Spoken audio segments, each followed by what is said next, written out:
All right, what's up, Goose Gang?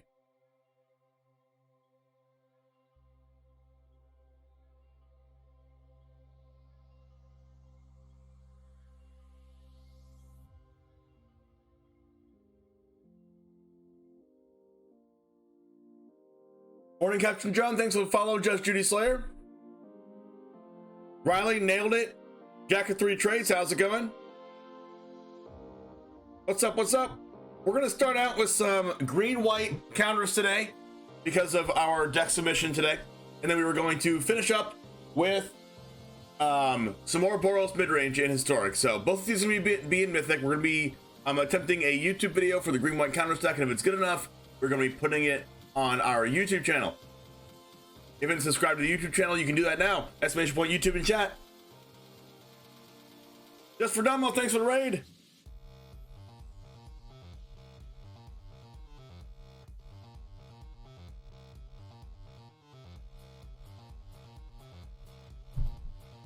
That's some good coffee. How was everyone's day yesterday?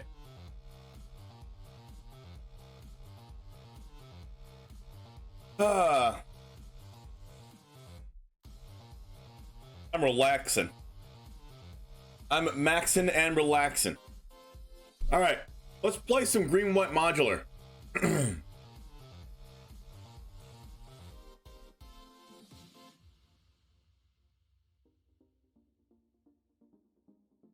Today, we have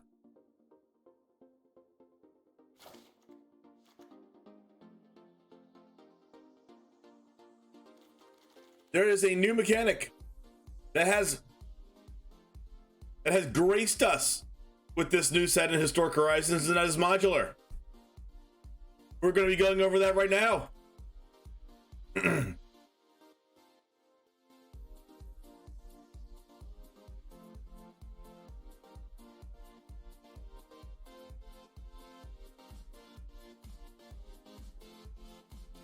What is the Pokemon Master Award? The Pokemon Master Award is the most prestigious thing you can do in this channel. It's 1 million channel points, okay? I should make a command out of it, actually. It's 1 million channel points, and what you get is either you get to either be a mod or be a VIP. Your choice. You can do what you want with it. You can be a mod or you can be a VIP just for being a Pokemon Master. You also get a special Pokemon Master Discord role in the Discord, so you become Charizard James royalty in the community. It's not new, but it's new to Arena. You become Charizard James royalty in the Discord, okay? Not only that, but you know how when you're a subscriber to the channel, you get a free deck every month? Well, lucky for you, if you're a Pokemon Master, you don't have to be subscribed to get a free deck every month. You just get a free deck every month, regardless of if you're subscribed or not.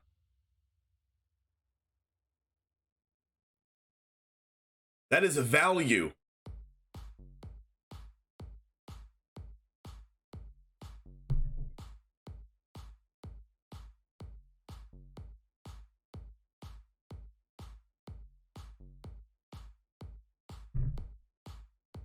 So you can work your way up to get those 1 million channel points, and you'll be part of the Charizard Council. I don't know if you know this, but in the Discord, there are, if you look over on the right-hand side, you'll see members of the Charizard Council. Those are mods. Those are mods, VIPs, and Pokemon Masters. Now, there have not been any Pokemon Masters yet, so you won't see anybody there. But you will become... There'll be a new thing over here on the right-hand side of the Discord. I'm looking at it right now. Okay. That says Pokemon Master on it. There's no one there right now. You could be the first one to enter this holy territory. You can be the first Charizard James royalty by becoming a Pokemon Master and having your special place in the Discord.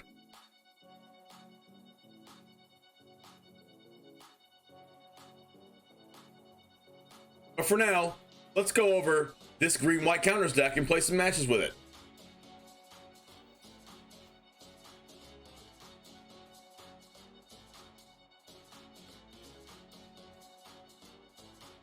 What's up, Jason? Let us go. I mean, let's go!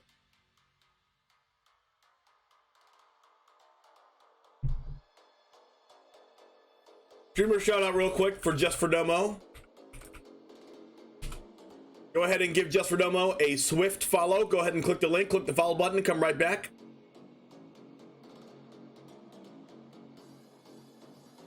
It really does help the stream. Regardless of if you think it does or not, because no one gets any money for follows, but it really, really does help the stream. Okay, really, really does. This channel is actually 92 followers away from 3,000. 92 followers away from 3K flat. Let's do it. Let's do it together. All right, and if you haven't been here in the past couple days, which I think everyone in here right now has, but we have 2 new emotes. Whenever I punt or the opponent punts, we have a nice Hitmonlee punt emote. That's Hitmonlee kicking a football. I think it's genius. You should think it's genius too. We also have a land emote for whenever we call out for lands, whether we want land or drawing too many lands. We have a nice Bulbasaur land emote. Okay, because you know, grass, lands, it kind of makes sense when you think about it. Follows are free.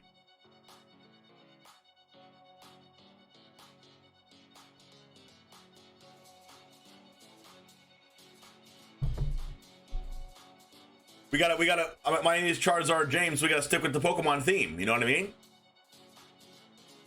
And to this day, I don't think I've seen a Hitmonlee emote from anyone else. So this is a first. All right. As always, when I get to do a YouTube video, when I say, all right, welcome, this is Charizard James here with another deck tech for you, we gotta spam the hi YouTube or hey YouTube or, you know, whatever you want to say at the beginning of a YouTube video if you're in chat, because people can see it on YouTube right underneath my face here. So cool, serpent, not a serpent. Yeah, Super Monk ass. Why is that thing a snake? Anyway.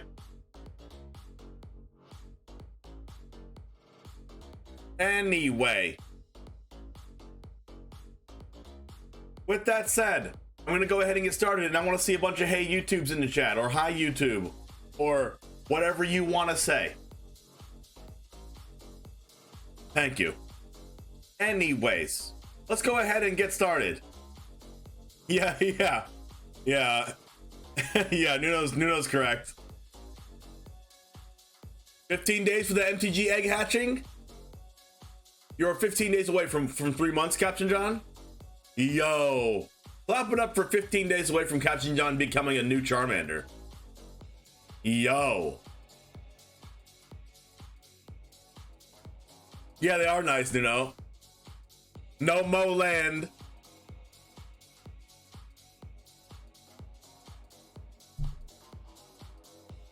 All right, let's get started.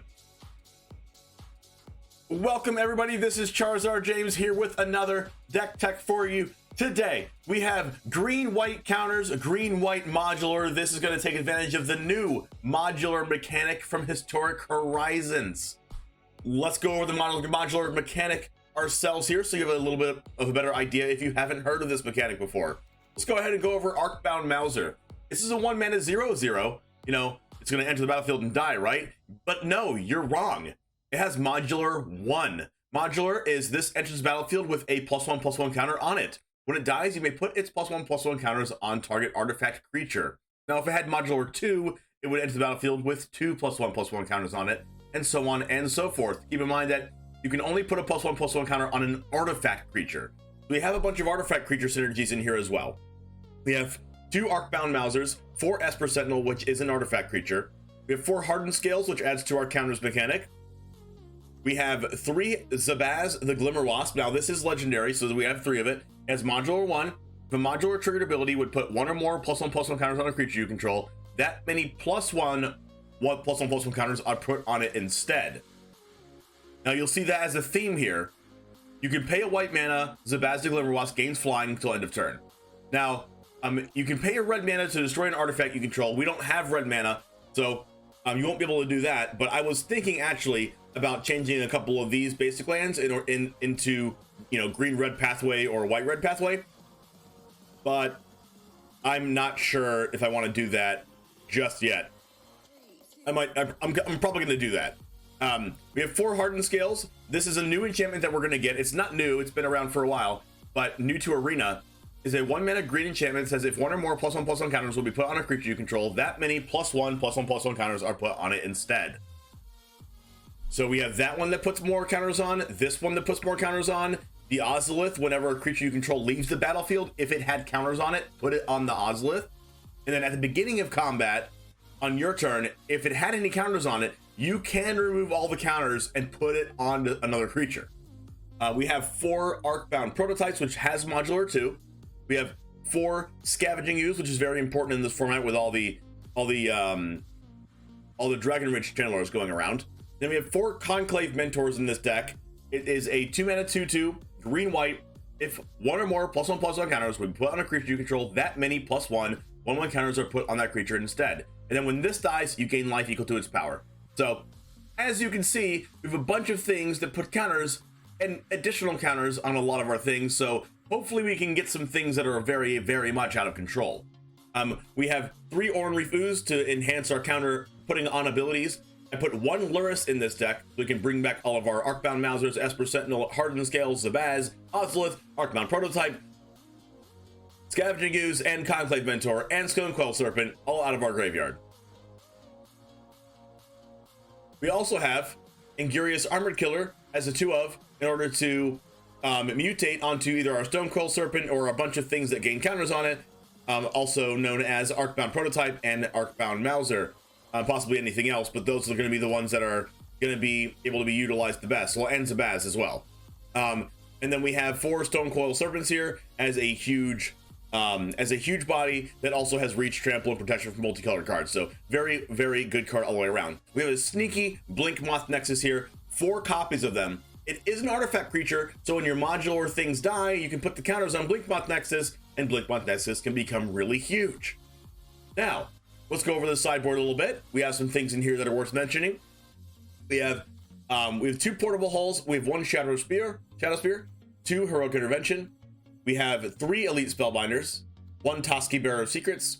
We have 4 Adanto Vanguards for the control matchups. We have 2 Luminous Brood Moths as well. So let's go ahead and put some pathways in here. Actually, before we go on to the matches, and then we're gonna go ahead and just go over into the matches. So we don't really have a use for basic lands really. Let's go ahead and cut all these forests, and let's put 4 Crown pathways in, and then let's cut 1, 2, 3, 4 plains, I guess, and put 4 Needle Verge pathways in, because like we probably only need basic lands for if we get Field of Ruin or something, right?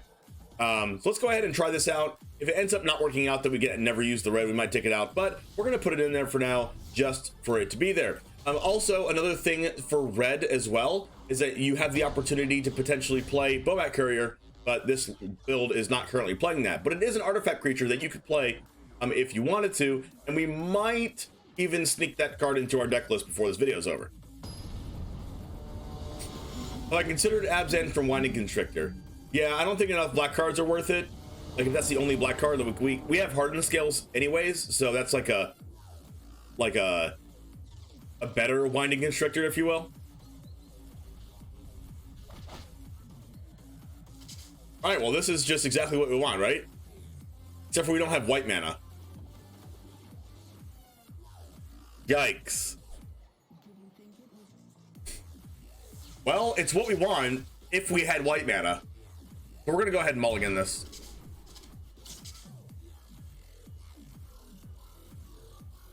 This also has no white mana? Alright, don't do this to me, Arena. Alright, cool. Arena tried to hate me just now. Wait, we don't even have green mana. What is going on here?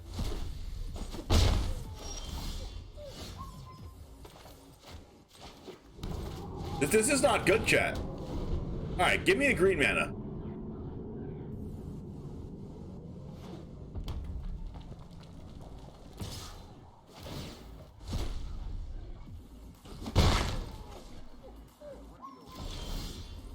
That's not a green mana, chat. At least I have something to cast, but we're gonna need a green mana like yesterday.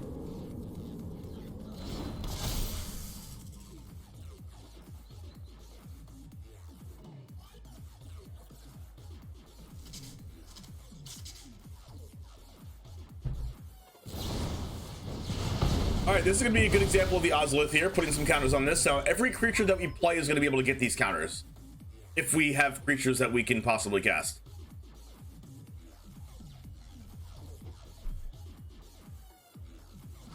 It'd be great if we can actually cast a creature here. Season Pyromancer is going to discard 2 cards. If they're non-lands, they're going to make a 1/1. So we're going to make 1/1/1 here. Looks like they're flooding out a little bit. That is not a green mana, but what's good for us here is that we're going to get a 4/4 Arcbound prototype.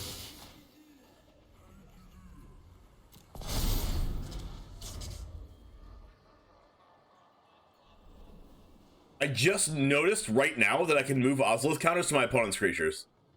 Insane.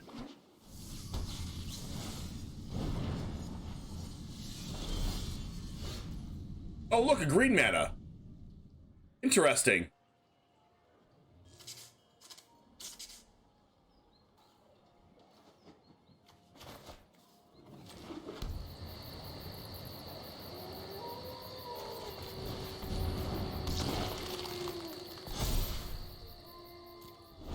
All right, so this is odd. This is odd. Oh yeah, they can only play odds, right?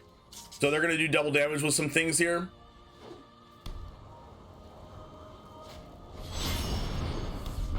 It's okay. This token's even, so they might not attack. Okay, Esper Sentinel, Hardened Scales, Conclave Mentor. So let's go Esper Sentinel plus Conclave Mentor here. So we're gonna go Conclave Mentor first, so Esper Sentinel can gain another counter. We're not getting another counter, but okay, this doesn't have modular. What are we gonna do now?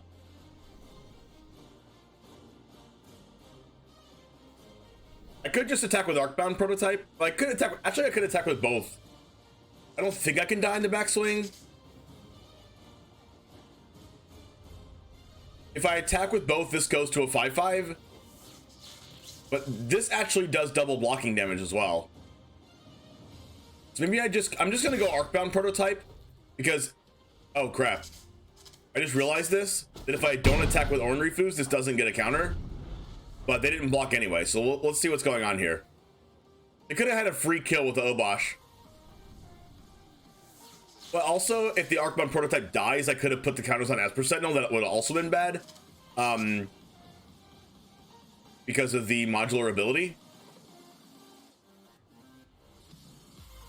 We'll see if I can really push in the damage next turn with playing Hardened Scales and then attacking with everything, depending on what they do. We're going to have to put some pressure on so that they don't actually kill us with the Reminap Ruins. They have a lot more cards in hand, a lot more pressure than us, so I think we need to pressure them in order to not be pressured ourselves.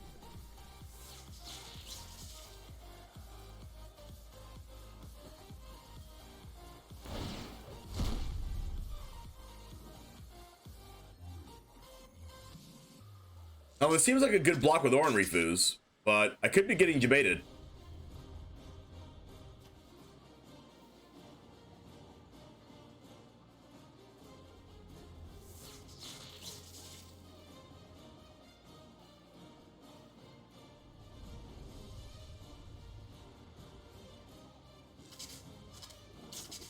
I think I'm just gonna do this and take 2. Esper Sentinel's not like really good in this matchup anyway. Also doesn't have any direct way to get counters right now.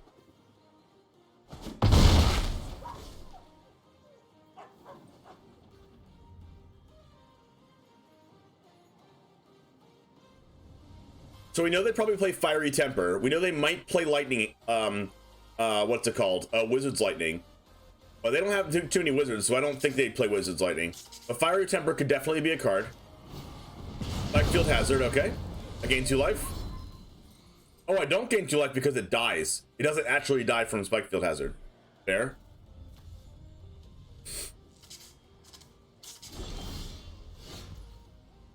All right.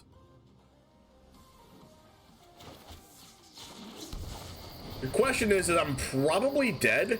They did not cast Bone Crusher Giant, so it makes me think they have something else. Whoa, they discarded everything. Oh, because it's Blazing Root Wallas and Fiery Temper. Oh, that's actually genius.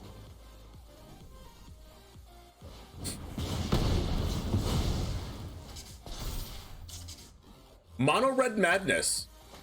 Wilmot Courier triggering the madness is sweet.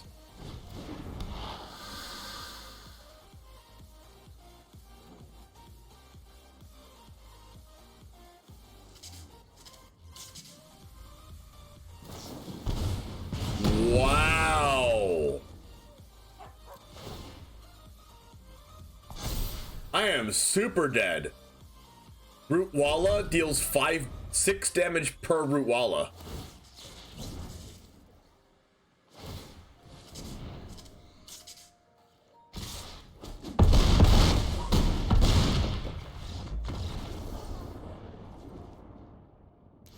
I was very surprised that they used the Wilmot Courier and then they discarded 2 Root Wallas and a Fiery Temper.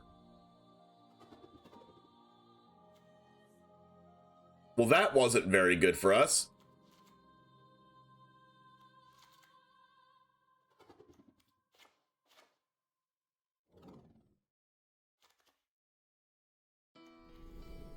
We also had a mulligan to 5, though.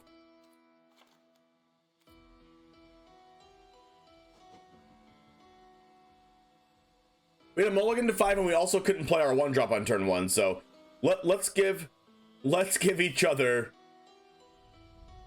the benefit of the doubt here.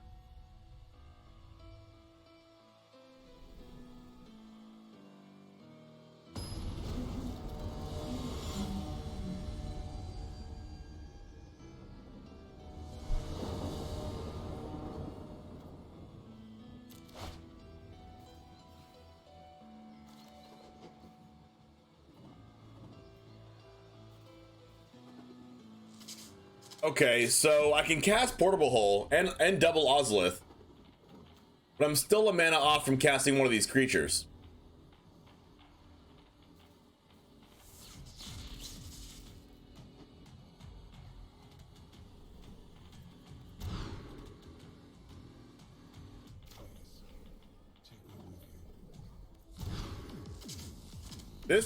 These mulligans are not treating me right here.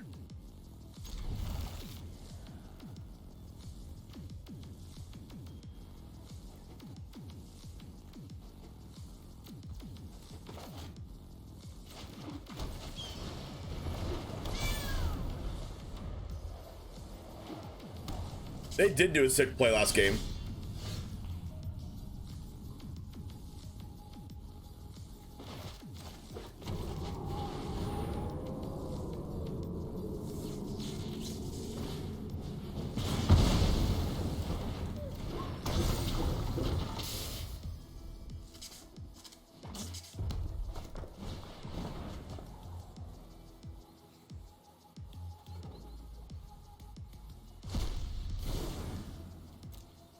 Wow, they're continuing to do sick plays.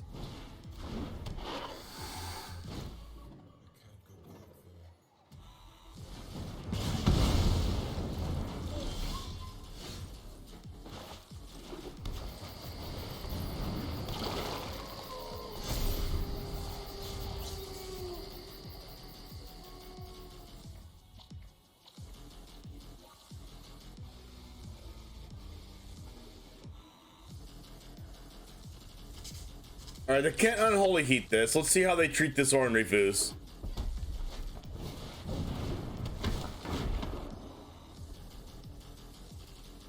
Now, their build is sweet because Seasoned Pyromancer works really well with Madness.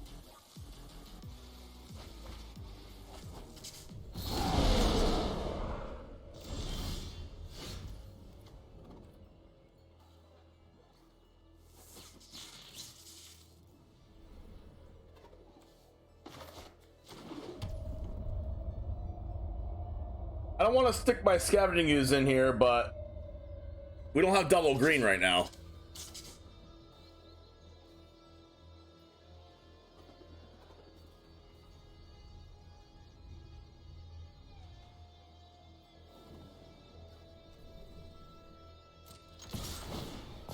If this gets triple blocked, I think I'm okay with it.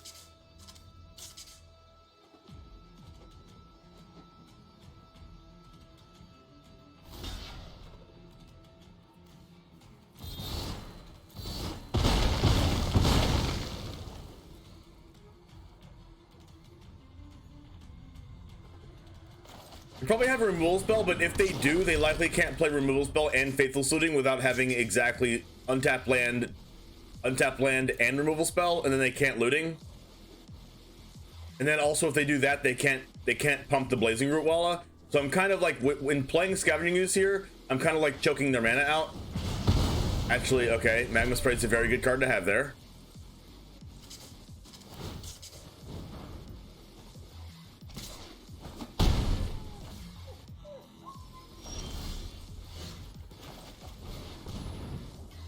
We might be in trouble.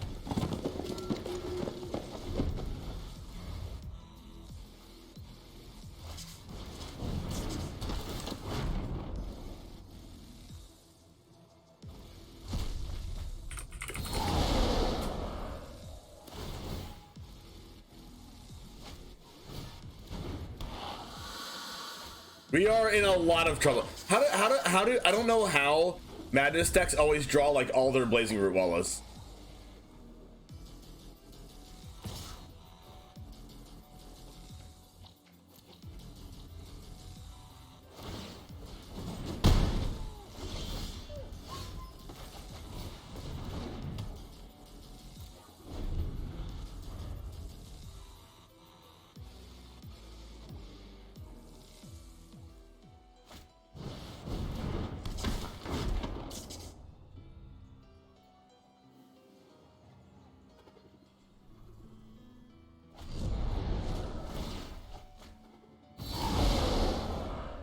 Well, the good thing, one of the good things for us is that if we draw...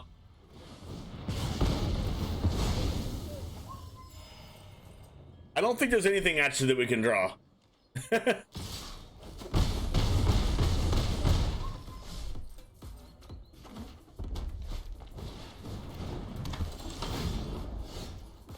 that's not gonna do it. Rip.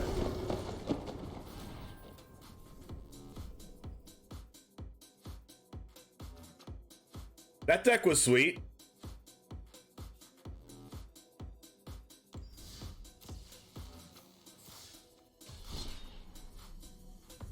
I might have to adjust the mana base as well. It seemed we mulliganed to 5-2 games in a row.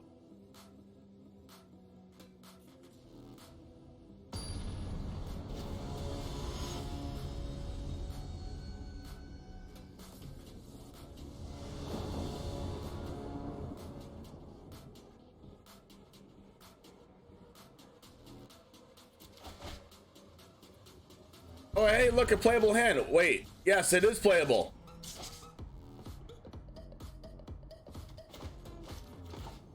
Let's go Zabaz first.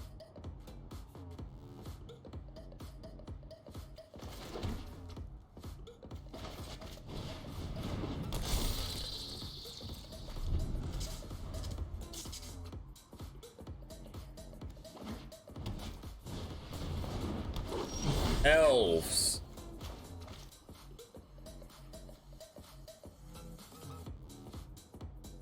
How many dual lands is the deck playing? A lot.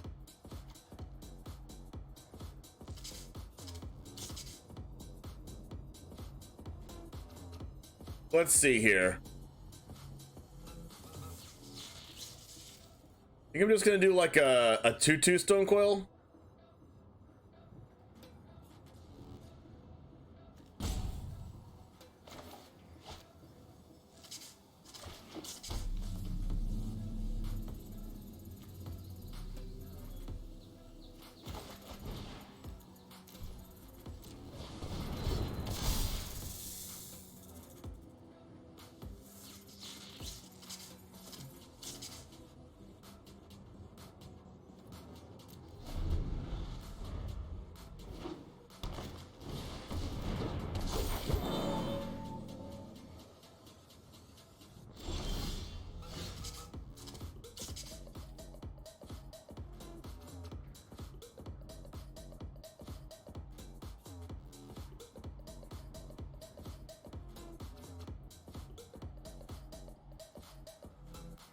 Um,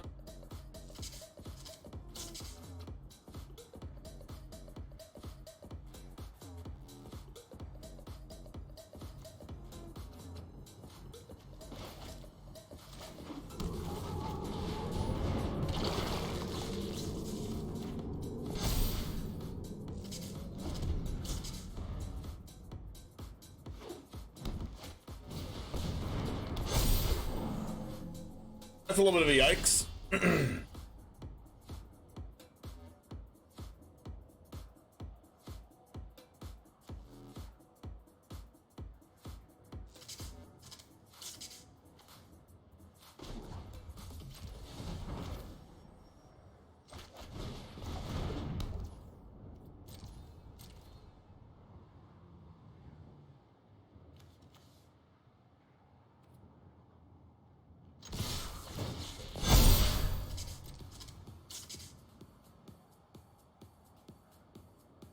I have to put pressure on them so that they don't actually kill me.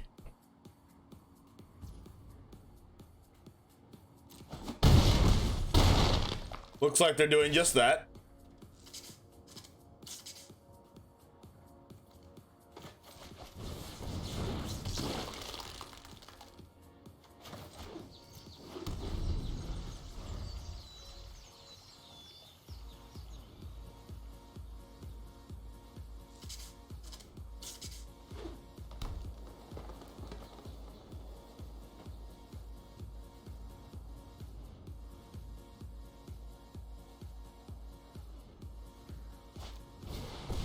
Release. Oh, that untaps an elf, doesn't it? Oh no. Protect it as my home. Oh no.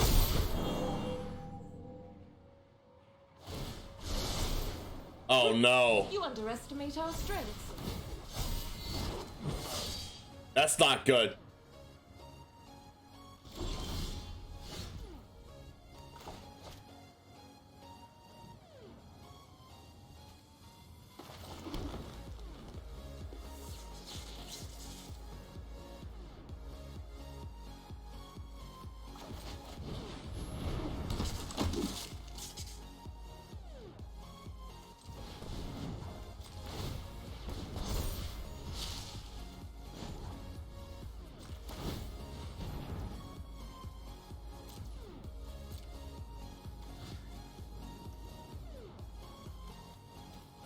I think I just have to attack with everything and then hope they can't kill me, even though they probably can kill me. Like, here goes nothing. Math is for blockers.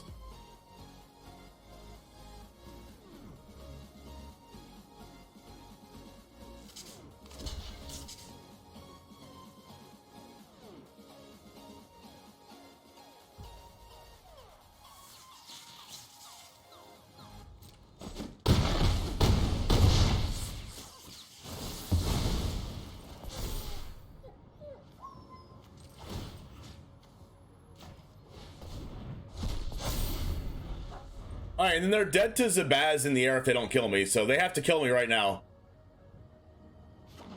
I mean, Allosaurus Shepherd is probably game, actually.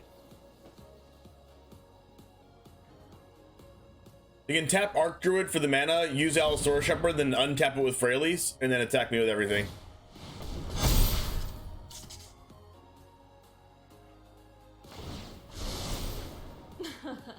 Our magic bears fruit. Another Arc Druid.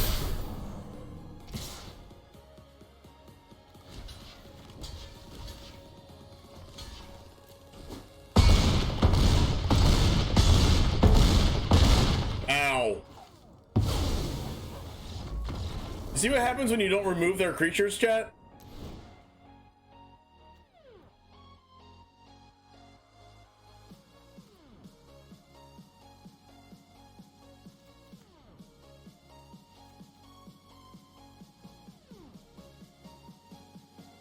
Yo, Crispus, thanks for the huge raid. Welcome, welcome. How's it going? Good to see ya.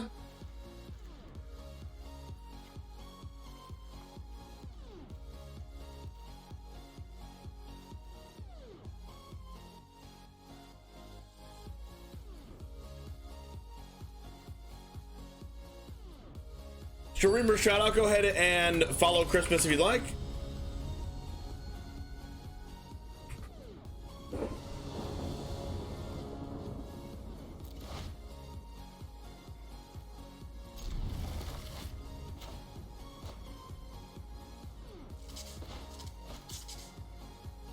Already, turn 1 Zabaz, turn 2 Arcbound prototype.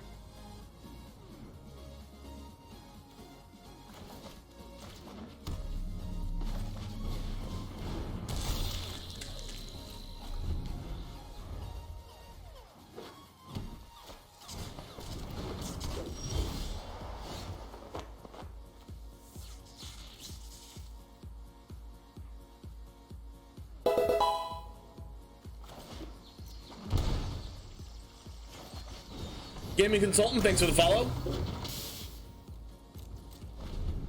Welcome, welcome.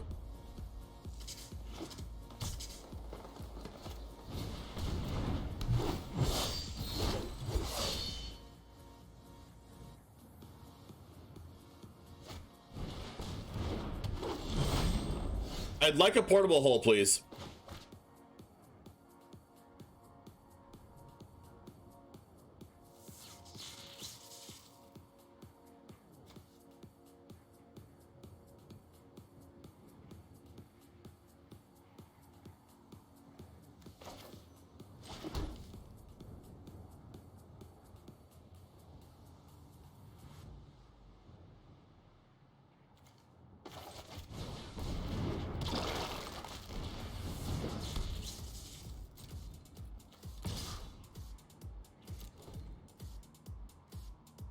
So if Prototype dies, Ozolith gets the counters or Zabaz gets the counters. I think that's how it works.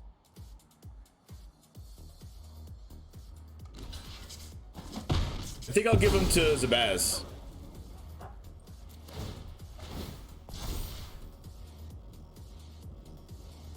Wait. Do we get double the counters? Let's try it. We get double the counters. We get Ozolith counters and Zabaz counters. Oh, that's sweet. That's sweet. Modular with Ozolith is actually really, really good.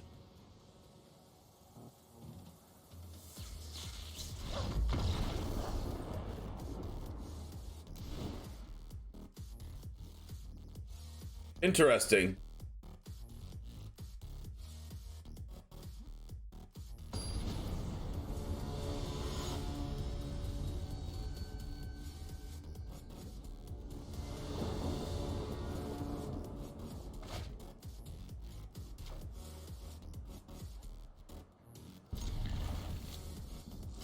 What is Stream League Tournament? That's a good question. Stream League is a league that I do on this channel. It is a tournament that I do either monthly or bi-monthly with 32 streamers that play against each other for a $1,000 prize, sponsored by CoolStuffInc.com. It is going to be hosted this next month on September 18th. It's a Saturday at 11 o'clock a.m. Eastern by myself and Jim Davis.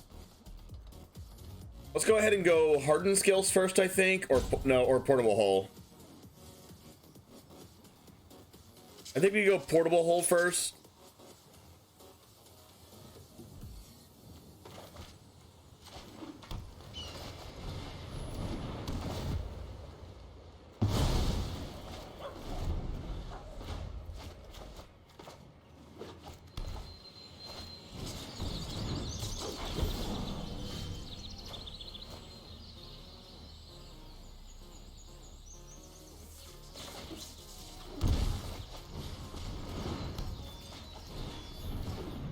Dude, hardened skills, this is going to come in with 2 counters on it.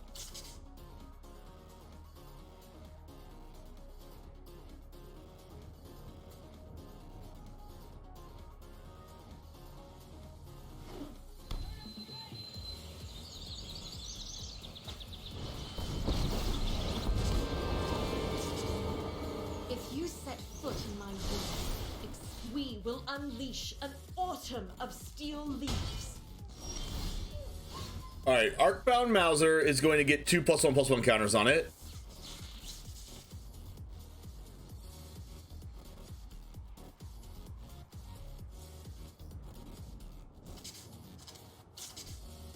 Then I have like 2 more mana left.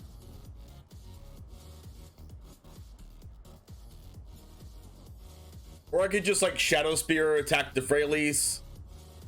I think it's better if I just Oran Reef Ooze, though.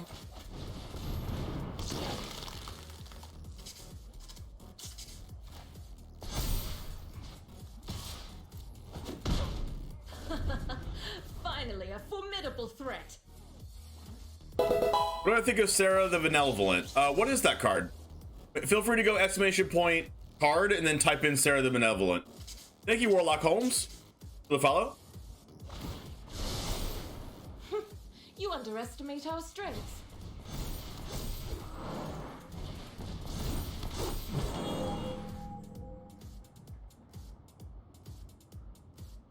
Those are really strong elves.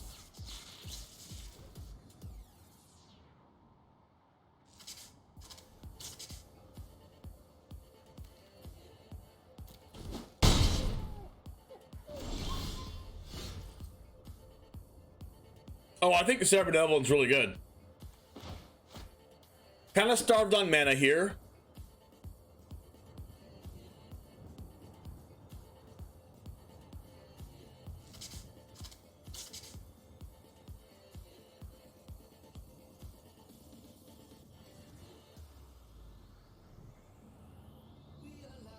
Oh yeah, I think it can go into angels, for sure.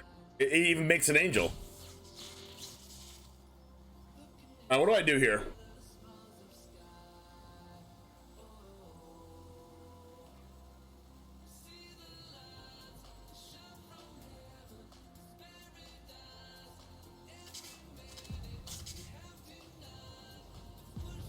I can definitely see myself dying.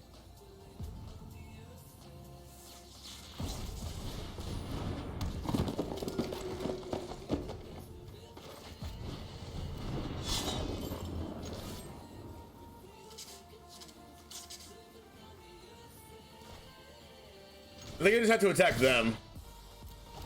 If I attack both at Freylease, they're just not gonna...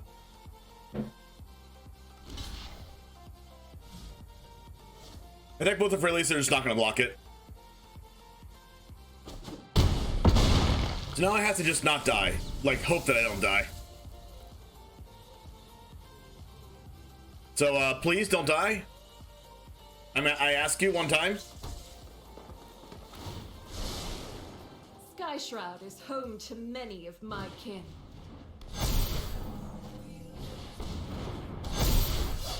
I am now dead. If they got one less Lord, I would have lived. But their random Seek an Elf got a Lord. They did not attack me for lethal. I had 1 blocker, they had 3 6-power attackers, and I'm at 12. Well, sometimes lucky. Alright. I would gain life from Mentor after I die, though. Mentor doesn't... If Mentor had lifelink, then that would be true, you'd be right. But Mentor is a specific trigger after it dies, which means I would already be dead. Alright, so we can buff the Zabaz with Shadow Spear. I'm giving it... I think I win now.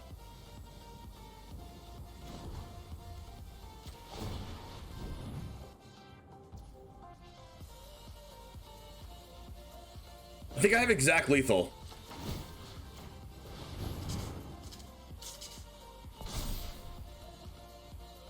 Because Oran Reef Ooze gives this 2 counters and they're at 8. So all I have to do is just attack with everything, and then they're dead to the Zabaz. It would actually give it 3 counters.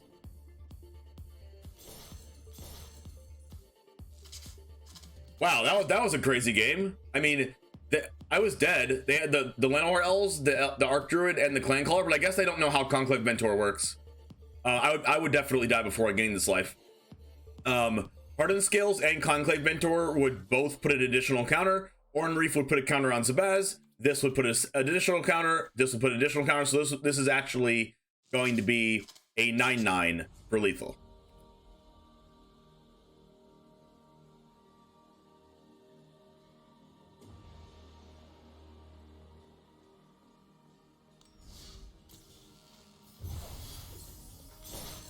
All right, we beat the Els deck, so let's go ahead and see if we can win this last match.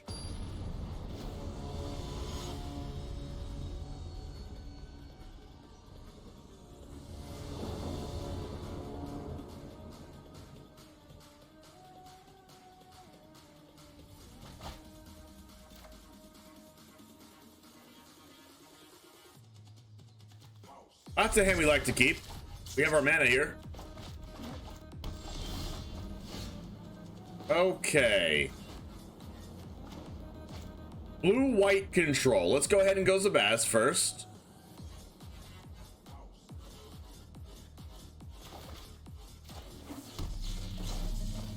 Get the pressure on. What's up, Eyes? How's it going?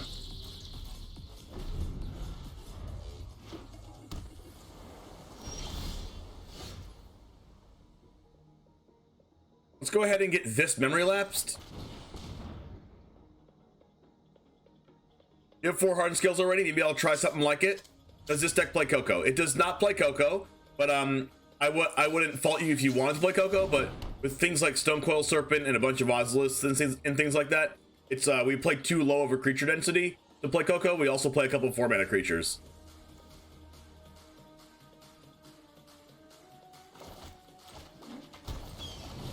But you can definitely do that if you want it and build it like that. Whoa, Odd Eyes, are you? Hopefully you're okay. That's good. Good. That's good to hear.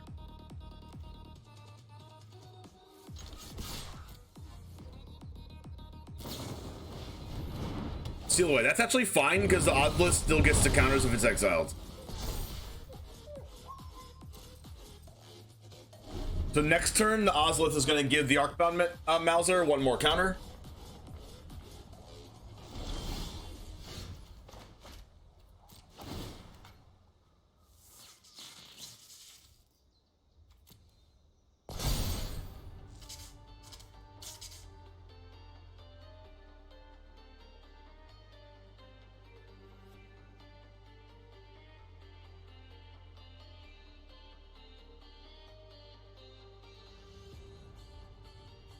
Opponent is thinking.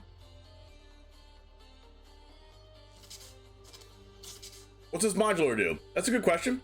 Modular means that the creature enters the battlefield with a number of +1/+1 counters equal to what it says for modular. So this one's modular 1 specifically. And then when the creature dies, you can put its 1/1 counters on target artifact creature. Now we have artifact creatures like this Glimmer Wasp here. This another copy of Arcbound Mauser, possibly a couple Stonecoil Serpents, because those are artifact creatures. We have a bunch of artifact creatures in this deck that we can put those counters onto.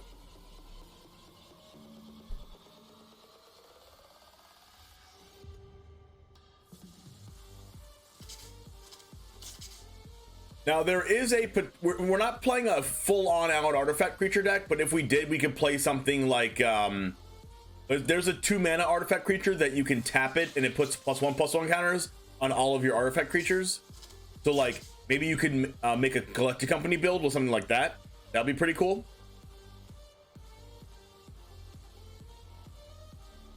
By no means is this the be-all end-all best version of this deck. I'm playing a version of this deck, but you could definitely tune this deck yourself if you'd like, and you can work out some things. Maybe throw a Collected Company in there, maybe throw the card I was just talking about in there. If I forgot the name off the top of my head, but you know, you can find it. 2-mana creature, it's a 1/1. You can tap it and put 1/1 counters on all your artifact creatures. If you just type that word for word into Google, then it'll spit you out the right creature. Steel Overseer. Thank you, Agaramella.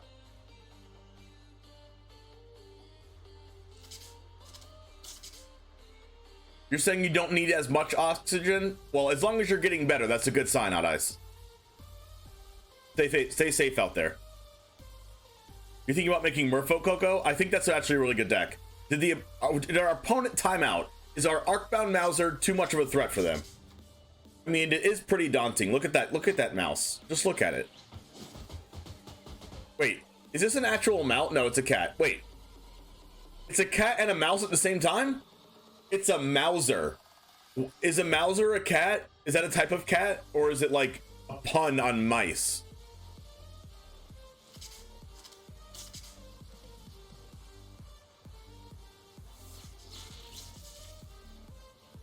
A Mauser is a cat that hunts mice. Don't all cats hunt mice? Or do I not know enough about cats to say that? Probably the latter.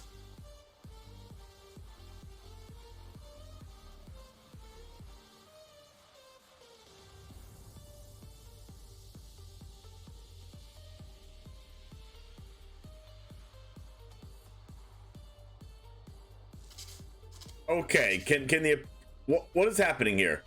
Did I time out? Is my internet dying?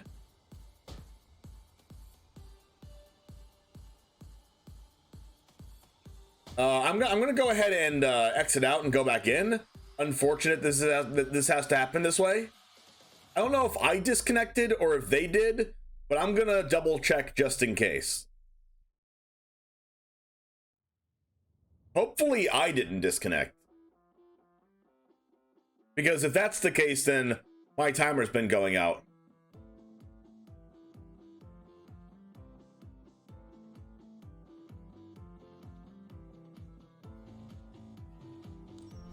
No. No. No. What? It didn't put us back in the match? Did we lose that? A Mauser may refer to a domestic cat used for hunting rodents. Ah. A cat that goes mousing. Okay, okay. Good to know. That was a great draw.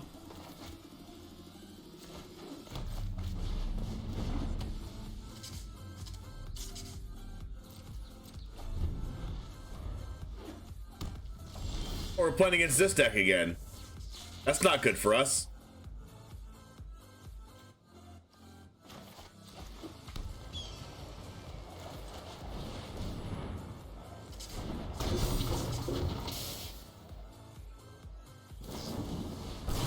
Lightning strike.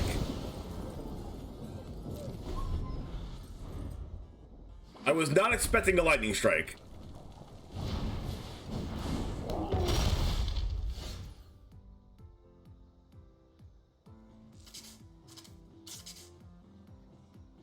I must say.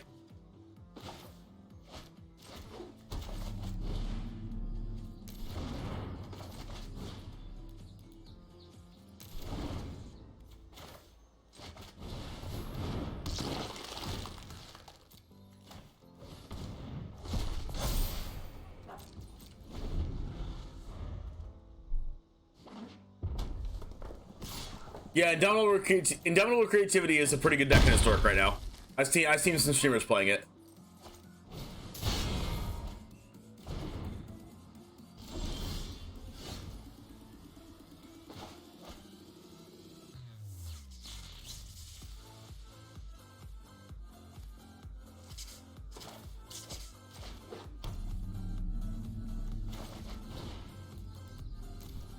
All right, this is gonna make Stone Cold Serpent a 5/5. And then we can freely attack with our Scavenging Ooze here. And then the Stone Cold Serpent can block the Bone Crusher.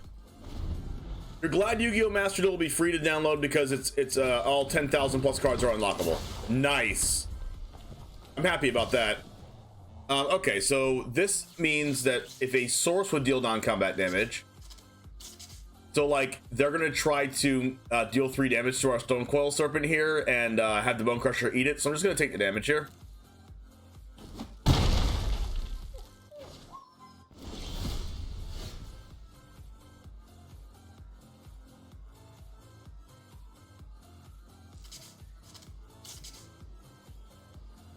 And I'm going to attack them for 9, potentially losing my Scavenging Ooze to the Soulscar Mage.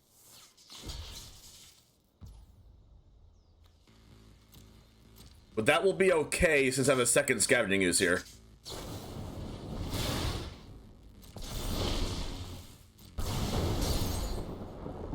I figured.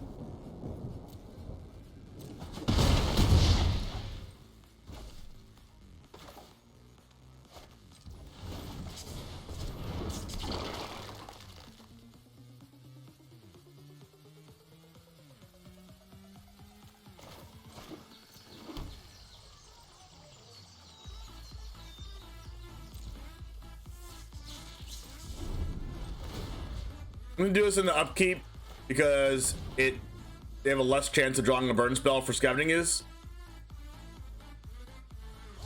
Perfect. What percent of that is actually used in the competitive field? Less than 5%.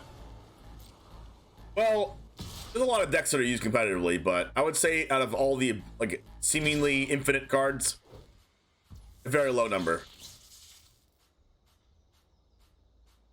Okay. So this is 4/5 damage, so I'm just gonna go ahead and no blocks here. They do have 4 damage here, so 5 plus 4, 5, 6, 7, 8. Okay, so that's going to be 1, 2, 3, 4, 5 plus 4 is 9 damage. That's not enough to beat me here.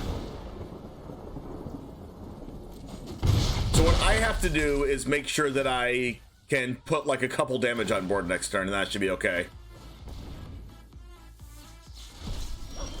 That's not a couple damage. I'm very close to dead now.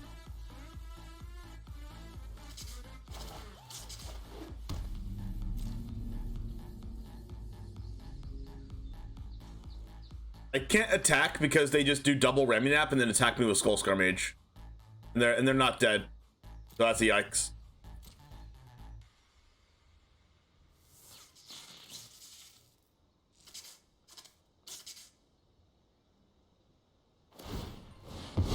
Unfortunate that we had to play against two like mono red decks.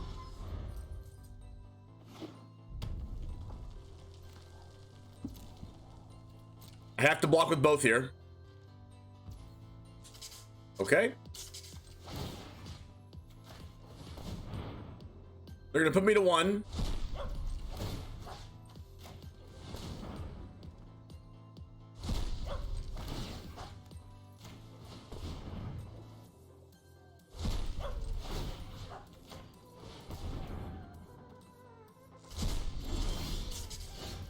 Esper Sentinel.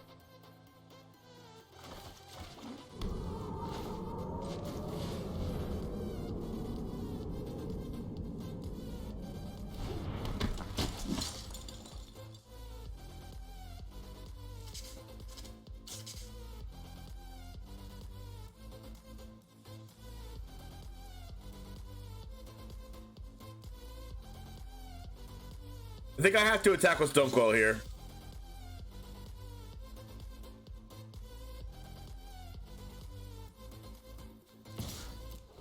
Because if I can't give them too many draws. Yep, they're dead. Or I'm dead. I was gonna say, I can't give them too many draws because they're gonna draw into their burn spells, but they already had one. Yikes.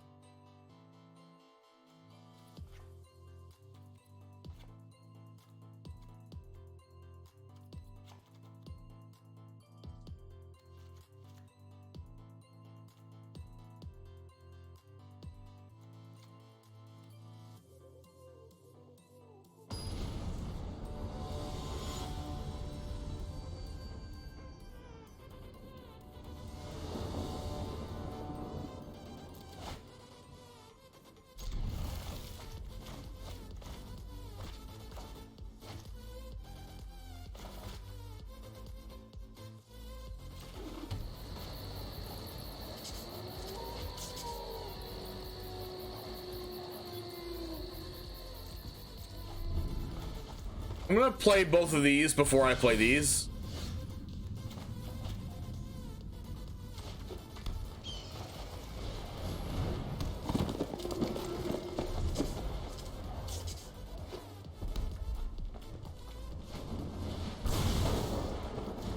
Hey Maya, what's up? Good to see ya.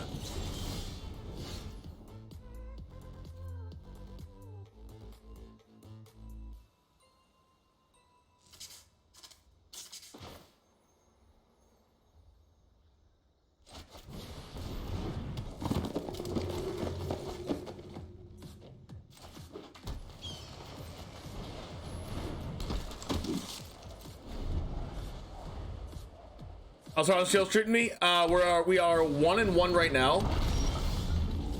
We lost game 1 in our last match, so we're gonna be playing with this deck against Mono Red Burn. Streamer shout out to Maya Plays, by the way. Okay. We're doing this as a green. Now we have to choose here. We can go prototype plus stone coil, and we can have 2 3/3s. Or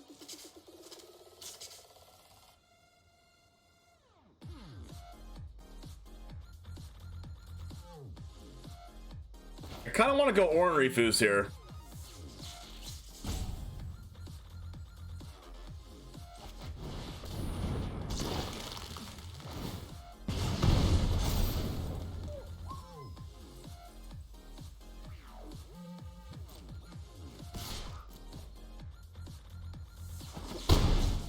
Okay.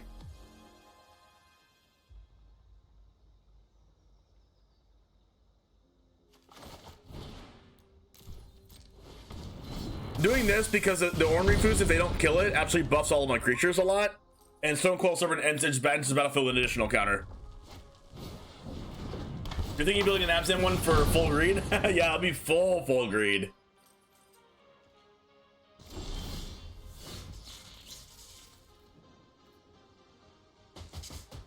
I'm gonna go ahead and cast Esper Sentinel and see what they do here.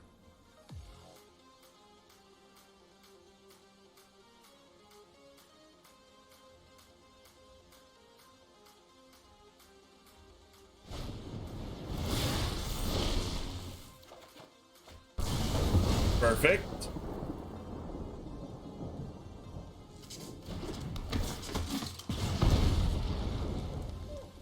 Arcbound. Would enter the battlefield with an additional +1/+1 counter from Conclave Mentor. Legend Heart, thanks for the follow. Then Glimmer Wasp enters the battlefield with additional counter due to Conclave Mentor.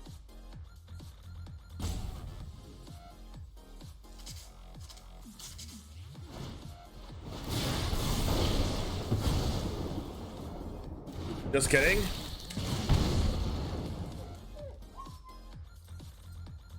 And if I attack with Ornery Ooze and Stone Coil Serpent, no, I'm just gonna go ahead and go no attacks, and then I'll attack with almost everything next turn, I think. Because then the counter's gonna get out of control on the Stone Coil Serpent, Arcbound Prototype, and Zabaz. Oh, they're gonna minus. They're going to minus the Chandra. I'm totally the best maybe and shock something.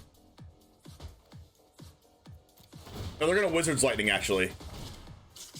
Then they're gonna pay 1 mana. Or they're gonna pay 0 mana, give me a draw off Esper Sentinel. Wait, no, this is cast without. Wait, what? Shouldn't they have given me? Oh, it's the first non-creature spell. Alright, so Zabaz dies, so I get to put its counters on something else. I'm gonna put the counters on Esper Sentinel.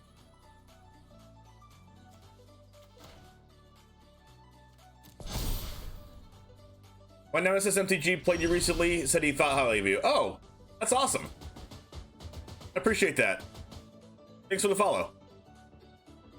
Do we play Esper Sentinel right now? I guess it doesn't matter. Actually, it does, right? Because if our modular things die, I can put the counters on Esper Sentinel. All right, so Oran Reef Ooze is definitely going to die, but not before all of our things get a lot of counters on them.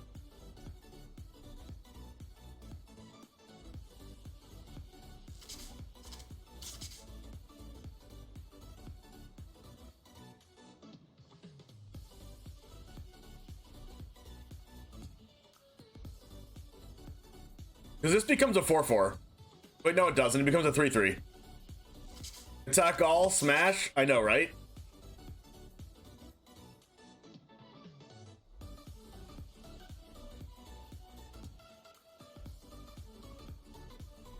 I don't think I can die in the backswing.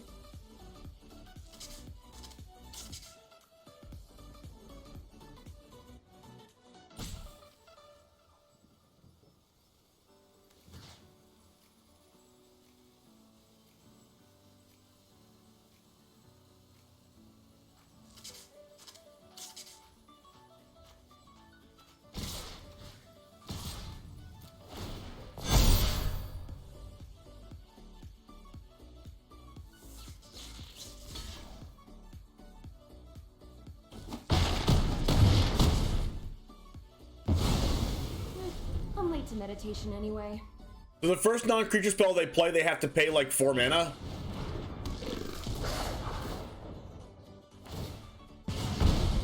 unless I draw 2 cards. Well, that's a yikes. They don't have any non-creature spells.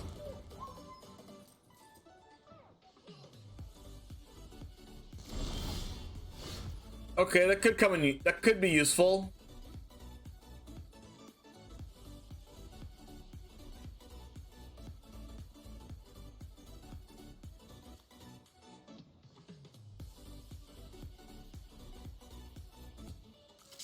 Yes, it was my gateway to Magic as well. Just have to make them block, don't I? Because my things have modular anyway.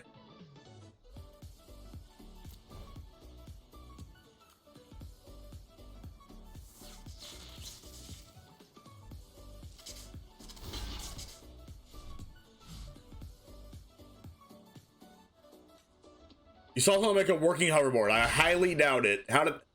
How much air pressure did it do towards the ground? How much? You know how much pressure you have to do, but towards the ground to actually make a hoverboard? It must have made. It must have been like a mini helicopter and made like a bunch of sound.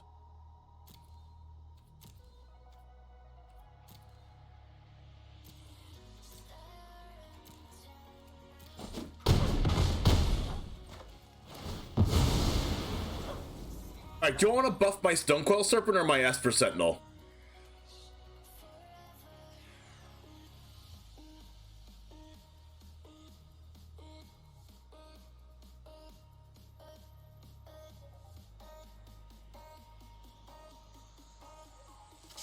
I think I want to buff my Esper Sentinel.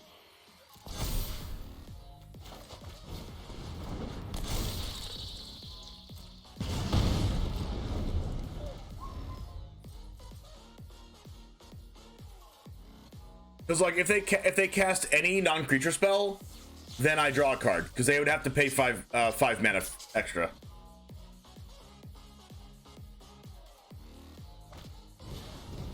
They are not ever drawing non-creature spells. Nice.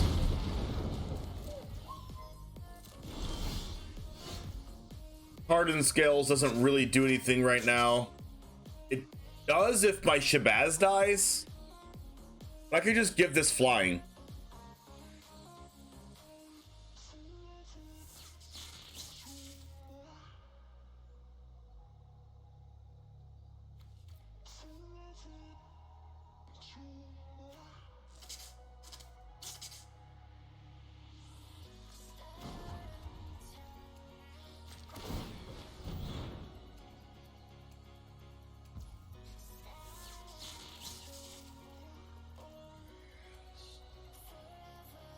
If I attack with just Esper Sentinel and Shabazz, they have to chump the Sentinel.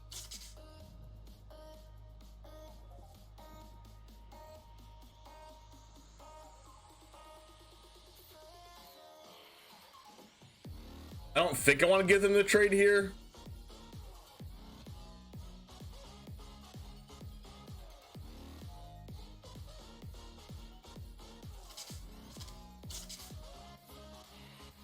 Because like I can give them a trade and they chump this, they lose both things.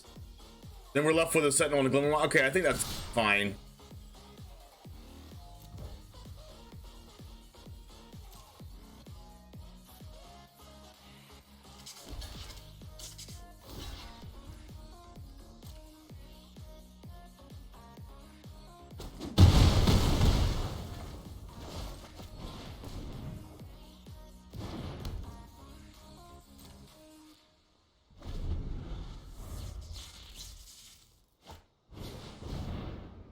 They're not drawing non-creature spells. That's so funny.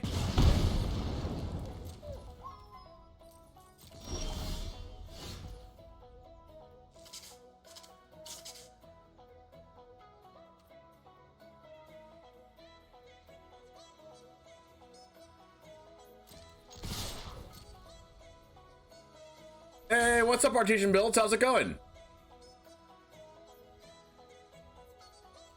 I'm doing awesome. Make sure to check our Artesian Builds out. You can check out them right there at artesianbuilds.com/gaming. You can also, I'm going to shout out the profile as well. They also stream building PCs on Twitch, so if that's your thing, or even if you want to see your own PC from them built on stream, you can also watch them as well. Exclamation point list, Benny.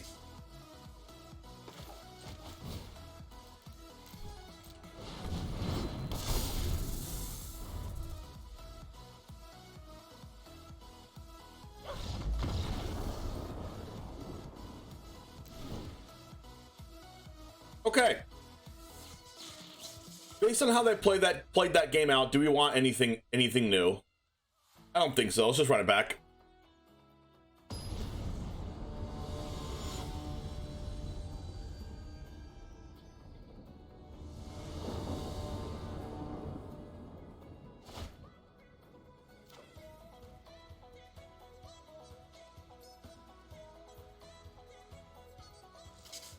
This hand is pretty okay. We have Scavenging Ooze to come back in the late game. We have an Ordinary Foos to put some pressure on. We have Ozolith and Hardened Scales here.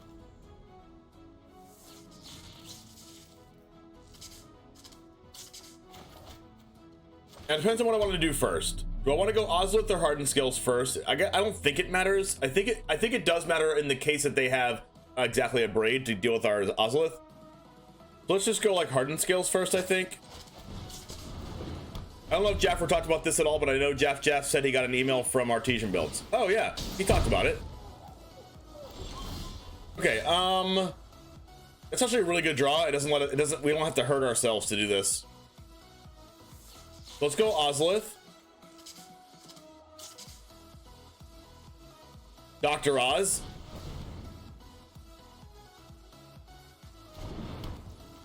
White mana, Arcbound Mauser becomes a 2/2 due to Hardened Scales.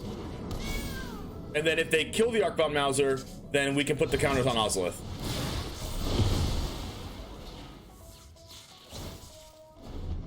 Oh wait, what? Oh, it doesn't have counters because Soulscar Mage... Oh, that's broken. Soulscar Mage actually takes counters off.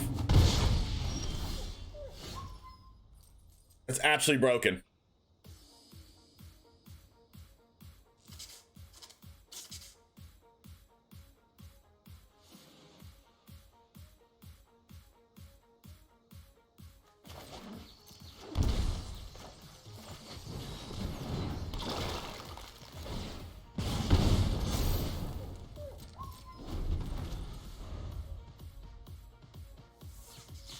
Soulscar Mage is really, really, really good against our deck.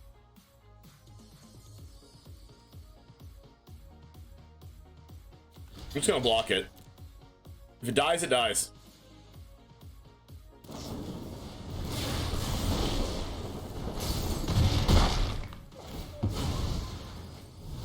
Oh no! I put a -1 counter on it! Oh, they outplayed me. Oh no. Outplayed. No! Why does that exist? I feel outplayed.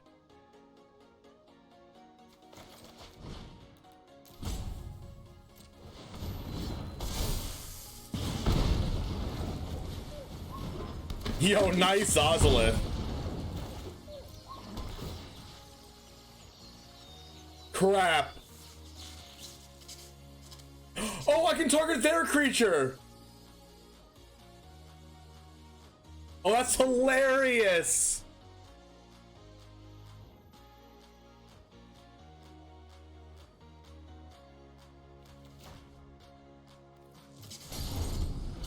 Yo, nice -1/-1 counter, opponent. My Ozolith kills my opponent's things. That's OP. Yo. That is crazy. What the heck?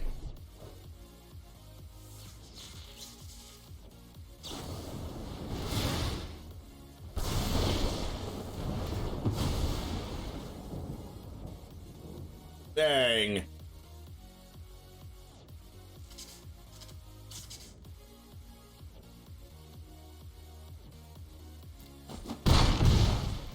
I'm in trouble.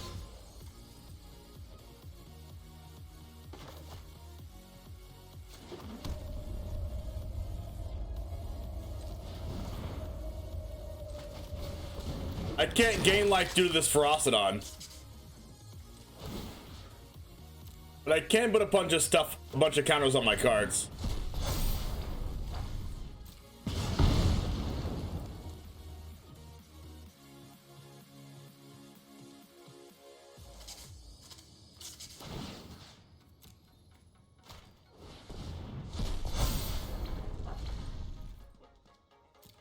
Hopefully they can't deal with my Scavenging Ooze, or hopefully they don't have like a couple of a Crow in War? No. No. Why did I grow it? Why did I grow it? Come on. Who plays that? Who plays that?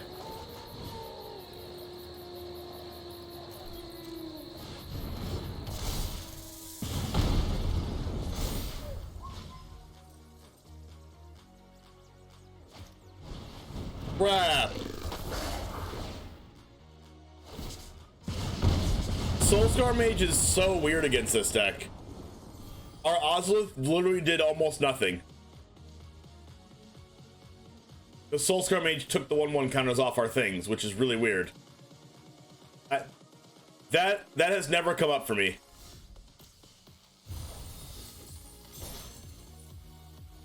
Alright, so let's do a quick review of this green-white modular counters deck, as you just saw. Quick review. Okay. Obviously, the red mana didn't come up there, but it's okay. It could come up in the future. We sided this out against aggro decks. It's probably really, really good against other control decks or decks that we want to put pressure on. We played against elves and mono red twice, so not a very good representation of the meta. We did kind of almost play against blue-white control, but we got timed out of the match.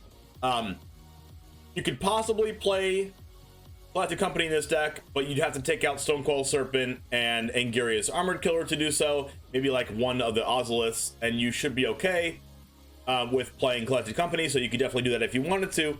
I think this deck does have room for potential and room for improvement. It does have a high potential, as I should have said. So feel free to work this out if you'd like. I think it's a good shell. I think you could go more artifact heavy and take out some Conclave Mentors and put in the artifact that we talked about.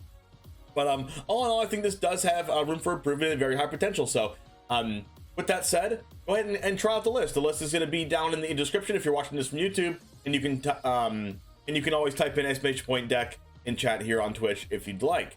It's also going to be posted in my Discord, exclamation point Discord in chat on Twitch, or you can find my Discord link in the description in the YouTube video to find this deck list as well. So without further ado, and with all that said, have a wonderful rest of your day, and I will see you in the next video. Okay, we're done with the YouTubes.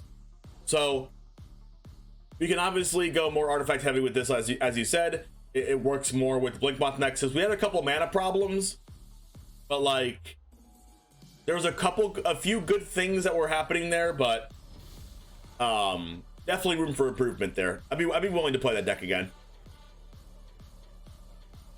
Your name was mentioned in a YouTube video. That is Poggers. That's actually Pog Slide.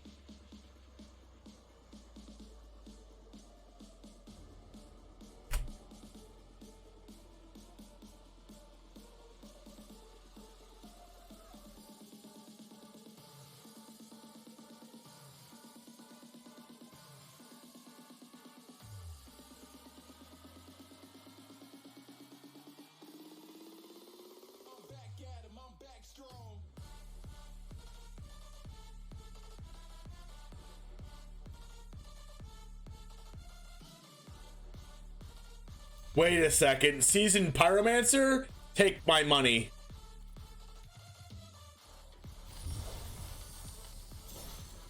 They got me, chat. They got me. We'll never be the same again.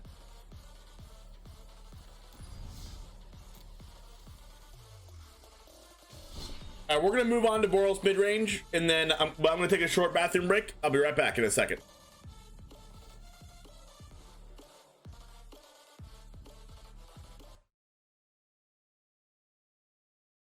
But, you know, they're more likely to draw a lord than they are to draw a heroic intervention. Double James.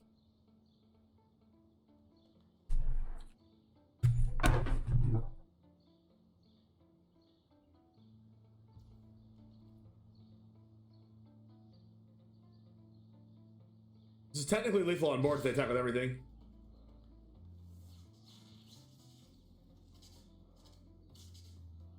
Please don't have heroic. Good.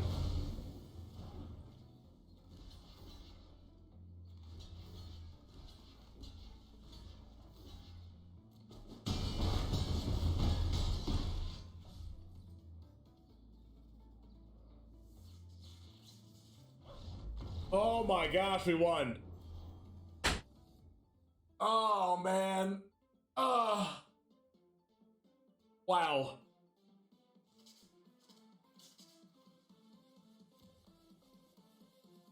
Wow. Whew. That was a match. Elves are actually one of our worst matchups because they're kind of combo-y.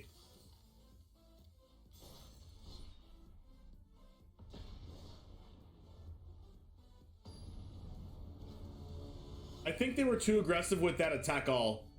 Like not the turn they lost their the turn they lost their mana dorks was the turn they should not have attacked with the mana dorks. I'm going first. Go ahead and keep this. We usually not keep this on the draw, but on the play it's fine.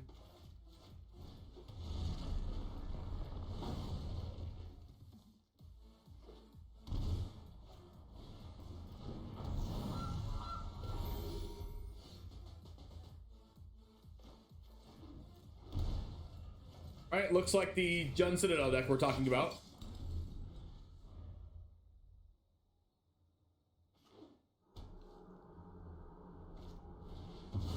Yep.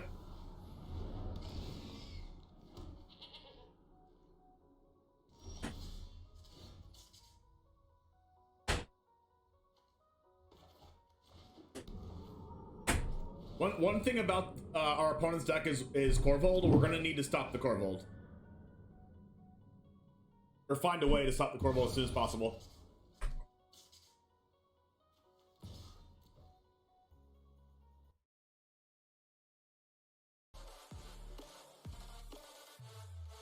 Yo, Lumazzi! Thanks for the raid, my friend. True to shout out. What's up, what's up? What's up, Grok? Good afternoon. You ready for Golgari Citadel with Yawgmoth? Crokeyz just went 10-0 with it. That's fine. I feel like that's a good deck. Yawgmoth is a really good card.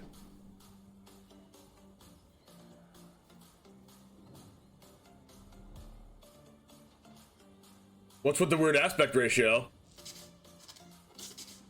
I was in the restroom and I put a YouTube video on. Just so you had something to do while I was gone. My morning is going awesome. How was your stream?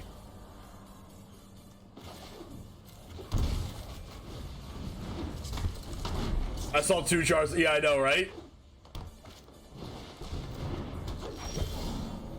So is this the Golgari Citadel we're talking about here?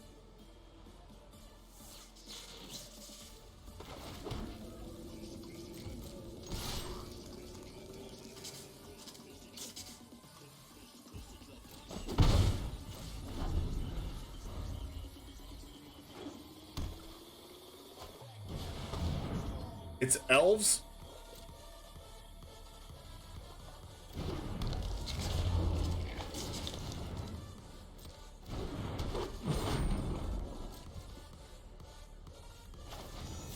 This card needs to go.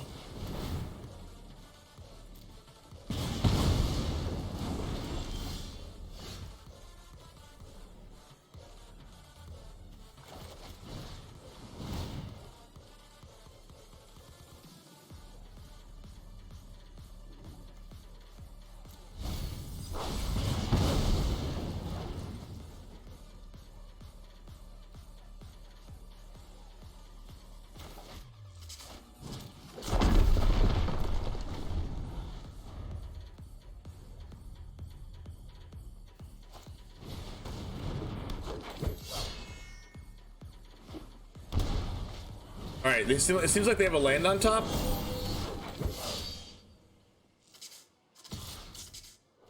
Trying to work through some tech stuff, really enjoying it. Nice. I'm glad you're enjoying it.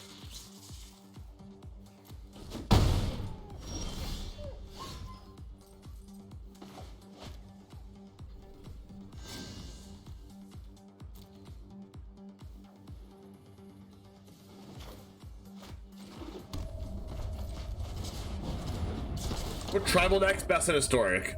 I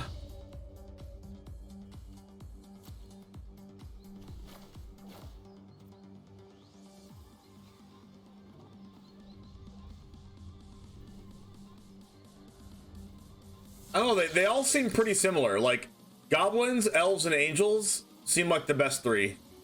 Unless I'm missing one. How about infinite Dragon Rage channelers? Wow.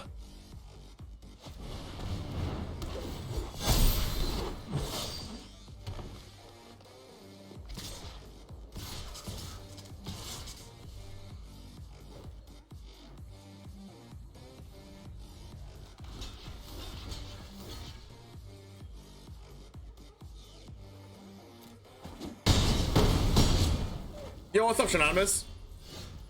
Anyone else tell you look like Paul Walker when you were 18 and somehow you only got more handsome? James OP. Yep, it is confirmed. It really is confirmed. You know how I know? Because I confirmed it. They're going to 11.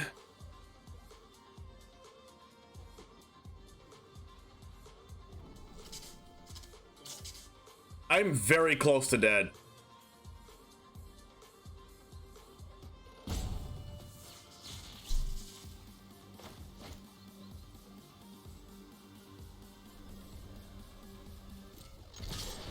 I'm just not gonna do the math, I'm just gonna hope.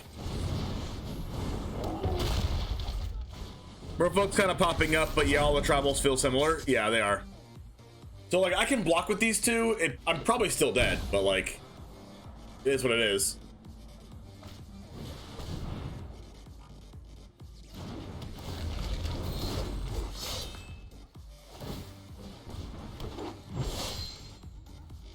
I mean, if I draw lightning helix off the top, they're actually dead.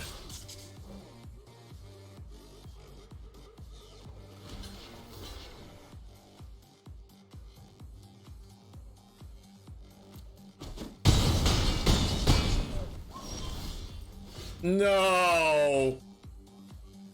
I was so close.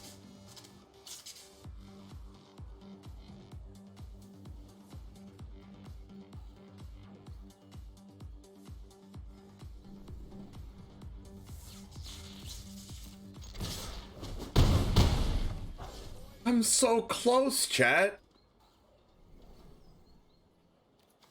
I'm so close. No. No. I'm so close. The best fire starter there is. Oh, today's my lucky day. One.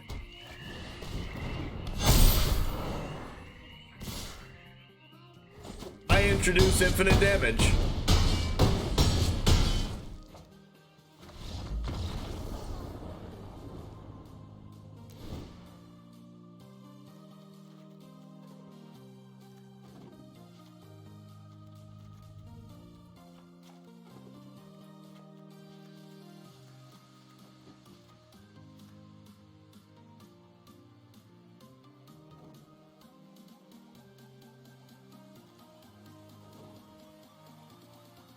One does not equal 0. You're not wrong.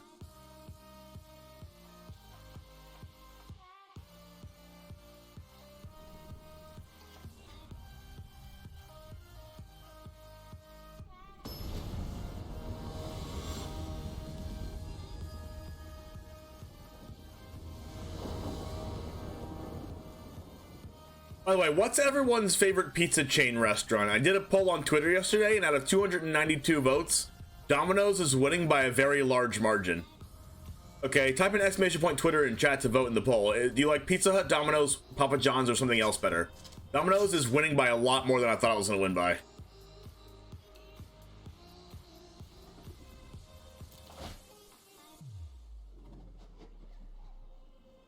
You can press the other button and then comment your favorite one.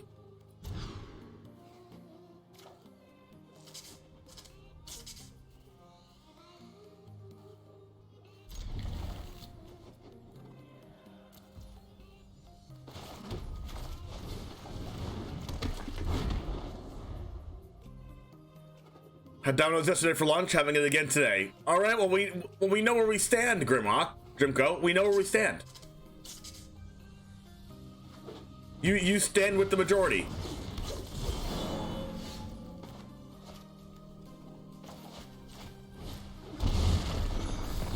Give me a land. Land, thank you.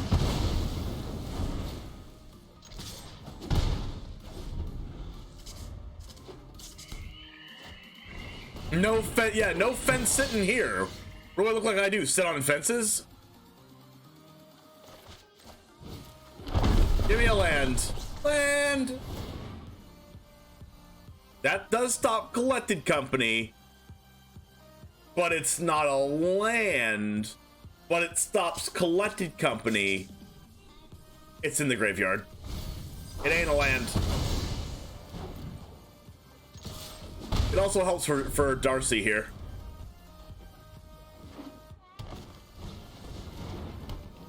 They have their own Grafdigger's Cage.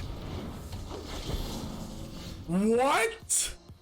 I sided in against them. Who do they think I am? What deck do they think this is?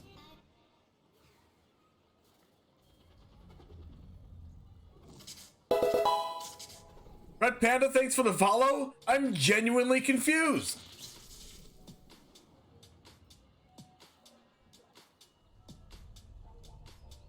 Genuine confusion. They also play Realm Walker. Hello? I am who I am.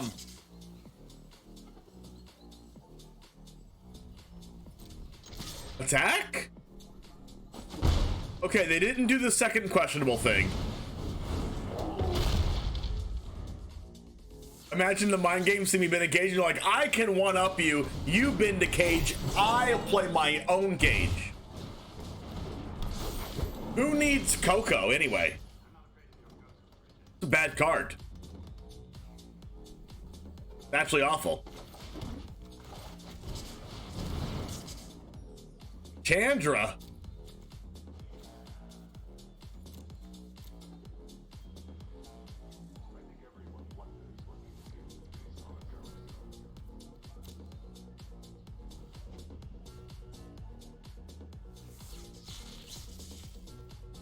I don't even know if I can cast Chandra next turn. Like, I'd cast it, and then either I can plus or minus. It's going to the graveyard. Goodbye. You're the weakest link. Would you look at that? A nice looking Day of Judgment. Would you look at that?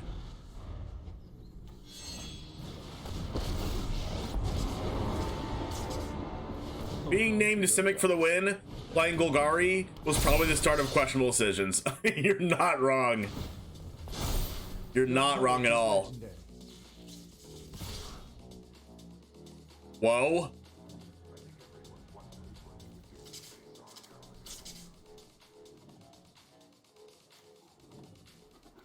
Goodbye.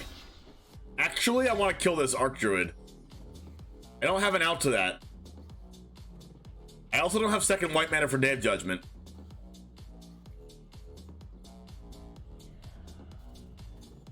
I'm gonna kill the Archdruid here.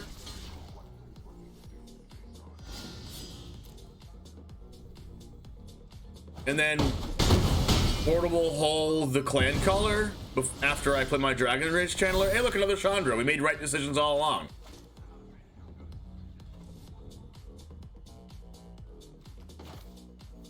Unfortunately, we don't have 2 white mana.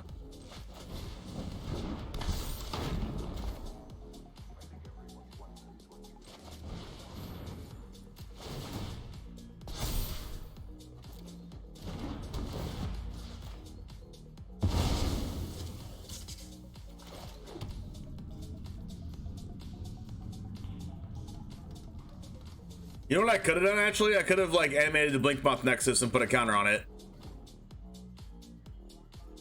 The Yikes and a half. So I'm also okay with the Dragon Rage channel at a 4/4, because then DRC can beat the Tyvar next turn.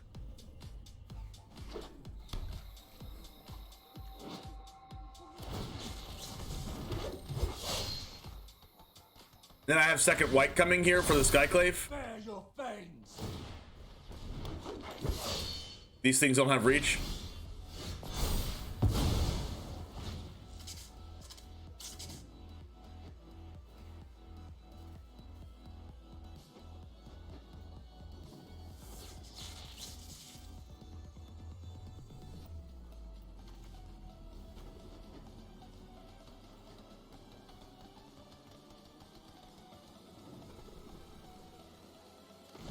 I do have to take a lot of damage here, though.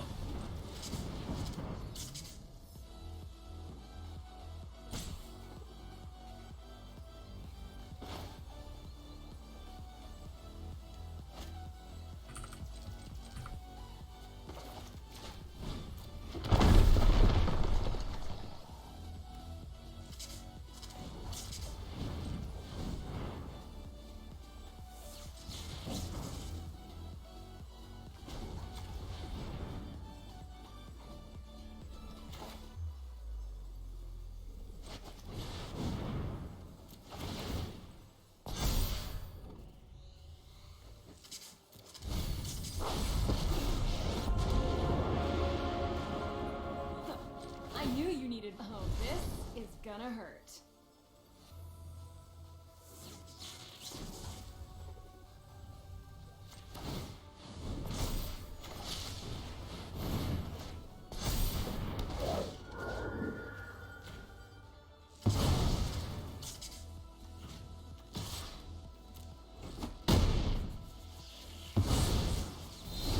I guess I can technically still die. Why? Why? Why?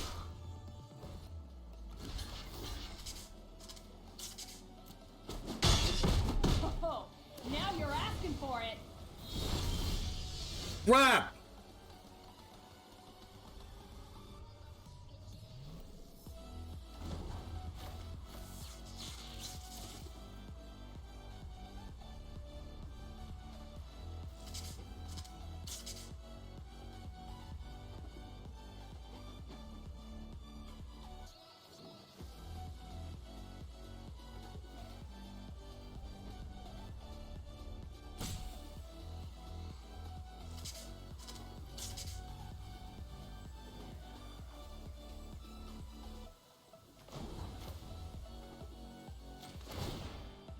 Yo!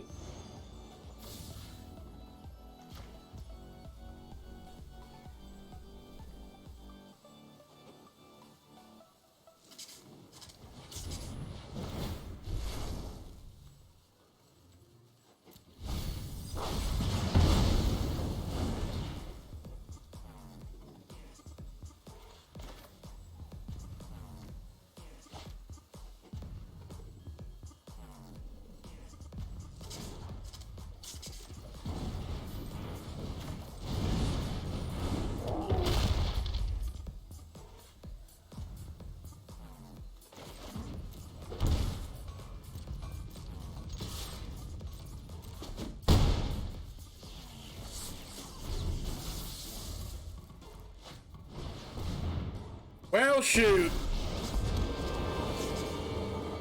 I'll entertain your challenge, but only to smite. We will unleash an autumn of steel leaves. Well, I'm not dead. Oh, they're going after that? Oh. Oh, sick. Oh, sick.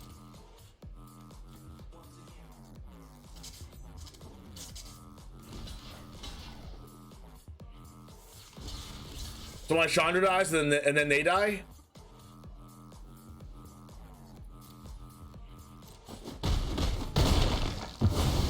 I don't need this.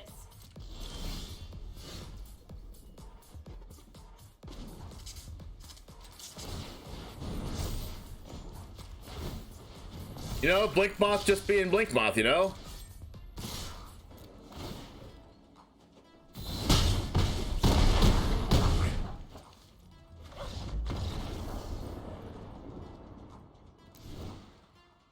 Sack.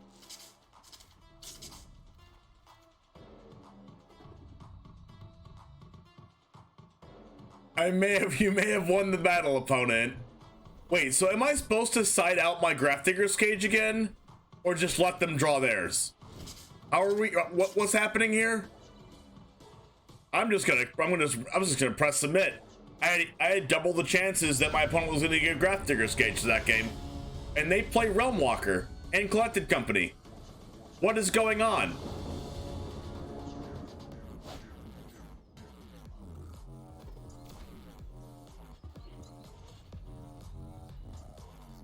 Love a land.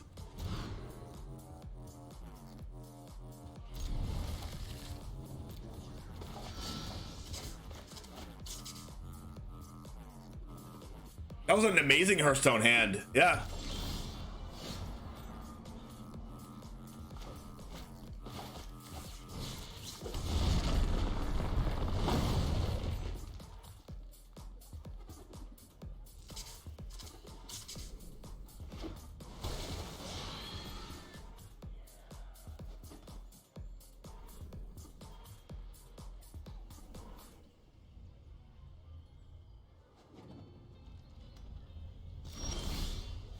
That's a card.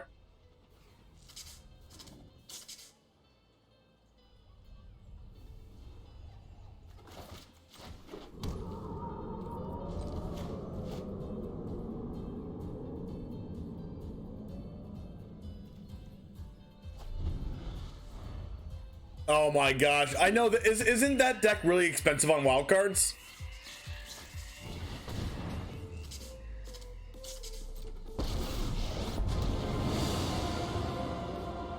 Your bravery, mortal, but I will win. I commend your bravery, mortal. You underestimate. Am I using 2 cards to kill freaking Freyalise? I guess I am. Why didn't they seek an elf card?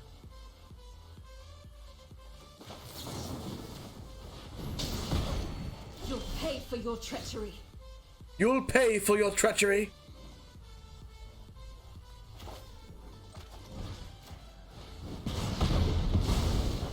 The elves will triumph, even in my absence.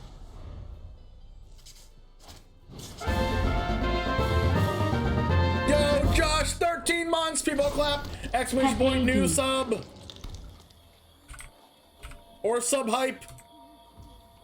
Yo! Or Pogchar. Or Pogchar. You can also do that. Or Charpog. You can also do that, you know? Any way you want to do it. Yo. Over a year. That's PogChamp. Okay. That's a Realm Walker, but where's their cage? I don't know where their cage is, chat. What do we do now?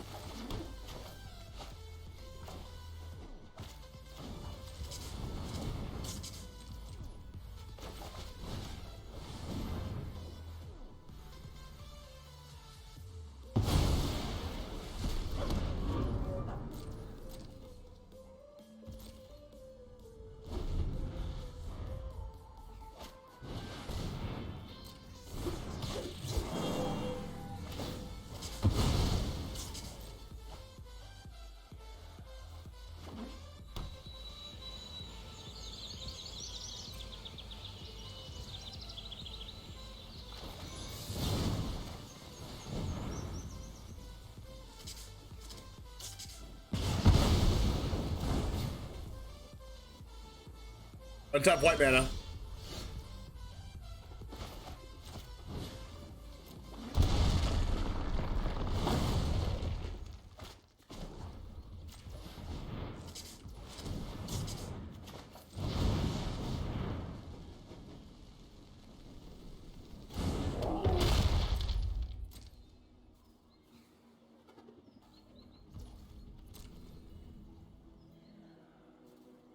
Never lucky.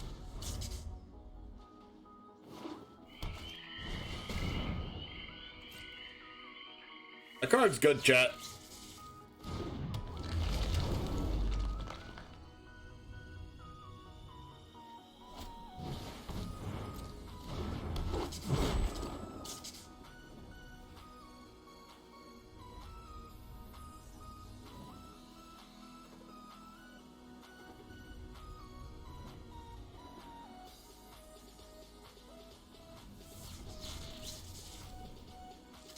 I'm not going to Bone Crusher the Allosaurus Shepherd on end step because if I draw another 2-mana spell, I want to be able to kill that Remwalker. So they already have Portable Hole.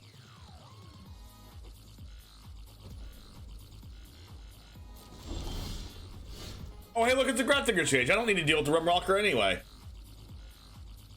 Fight.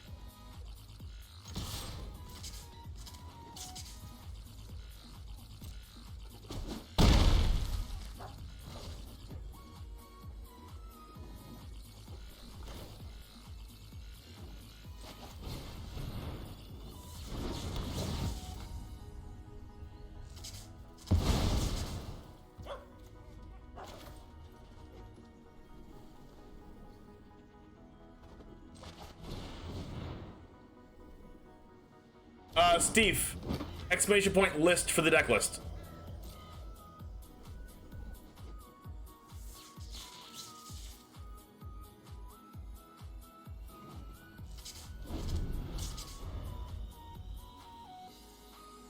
I don't know why MTG bot's taking 18 years. Maelstrom Pulse by Portable Hole. Why not just get rid of my Grafdigger's Cage?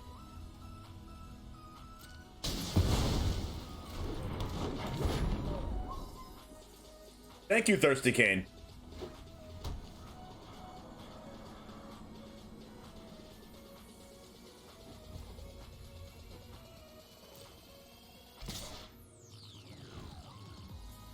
You can technically block with the Blinkmoth Nexus and Bone Crusher and then lose my Nexus. But that's not good for me.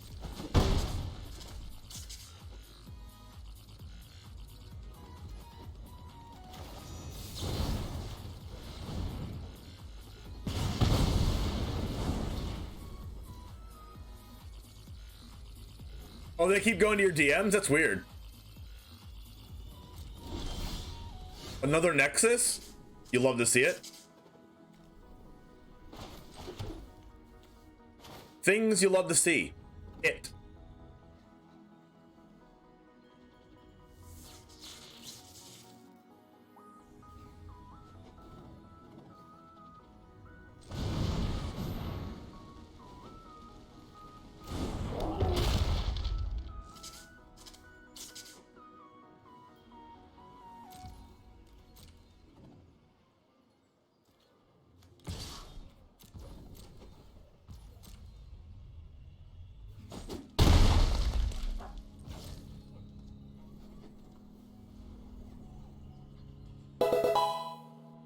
Archie Gang, thanks for the follow. Welcome to the Goose Gang.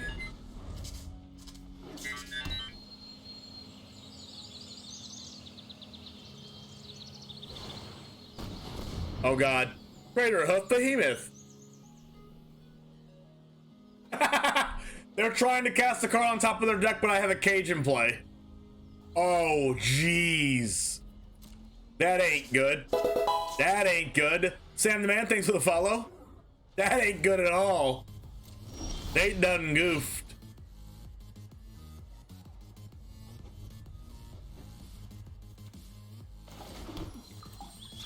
There's really no reason to give them the information of me having Fabled Passage in hand, but I just really want to do it. I'm not saying it's optimal, but I just, you know, I want to.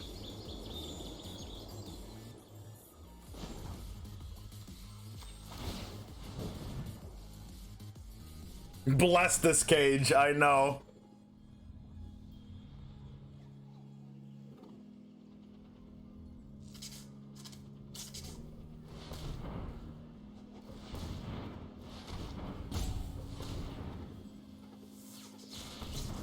What is happening? They're animating their land? I'm not attacking you with my Bone Crusher Giants anyway.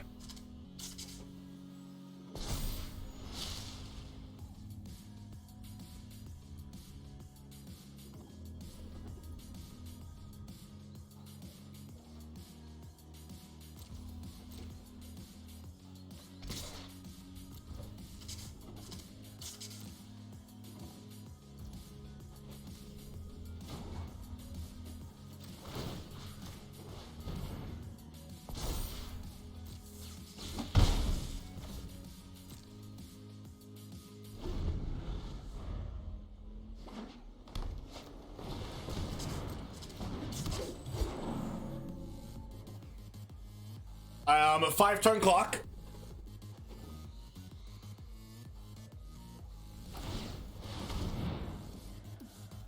Where? Okay. I'm genuinely confused.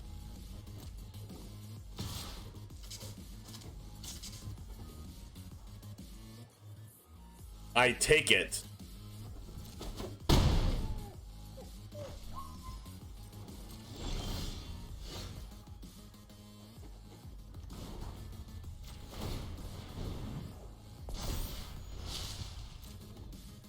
I attack for lethal, so you have to trump block with your Paradise Druid.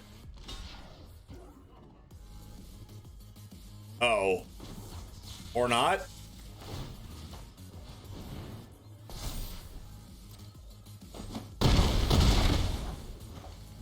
Now they're dead in like a million ways.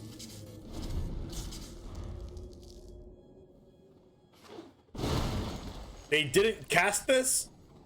I have a Grafdigger's Cage.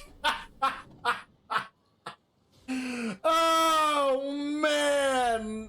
Oh, God bless this cage. God bless this cage.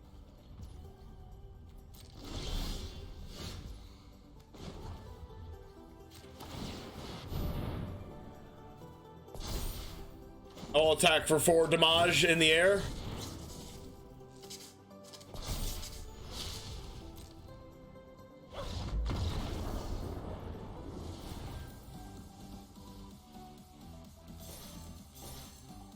Okay.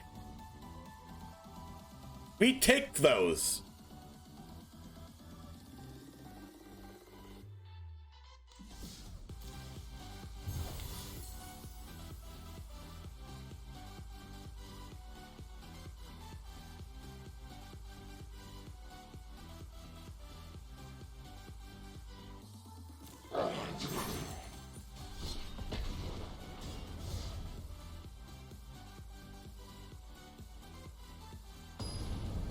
All right, so September 2nd at 9 a.m. Pacific, so September 2nd at 12 Eastern for the MTG Midnight set debut. You best believe I'm streaming that. September 2nd, 9 a.m., which is like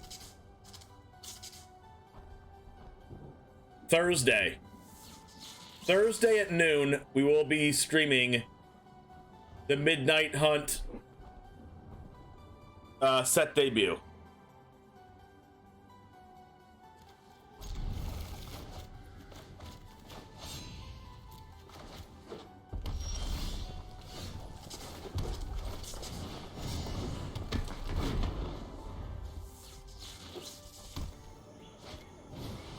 Oh no. They have Bard class. Are we dead? They might actually just spam the heck out of us next turn. Crap. Time of release seems off theme. It's 12 p.m. It's just 12 hours apart. Deck list? Exclamation point list in chat. Clothis. I mean, I have to get rid of the Bard class, or else I'm just gonna die. And then my next guy claim will get rid of the Clothis.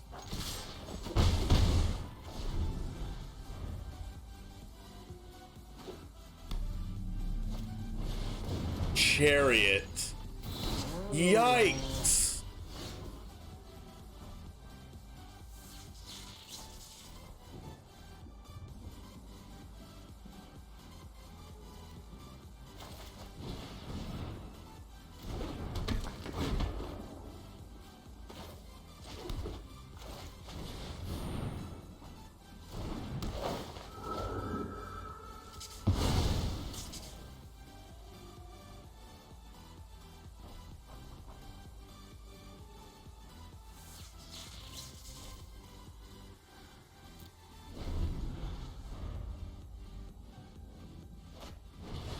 Goreclaw? I mean, it is legendary. Oh, yo, that's a good card. That is an insane card.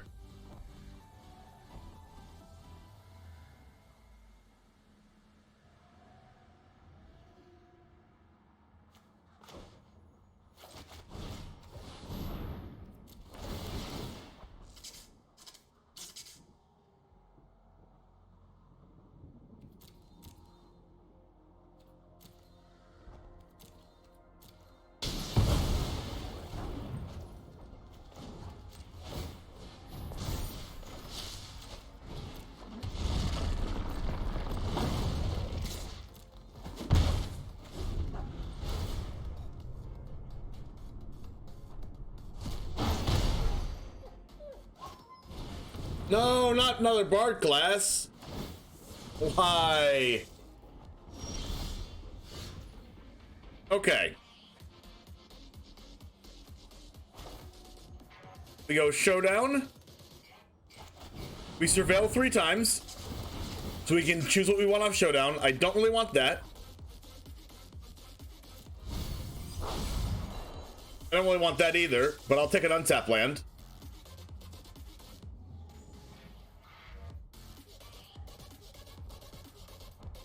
Whatever. Shadow Skull. I mean, it does get rid of the kitties. I'll keep that for now.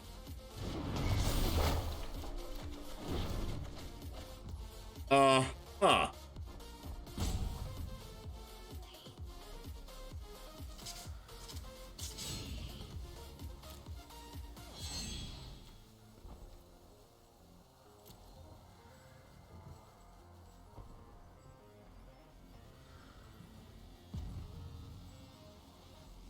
Unholy Heat this. And we'll try to surveil to get these 3/3s. Spellbinder's a creature, okay. So creature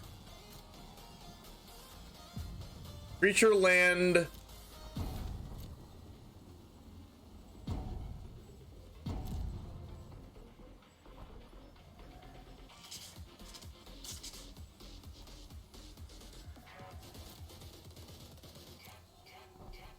Let's try.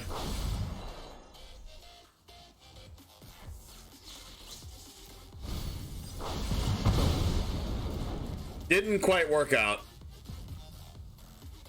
Creature, land, instant artifact. Wait, we can do it.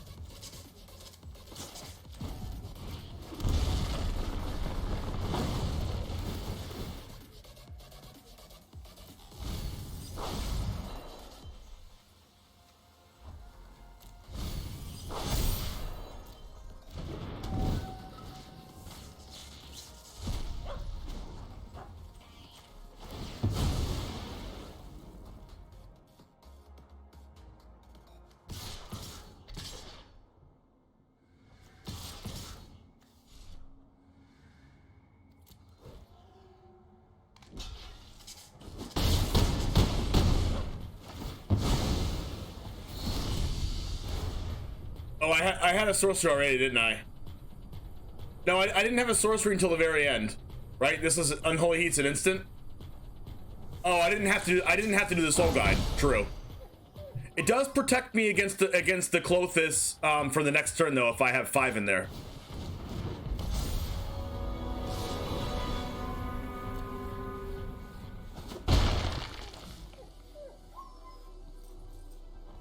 It should be dead though.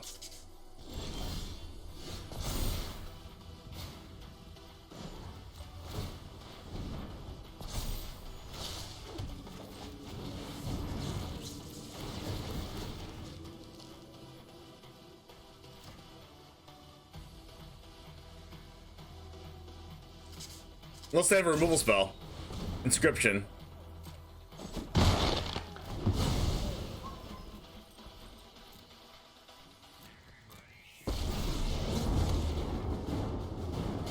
When people start screaming, I know I'm on track.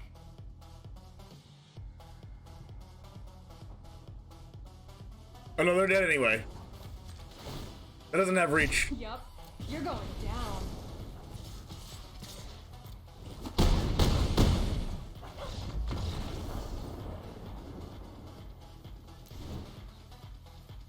So, does anyone want proof that Dragon Rage Channeler is really good? Anyone else? Anyone else think that? Oh, okay, got it.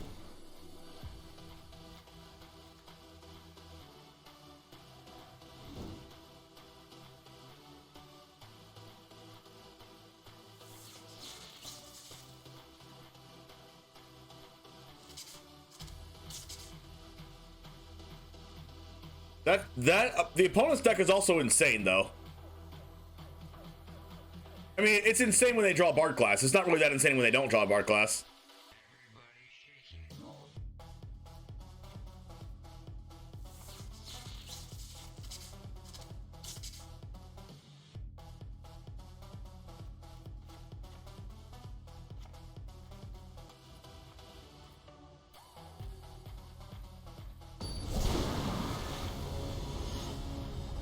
How are they alive? What's up, Hazmat?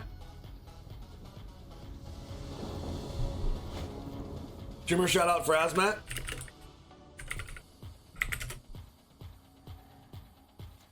No.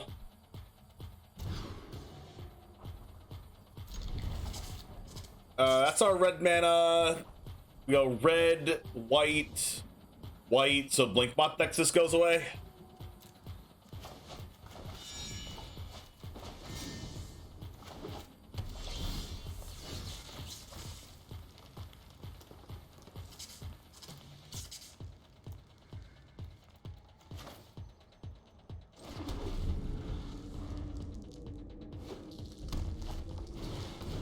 Well, they always have that.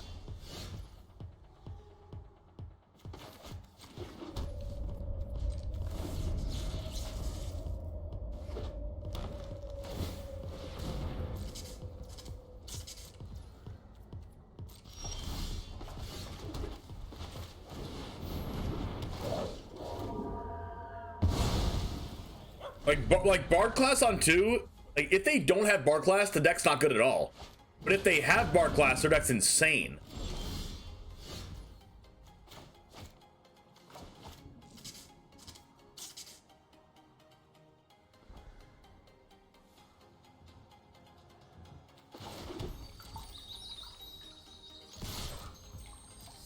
That is quite the Monka S, chat.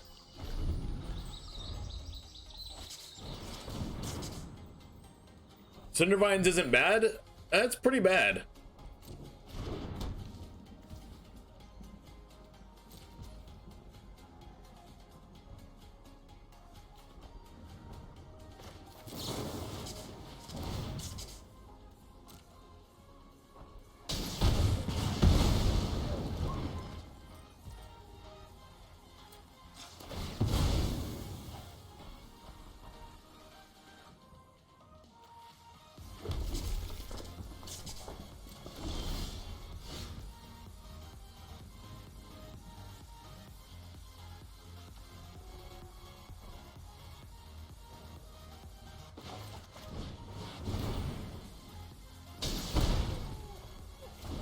Like, I don't really care if they kill a showdown.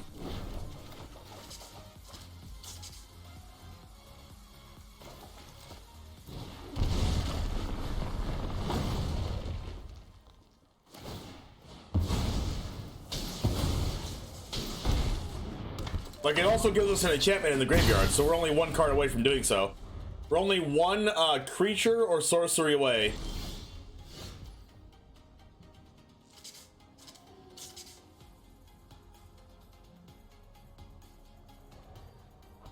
I'm just gonna Shadow Skull for 0.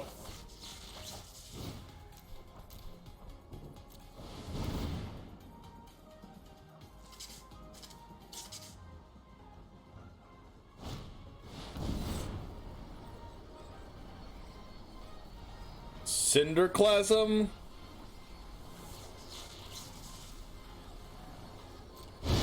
I guess I get to use my Day of Judgment now. Value.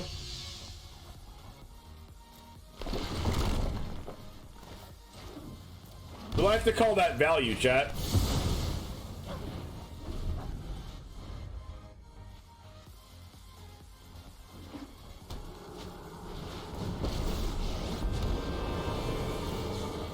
I know. Today's my lucky day.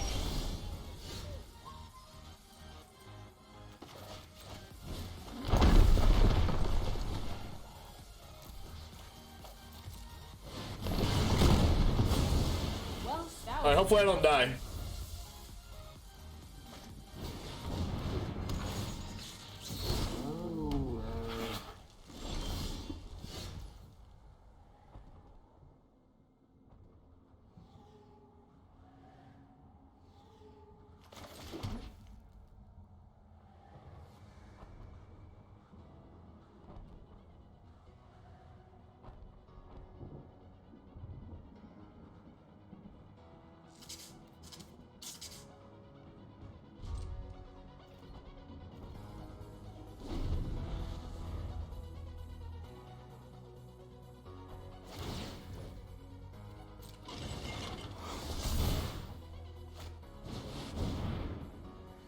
Wow.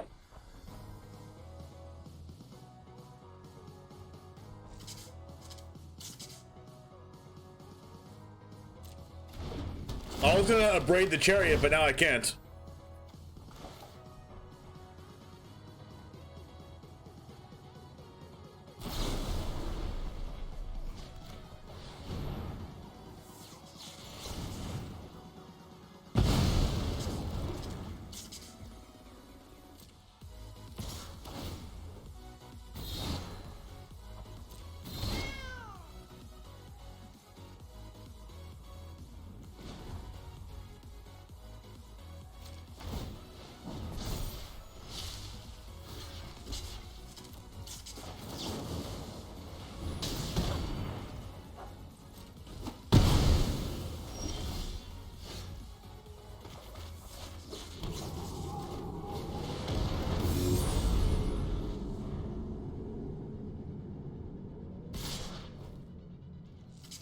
You're gonna cinderclasm me?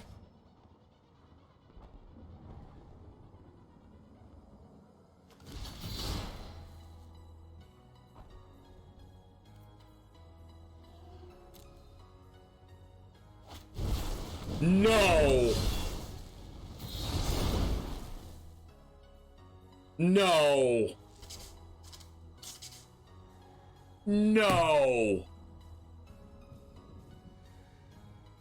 How this deck is this is the greediest deck I've ever seen. They're playing Henge, Cinderclasm in their creature deck.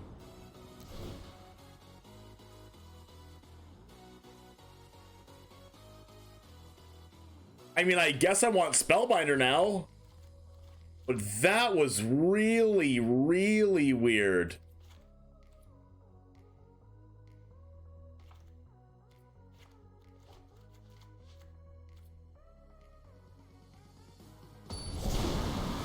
Is that Chandra's Embercleave? No, it's a cat's Embercleave. Have you ever seen an Embercleave holding a shiny, fiery sword? Neither have I.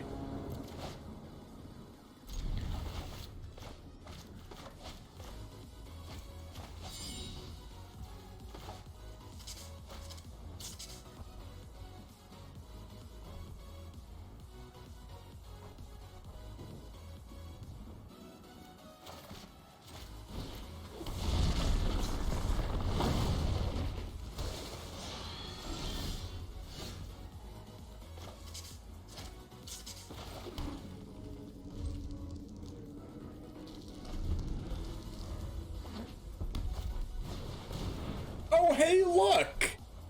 Wow! It wasn't a bard class. Interesting. Interesting concept.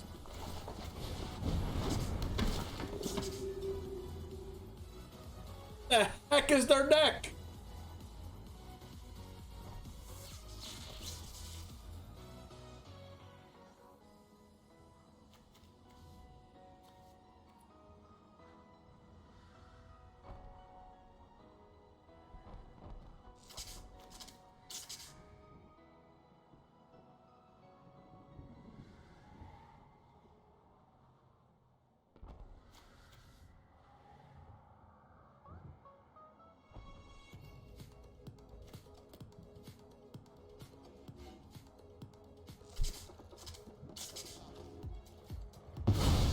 We're done here. What are the tier 1 decks at the moment besides Jeskai Creativity? You're asking because I'm planning on making my first deck and I barely have the wild cards.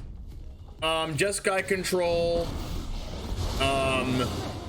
create the Jeskai Creativity deck.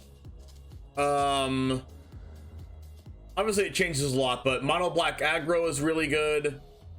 There's probably some kind of build of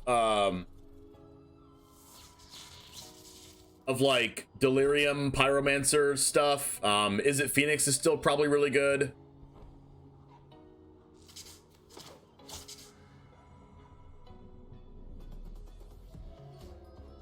Like this doesn't really do anything besides give them more mana, but they do need mana.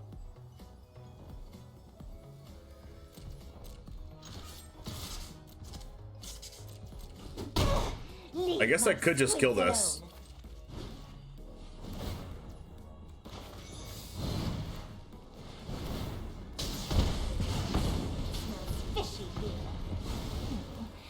sure belly flopped.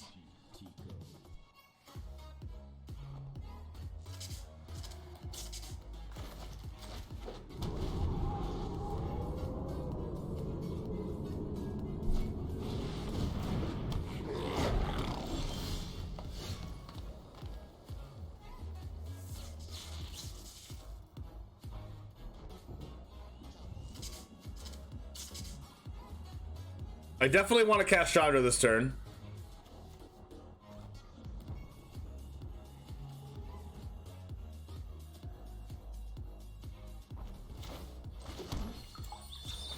I'm gonna go for white here so that I can cast a Marius Call next turn. The really bad thing here would be if they can kill my Chandra somehow.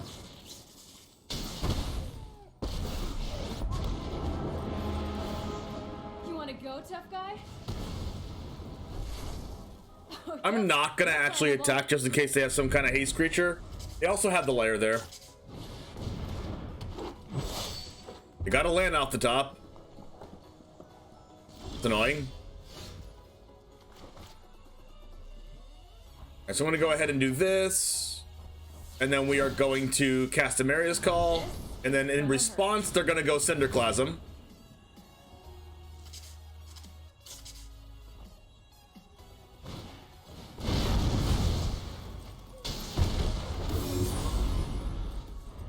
Then they're gonna cast the Great Henge, and I'm gonna cry.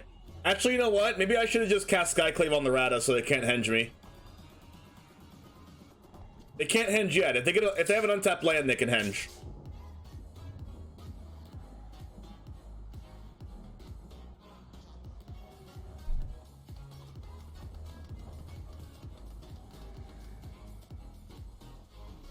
I have land instant creature sorcery here, so Dragon Rage Channeler is online.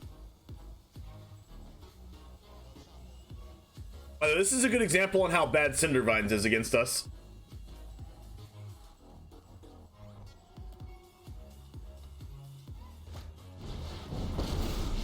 Wow, 4-mana Domri. I haven't seen this card in ages. Oh, it's a beautiful day for chaos, isn't it?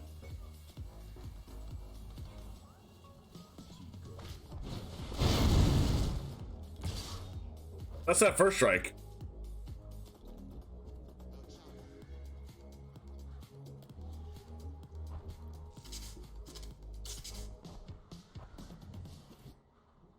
Innistrad, I don't know when Innistrad Midnight Hen comes out, but they're going to be officially releasing it on Thursday. Not releasing it, but doing the spoiler season. Okay, so I could let Chandra die. Or I could just trade Rata for one of my angels.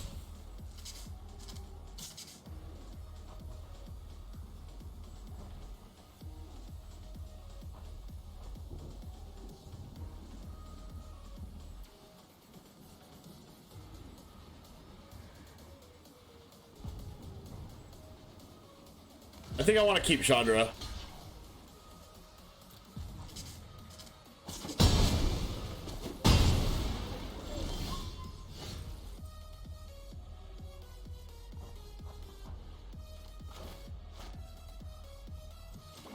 Alright, so I can plus for mana and still kill the Domri.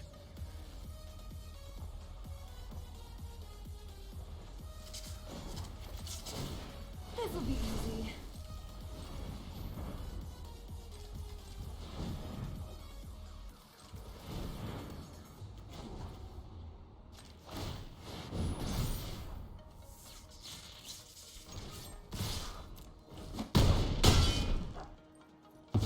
I'll be back after I've licked my wounds. You'll see.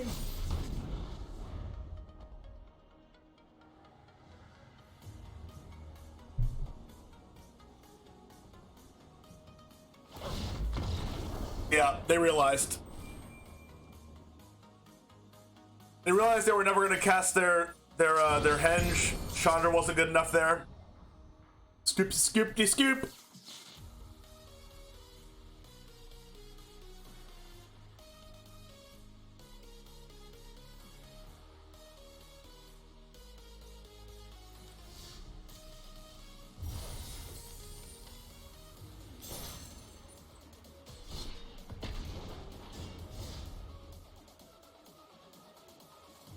Let's go!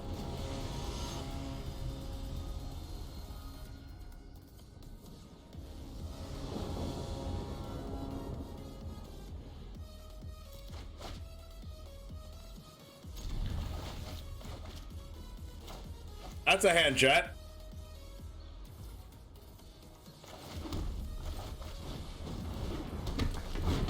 You need to have one emote that feels amazing, man. I think everyone has that emote just for demo. I think it's a global emote.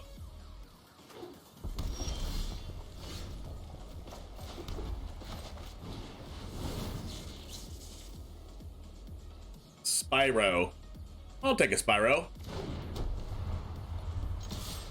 I'm pretty sure it is.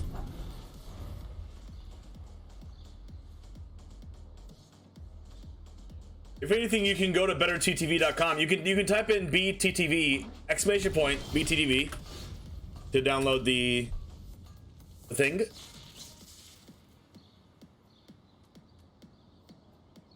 Who's our nemesis in the meta so far?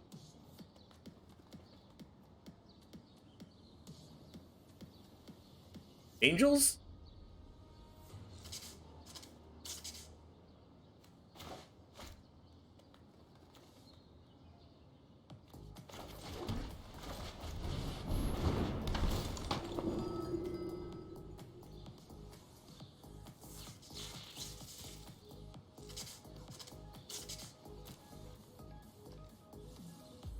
Their hand's really good.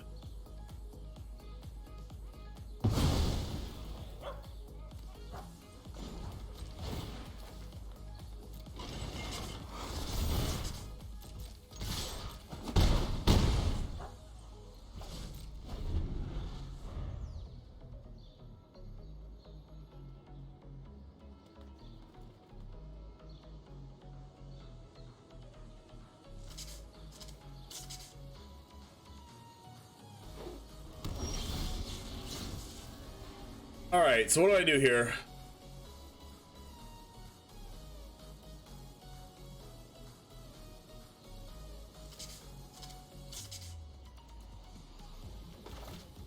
I think I'm gonna do something kind of sus, but it does turn on my Dragon Rage channeler faster. It does let me crew this.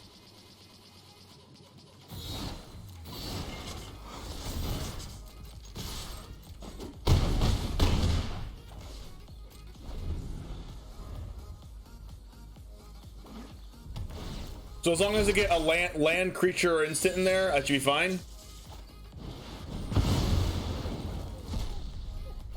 Oh wait, no, do I just lose?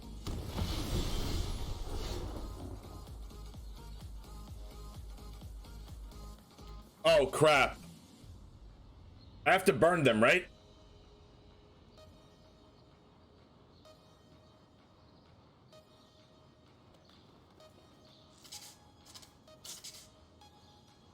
That is really annoying.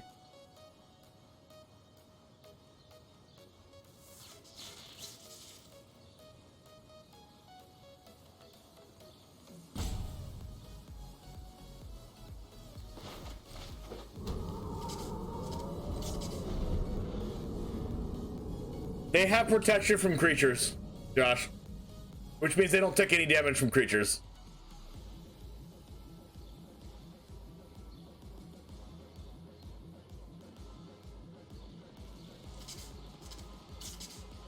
Right, I can still kill planeswalkers. Like they don't. Like I either have to kill them or I have to kill the Sarah's emissary. They both have protection. You and creatures you control have protection from the chosen card type.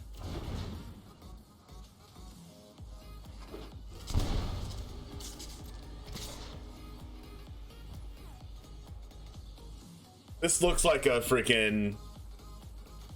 This looks like an Anger of the Gods.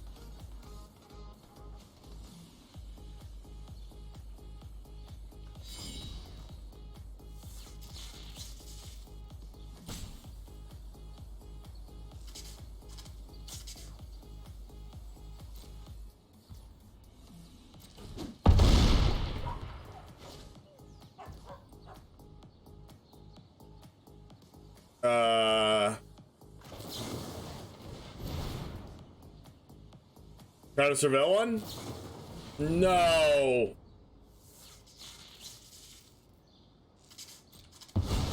Crap.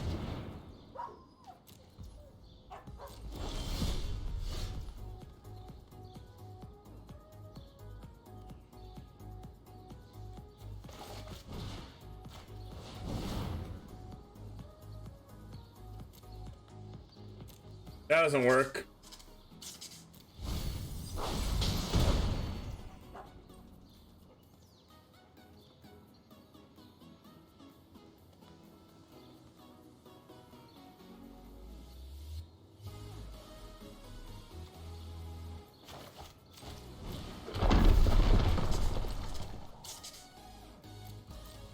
This card's so annoying.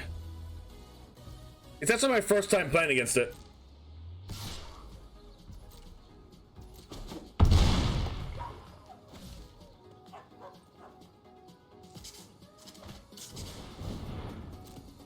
I probably should have like not played the. No, actually, no. What I did was correct. I just like. I was thinking to myself, maybe I should hold the lightning helix for their token, but I didn't have the opportunity to do that anyways because I drew the lightning helix off the pyromancer. Oh, it won Hoogland's tournament yesterday. All right, we have one chance to win. That ain't it. And then they just hit us with Sarah's emissary and we die. That's so stupid.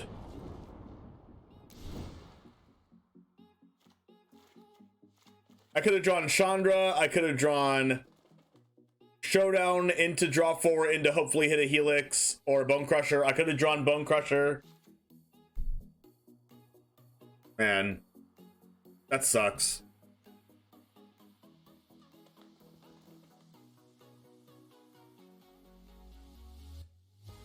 People are citing Containment Priest now? That's fair.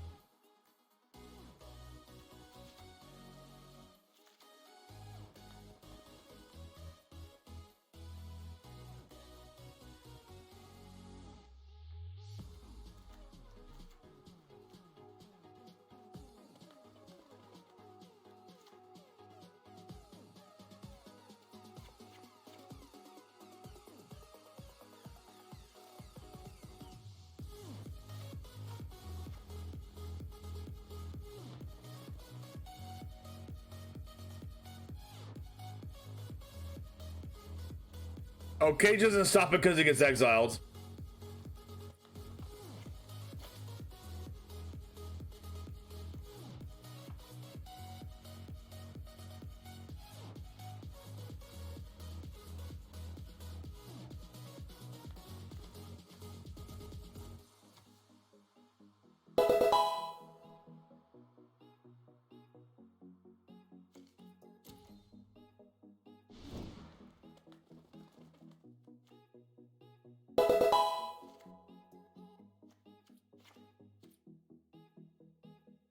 Hey, thanks for the follow, Lovely Ocean, and Floof the Fennec.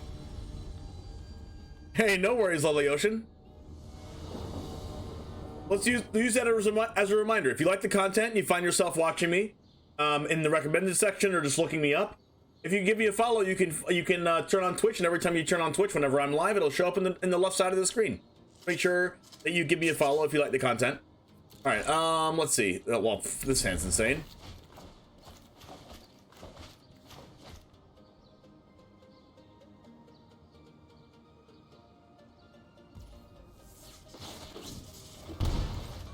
It'll be more insane with the land, but still. Thank you, Nuno. There we go.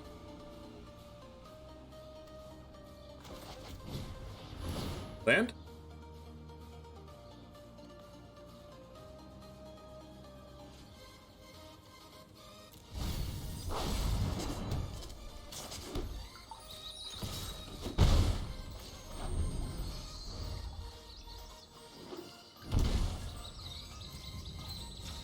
Do they have a 1-mana burn spell?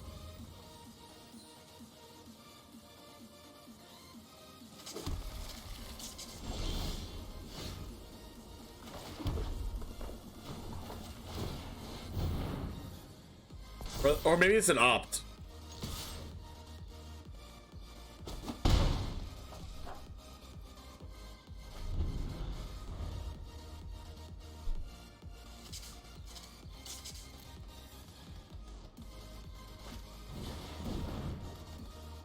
All right, so I have land, sorcery, instant right here, and if I can surveil something, this becomes a 4/4.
Whoa.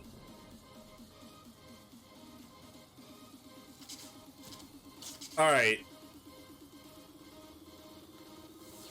Lightning Helix, this. Hit a Planeswalker off the top or enchantment. That's a creature. That gets us out of range. Let's go!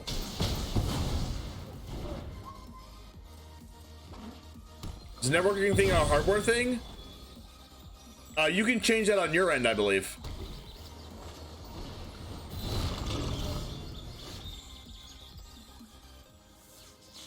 I don't think I control what I don't think I control it.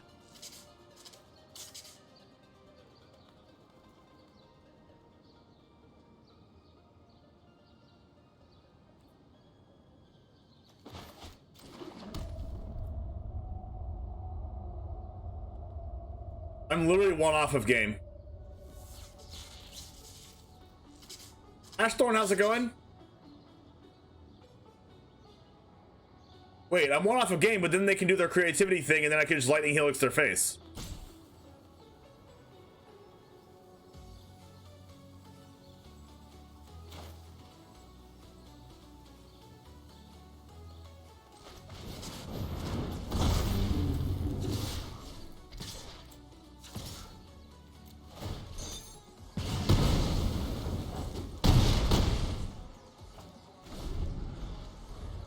The highest cap is 720. What's the highest cap for other people that you've seen?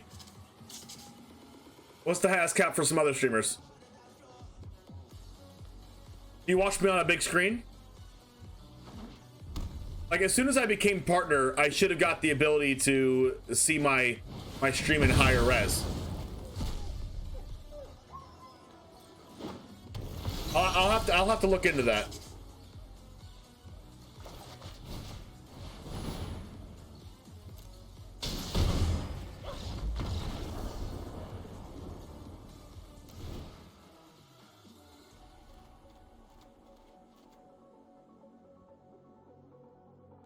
No, I've had the same mic. I've had the same mic forever. Same mic, same setup.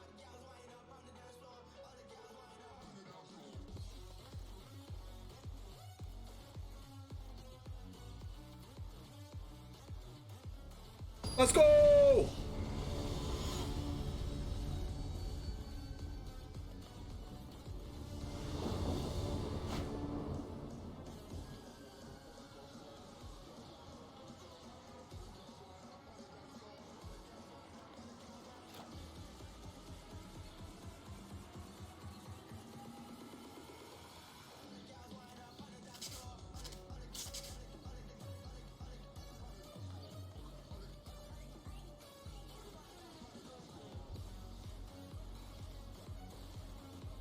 Yeah, once you hit partner, there's a different setting that it does. I'm not even quite 100% sure. If someone has a link to that, then I'd be welcome to read it.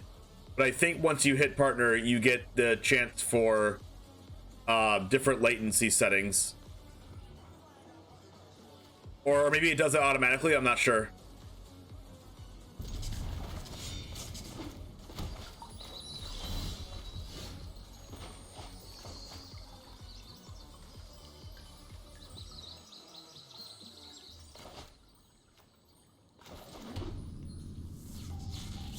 We did get new emotes, Mirza.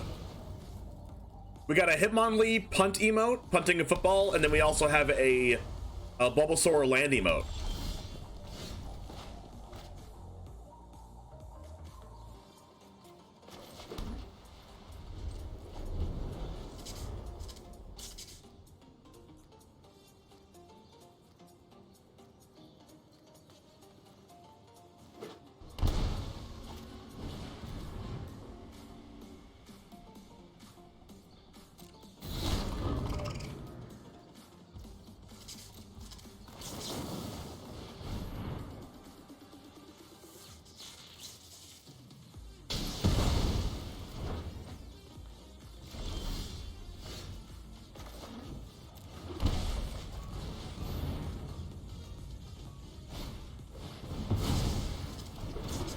Alright, so I guess that could creativity me.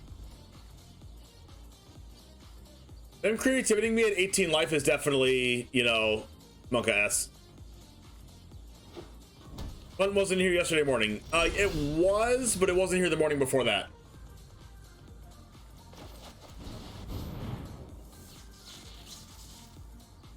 Mero released the teasers. Okay, we'll read those. All lands, 100,000,000% of them. Wow.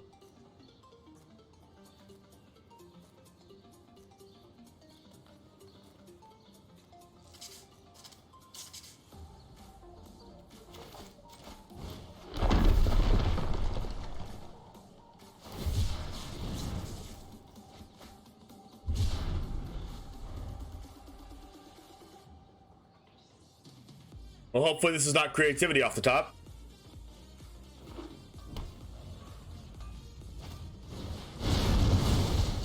All right, I can take an anger.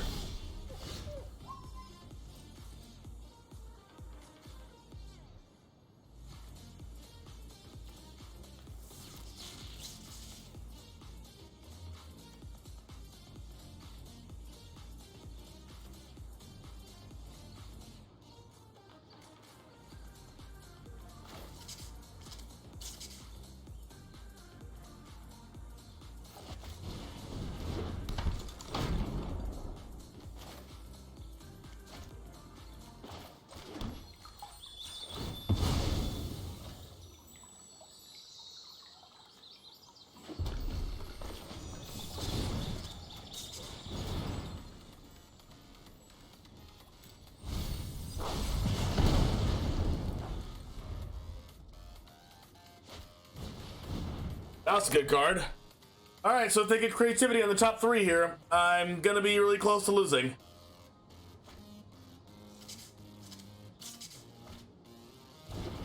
They got a lightning helix.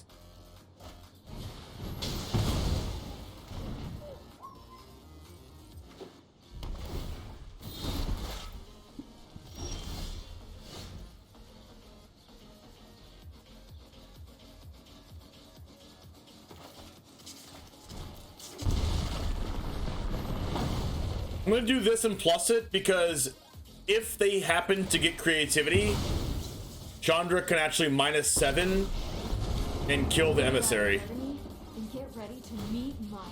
Hope it's not too hot for you.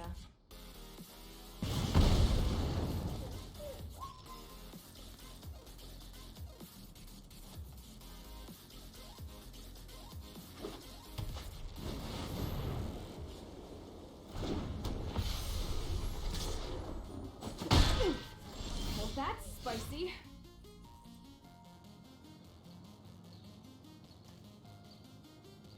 It didn't say protection from planeswalkers.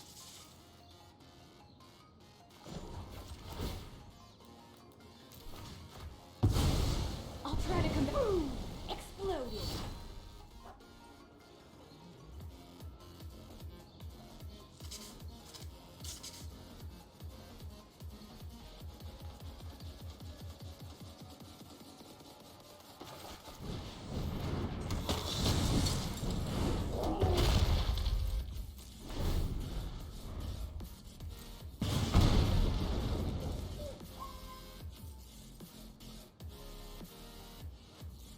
Hopefully they don't have another Avacyn and hopefully, or Sarah's Emissary. But they play 2, right? I would assume they play at least 2.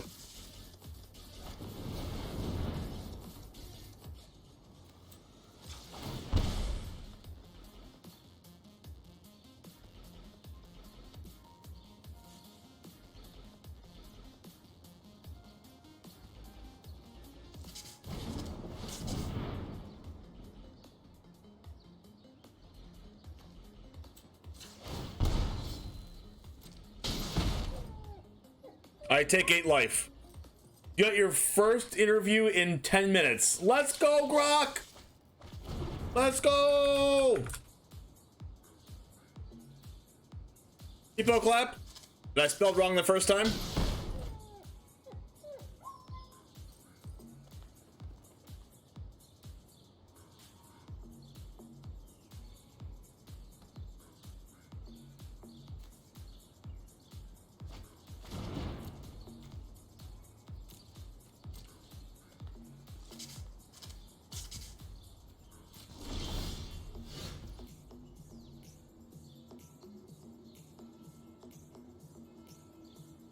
Alright, so I have an out to the creature now, in Deckenstone.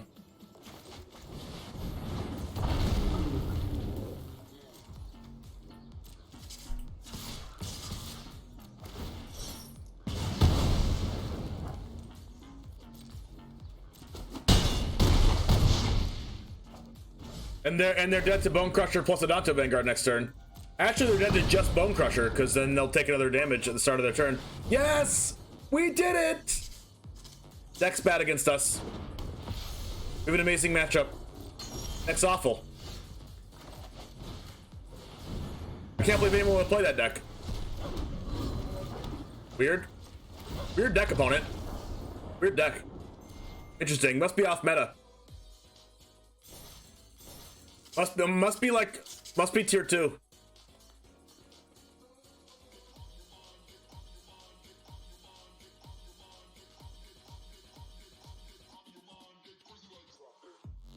They must be experimenting and trying something different.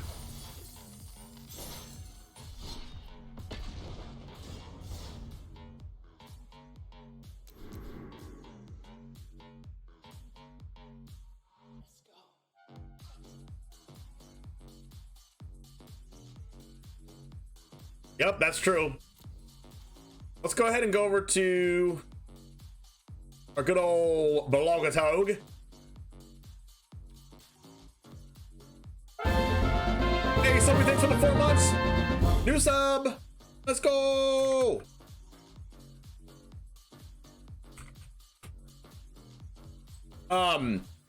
It doesn't like they could have been a really good pilot, but we just beat them. Like that also can be true. It doesn't mean they're a bad pilot when we win. So this is Marrow's Midnight Hunt teaser. Before previews for Midnight Hunt officially begin, I thought it would be fun to do another of my duelist style teasers. You have no match for me, Yugi. I have the power of 1,000 Dragon on my side. I'm the better duelist. Dual style teasers where I give tiny hints of things to come. Note that I'm only giving you a partial information. Okay, first up, here's some things you can expect.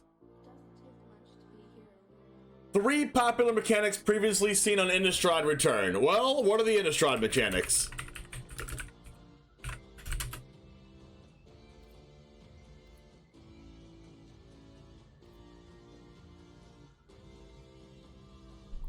Wait. There's only 5 mechanics?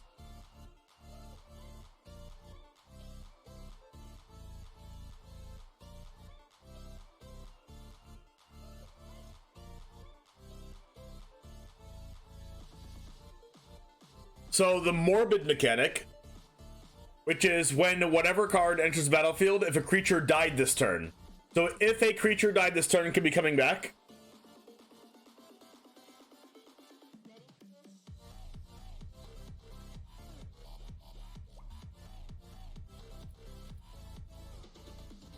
Flashback, which we already know from cards that we already have in Historic, like Chandler's Edict. And also cards like Faithless Looting.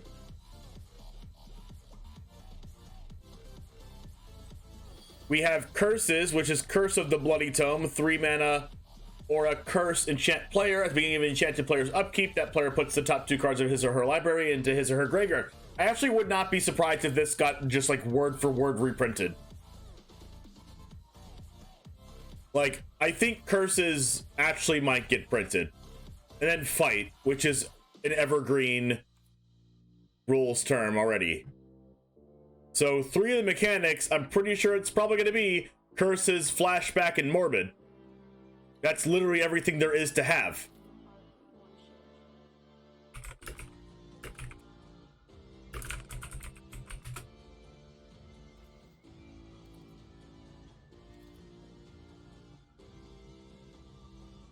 This one, double face cards. What's the other side of this? Insidious Mist. Wait, Shadows over Innistrad had MDFCs?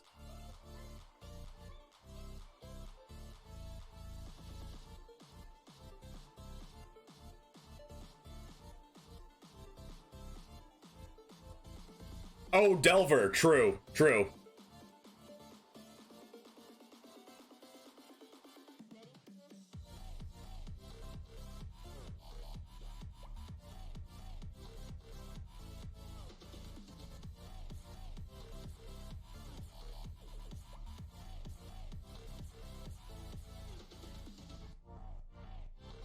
This is a weird card. I mean, it seems like a good card, but it seems weird. Oh, this is the set that Thing in the Ice came in. What if we get Thing in the Ice for Historic? Oh, that would make Phoenix even better. Yo.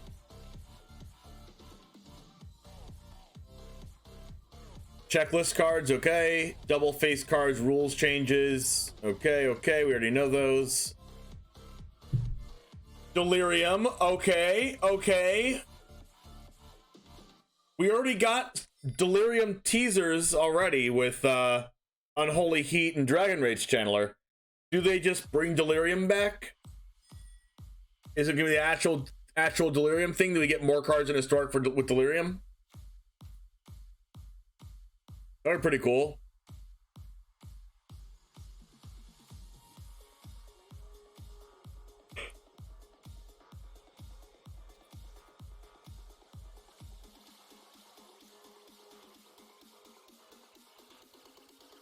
Oh, and then there was Clues also, and Investigate in this set. Man, I wish I played in this set in Standard. It seems like a lot of really cool mechanics. Oh, and Madness? Wow, did everything come in this thing? Did every good mechanic ever come into Innistrad and Shadows over Innistrad? And by good, I mean fun. Skulk.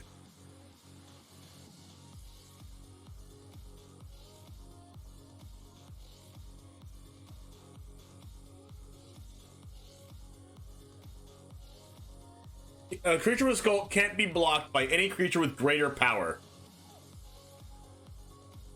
Interesting.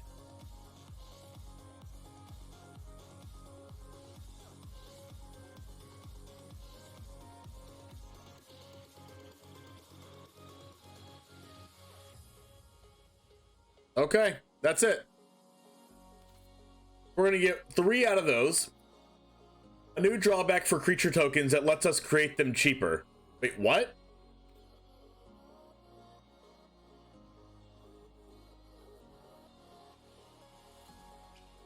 A new drawback for creature tokens that lets us create them cheaper. How is a drawback making something cheaper?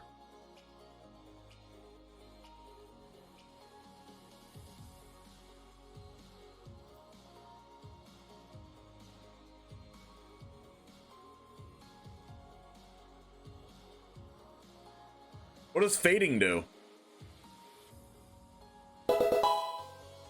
Thanks for the follow, Plague Lord MTG.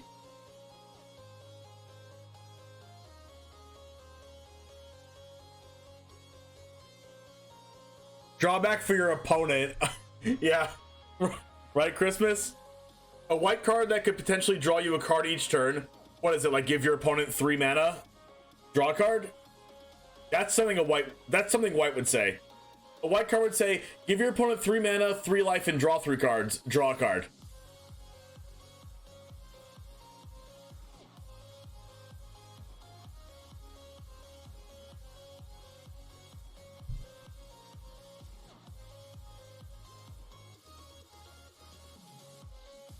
A popular Innistrad card gets reprinted. Okay. A curse that transforms into a creature. Oh, so we know that curses are coming. Yeah, you lose the game, but you get to draw a card. Exactly. A curse that transforms into a creature. So we know we're getting curses. That's one of the 3 then. 2 permanents that can double something every turn. 2 permanents that can double something. Like a Hydra's Growth kind of thing. A mythic cycle with you may pay whatever cost any number of times. Oh, what?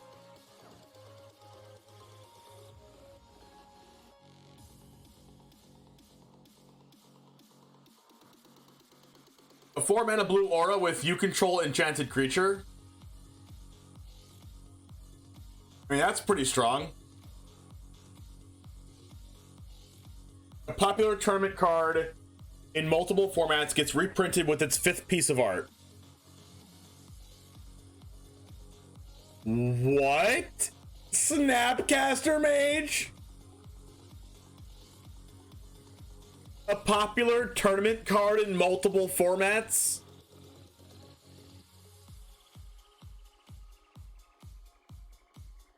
Blood Moon? Oh no. No way. Liliana of the Veil?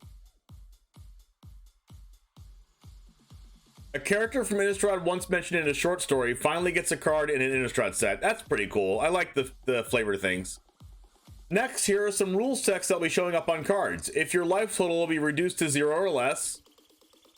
Okay. It gets reduced to 1 instead is what it's going to say after that.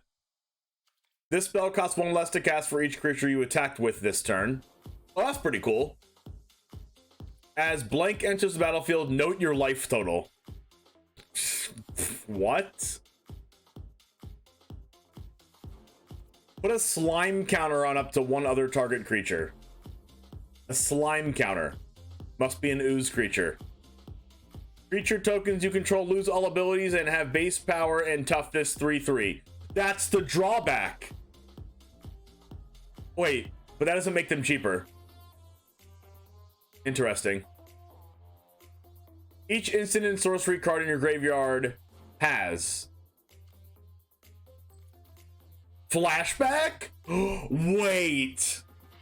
Oh no. Are we getting Past in Flames? Oh no. Oh no. Please don't tell me we're getting Past in Flames. Don't. No. No. No. No.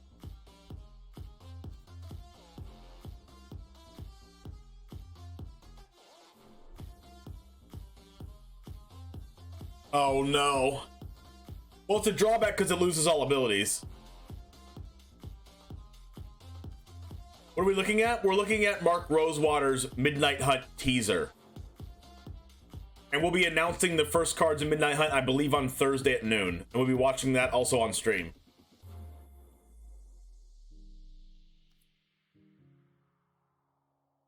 Oh, how does Past in Flames read?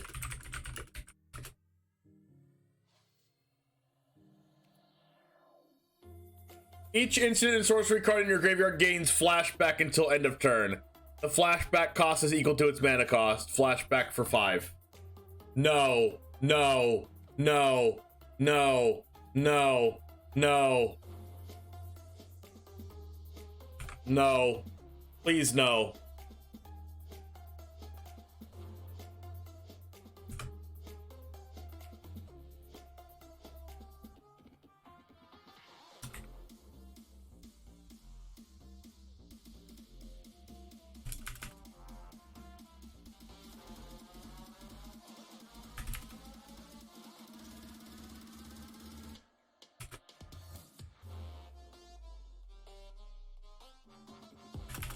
No, no, no, not Past in Flames.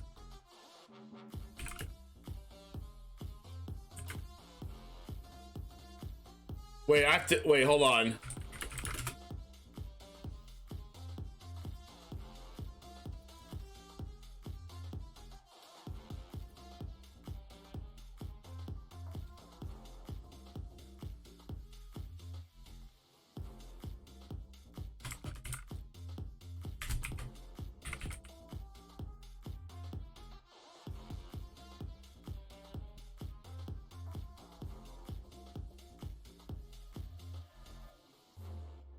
Yikes.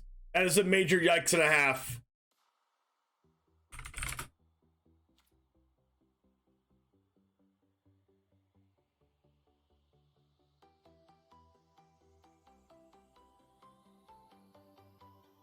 Snap, snap, snap. I know, right? Let's go. All right, what else we got here?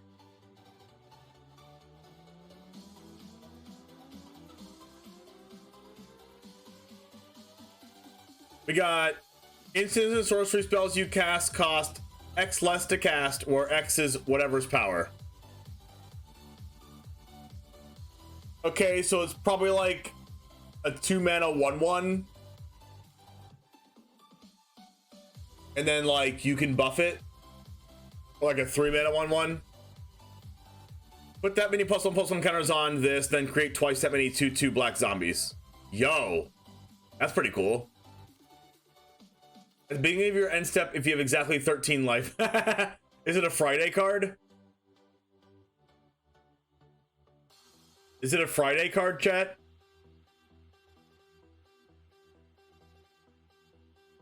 Alia?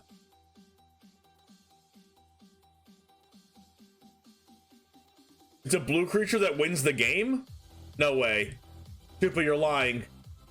You're lying.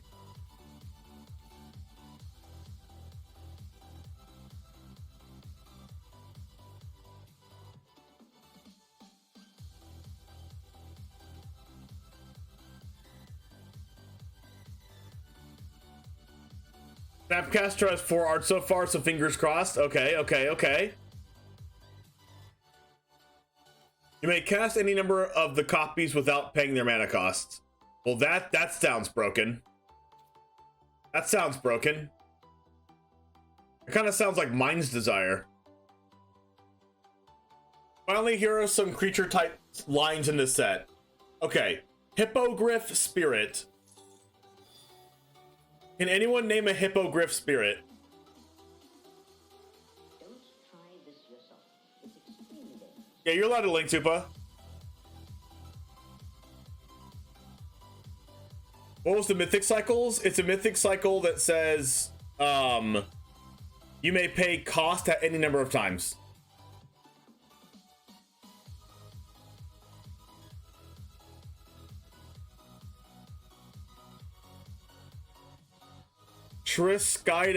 Tristidecaphile. 2-mana 1/3. You have no maximum hand size. At the beginning of your upkeep, if you have exactly 13 cards in your hand, you win the game. Well, this one says when your life is 13. So that's different. So I don't think we're getting that card.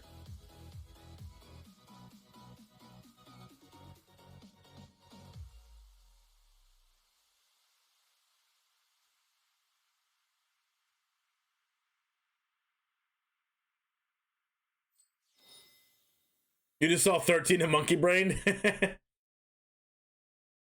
Damnation has 4 arts? Oh. So we're getting Hippogriff Spirits, Human Soldier Werewolves, Dragon Egg, Leech Horror, Fungus Horror, Plant Horror. Is Innistrad just horrific? Drake Horror, Demon Dog, Ooze, and Vampire Noble.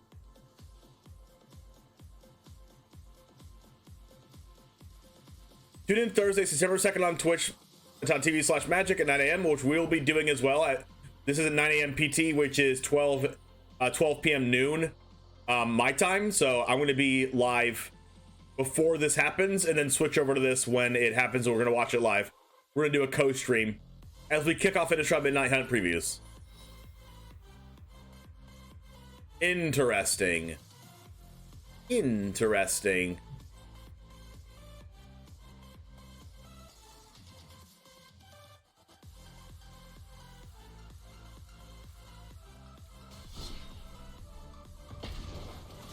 It could also just be Ancient Grudge. True. Wait, Ancient Grudge is in Historic already, I think.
They're playing Auras.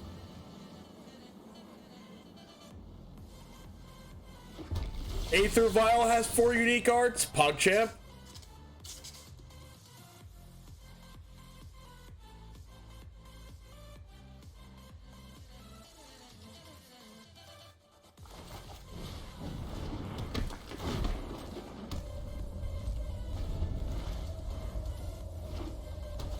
You really think they'd print Blood Moon though?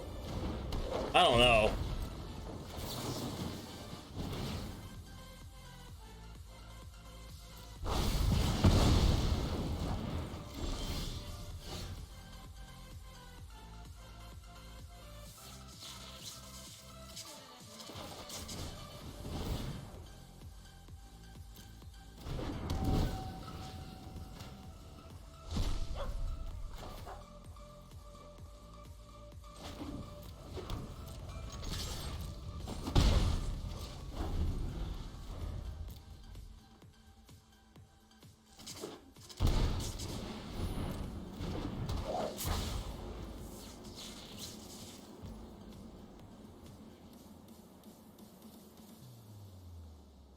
Let's look at Spell Pierce.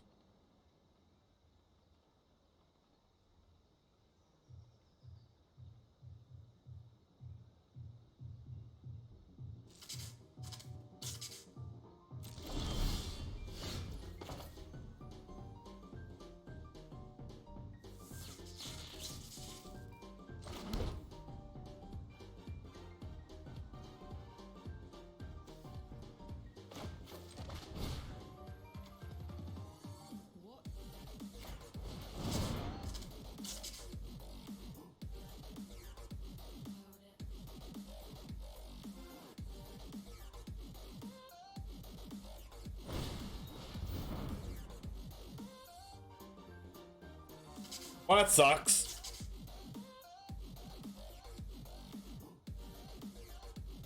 I can try to draw Bone Crusher.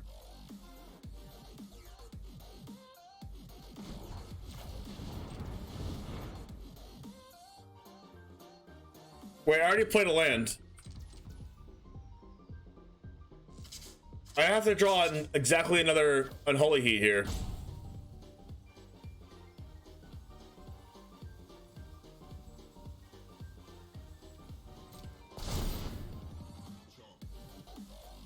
That's a good one, but I only have one white source.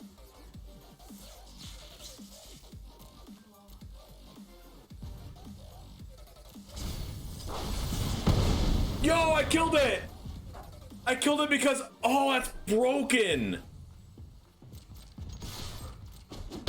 I killed it because my creature went into the graveyard. Oh, that's insane. Oh, that's insane. Yo.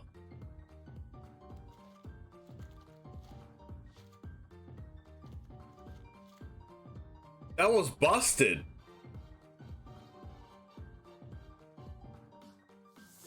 Pithing needle, that's true too.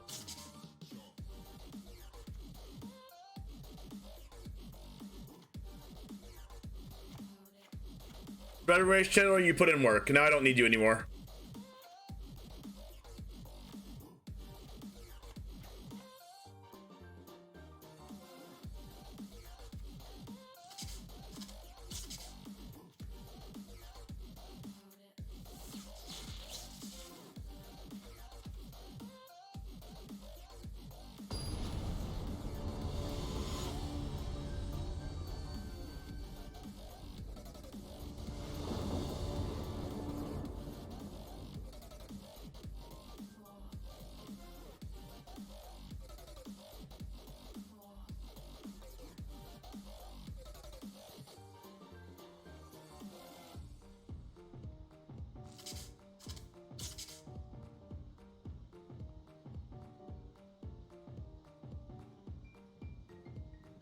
The deck is right there. The link, exclamation point list.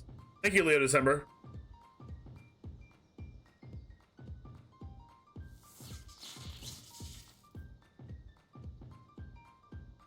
Snap only has 3 actual different arts. I'd be very surprised if Snapcaster came to Arena. I'd be very, very surprised.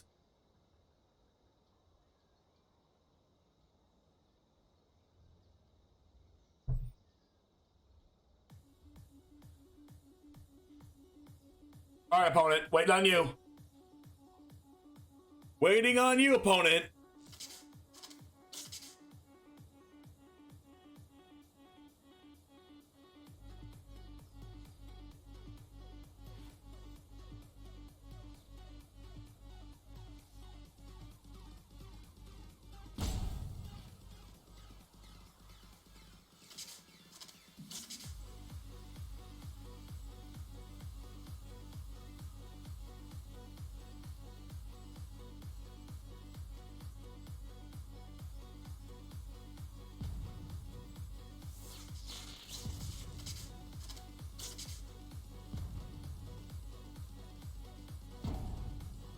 I think Aether Vial would actually be like okay for historic.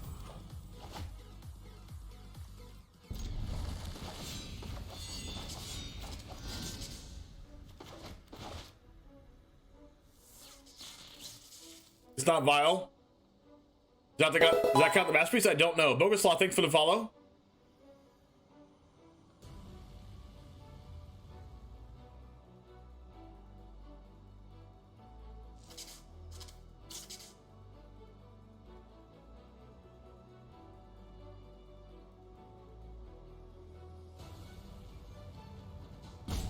I think they DC'd. Morning, Quick. How's it going? Good to see you.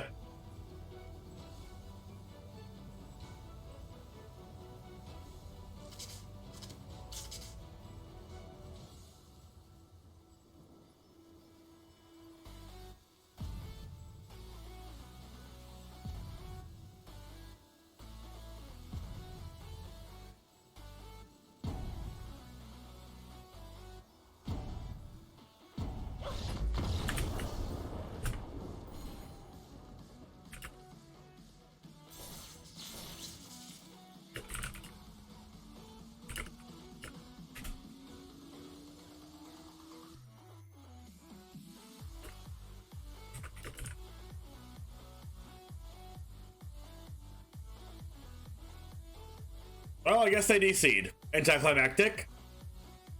Iconic, Modern Masters, and FTV Relics all have the same art, and there's Darksteel plus Masterpiece. Well, they didn't say that they would have the same... Did they say different arts, or did they say different printings? I actually forgot.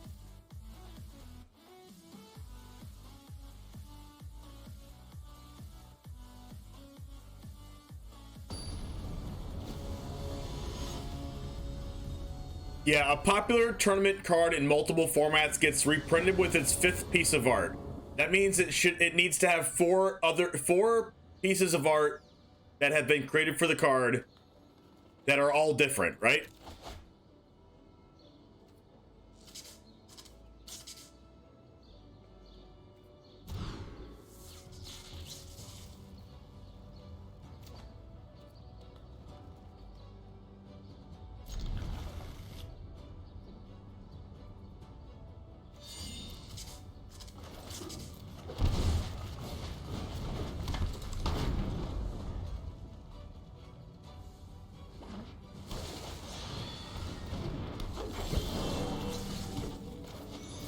Looking for Lance.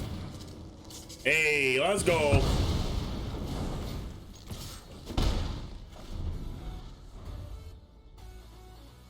Yeah, Aether Vial being cheaper would be good too. I think there is a good humans deck that's just like in Historic that no one's playing right now though. Like you get to play Esper Sentinel, you get to play Dahlia's Lieutenant. Like if anyone has a good humans deck that they want to submit as their deck submission, then I'd be willing to play humans. If anyone wants to build something, or you can redeem it as a build around.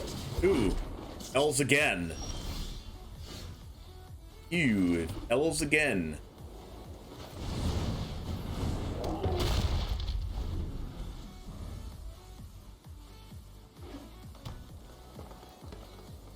Aether Vial has an art that looks like that. I've never seen that art before. It's like the vial is transforming their hand by itself. Circle of Dreams Druid, yikes.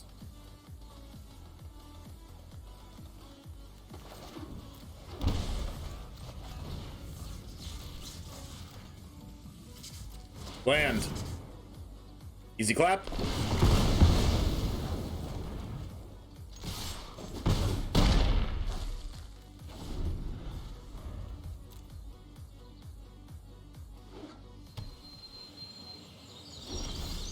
That's a Coco. Wake me up for your Coco.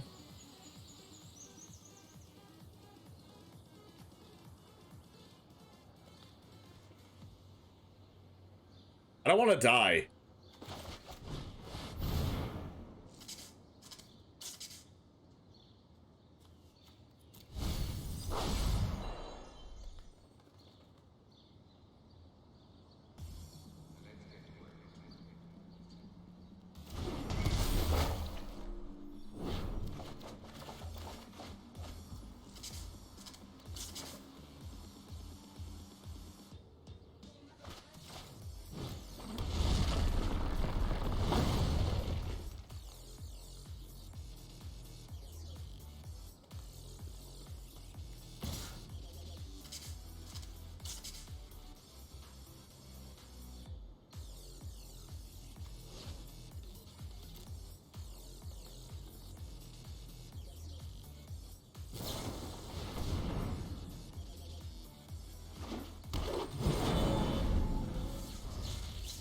Getting Arc Druid on end step with Collecting Company is so absurd.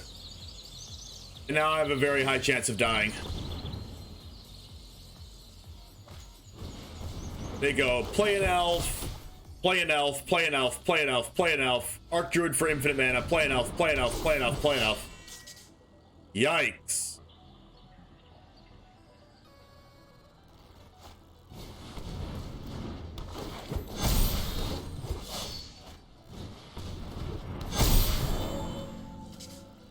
That is quite possibly the best sequence I've ever seen.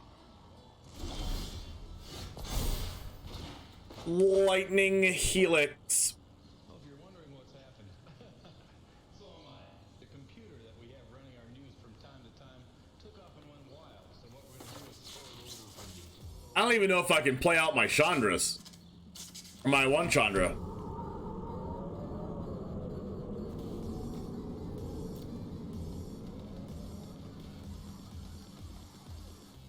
Like, I have to realistically kill 3 things here to be good, or 4. But I can't do all of that. Like, I can go Chandra minus on the Arc Druid, and then Helix the other Arc Druid. Like, then Allosaurus Shepherd kills us.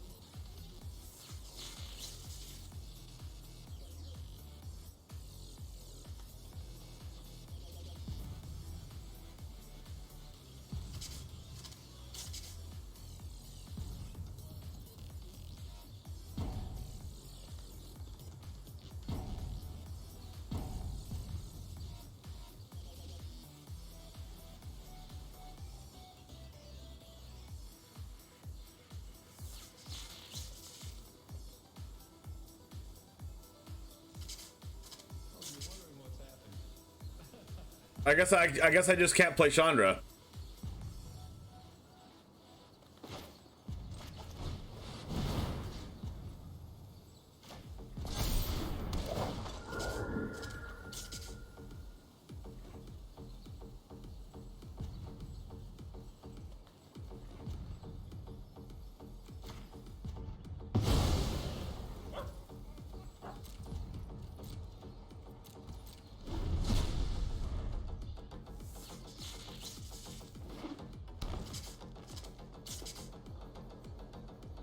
Oh yeah, War Master's gonna buff their things too. Like, just all of their things buff their things. It's just, yeah.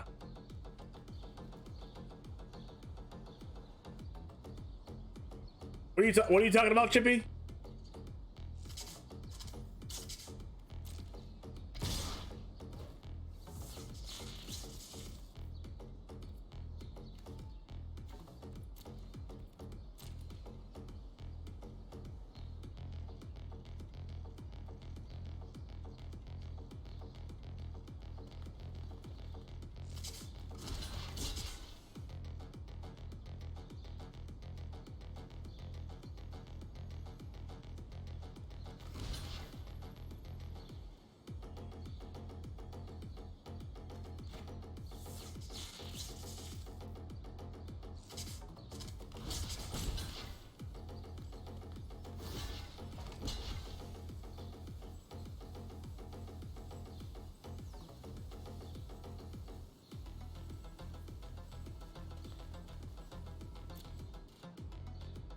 Oh, green light +1/+1s. Got it.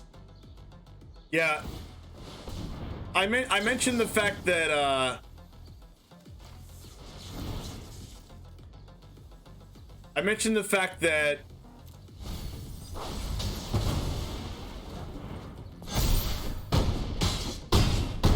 it might use a little bit of work, but I think it has high potential. All right, we're super dead.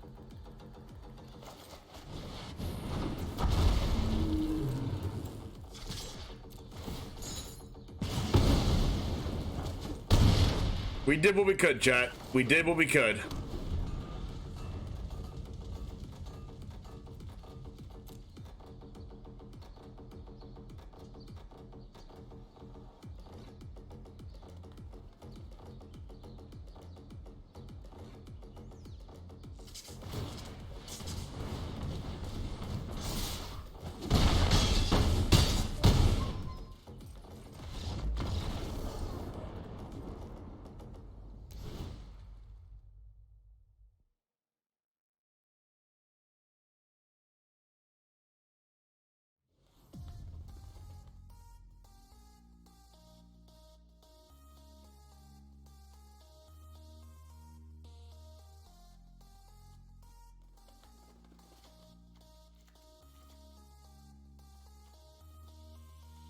Second Stone, Portable Hole, take out Heart of Kirin, Seasoned Pyromancer, take out Spellbinders, take out Dragon Rage Channelers.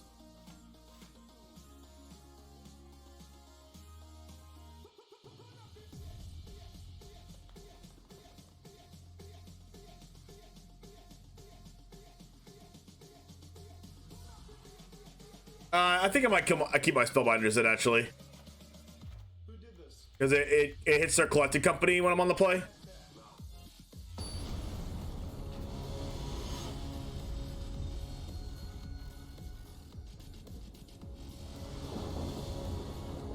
Daily Deals resetted. Okay, I'll go back and check it. All right, this is good.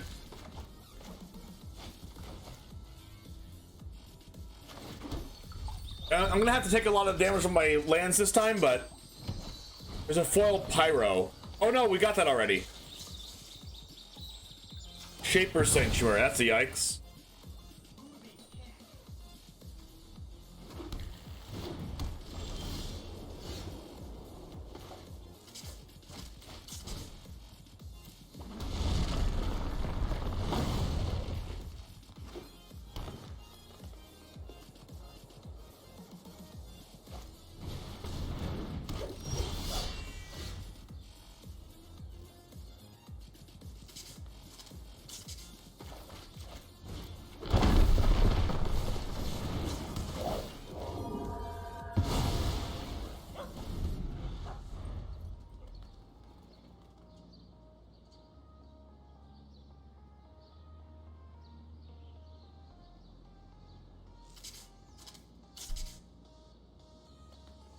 All right, we need to draw land.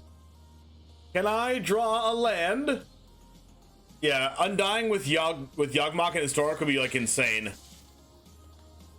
Yeah, I just didn't add the style, Soapy. I need to go back and add the style.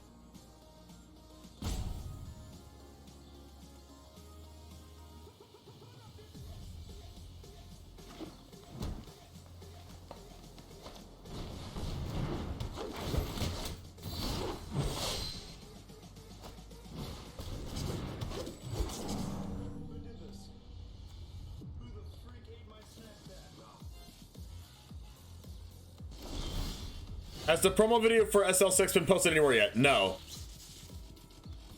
I usually wait till like the week before to post it, but I can post it. I have it. Hey, look, it's a land.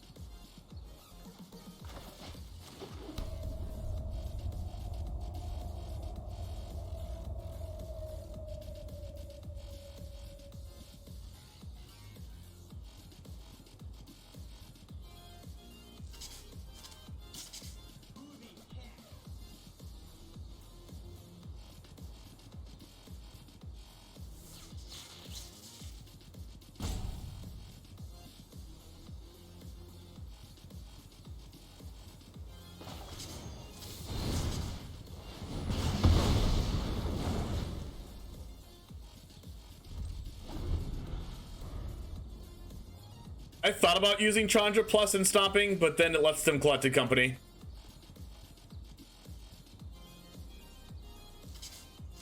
Well, it doesn't let them collected company, never mind. It doesn't allow me to kill something else they play, like a Lord or something.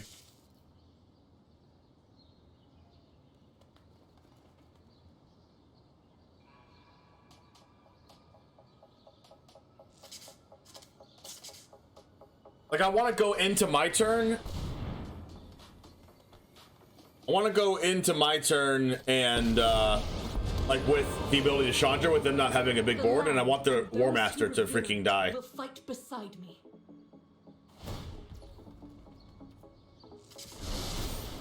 We will endure all trespassers.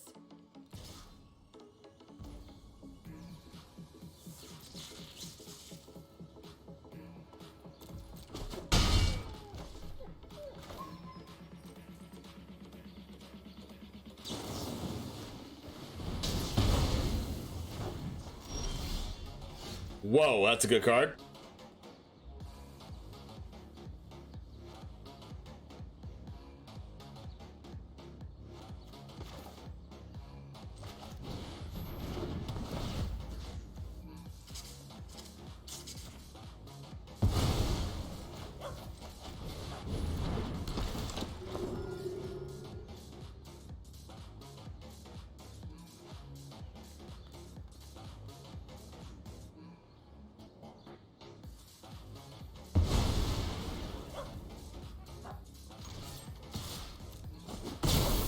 My vengeance will be absolute. If I draw one untapped land, I'll be okay. Because, like, I can Chandra, then plus, and then Deck and Stone, or Chandra plus and Bone Crusher. I don't really want to minus the Chandra since they go pretty wide.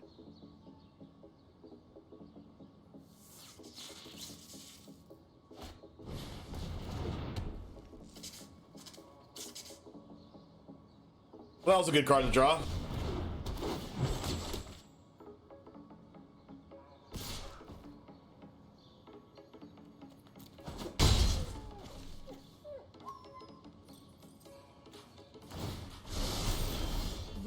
There we go. Nature's magic.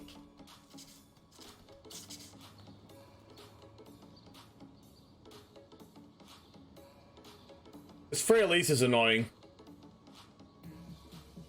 Dipper spell or ability.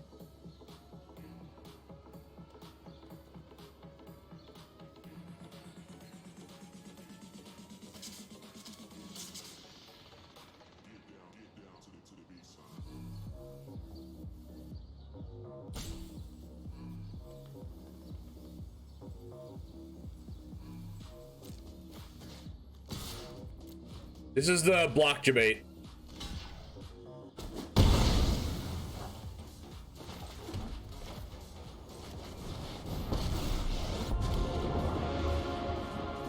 Hey, over here. Yup, you're going down.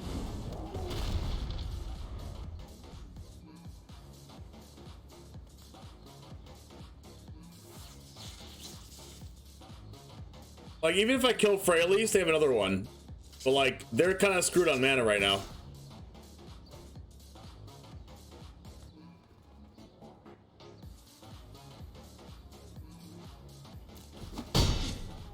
Now you've done it.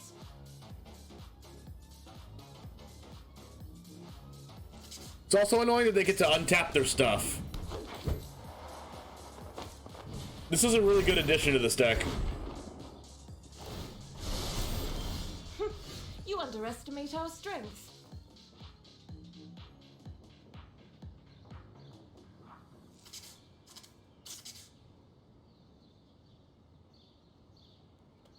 Can I get a banger?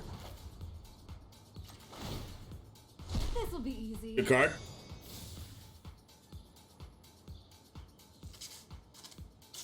We're gonna get to draw 2 cards though.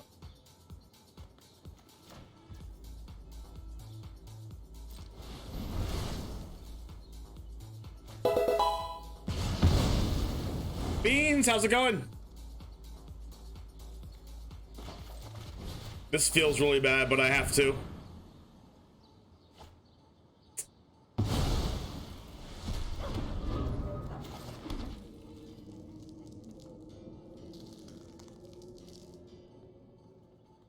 Also, the kind of dumb thing about this is that if I attack with both, they get to just kill my Chandra for free. I think I just have to attack with one.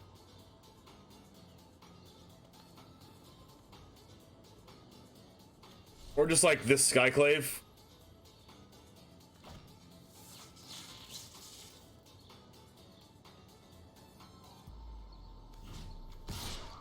I guess I'll just have to chomp. You'll pay for your treachery.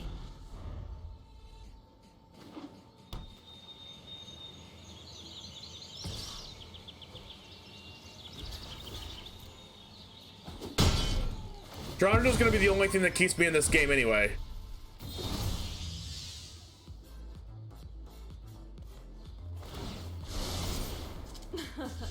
Our magic bears fruit. Good card. To collect a company again.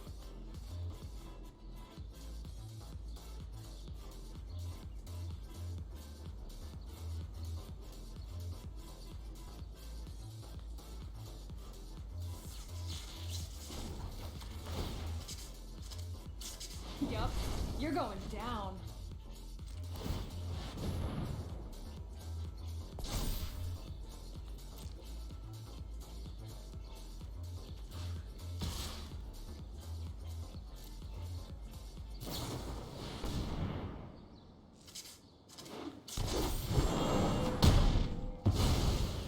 My legacy will avenge me.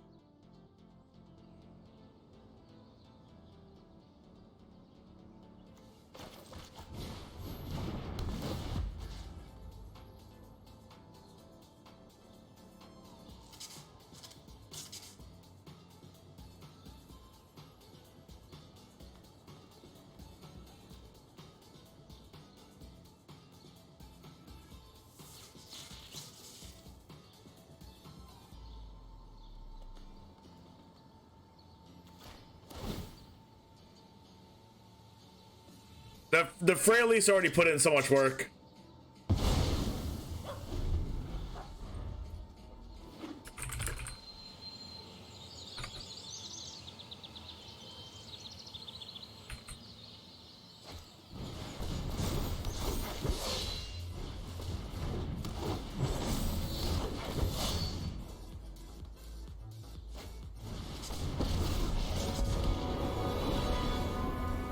danger isn't some.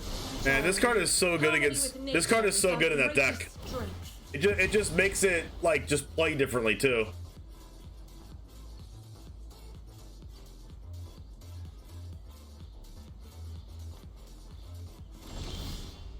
Another company?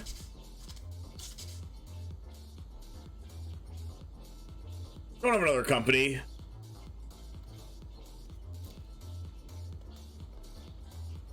They don't have any sleeves. You're right, Quick.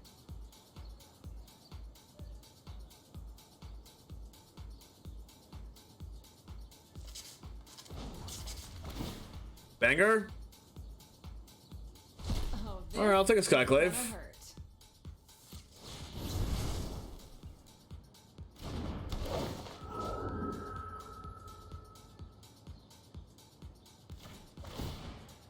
All right, cast your company.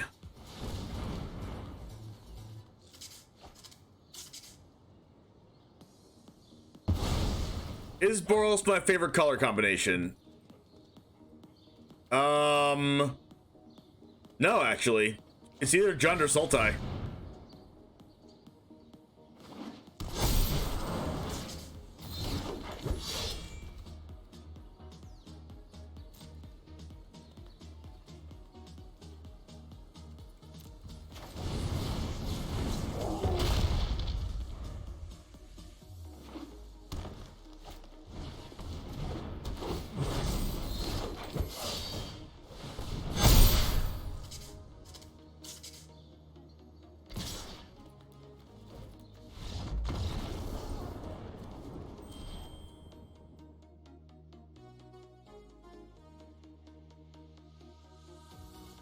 Yeah, I've been playing a lot of Boros lately.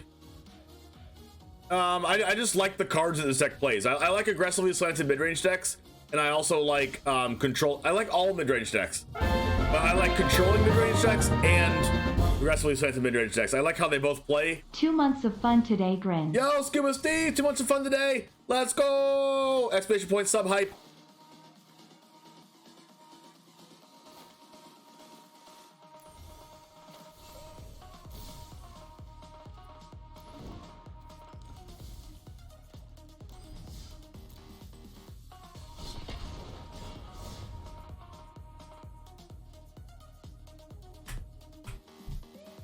Whoa, triple twos. Triple twos, PogChamp. That is Pogus Champus. Like, I prefer aggressively slanted mid-range decks. I also like to play, like, go huge control decks.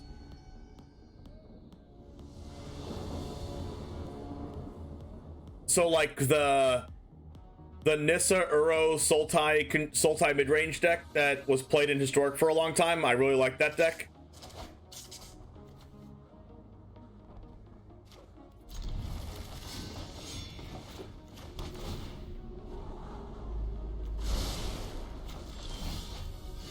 Demur.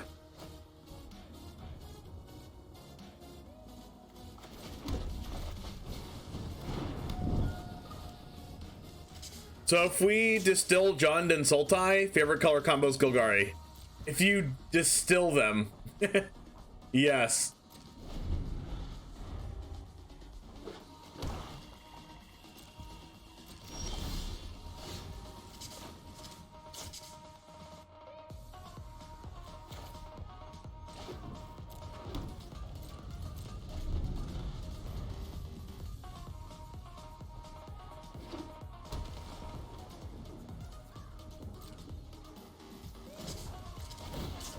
I haven't played against Dimir Control in a very long time, and we are not off to a good start.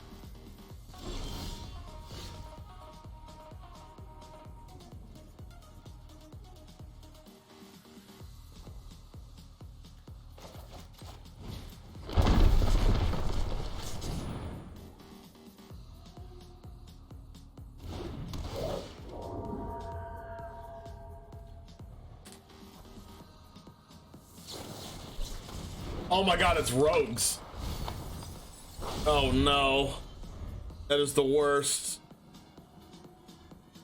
I just wasted a good card.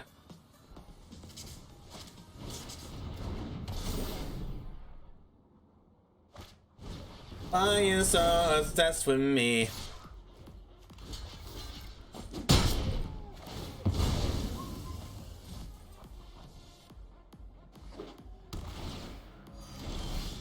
Dismal backwater. What a backwasher.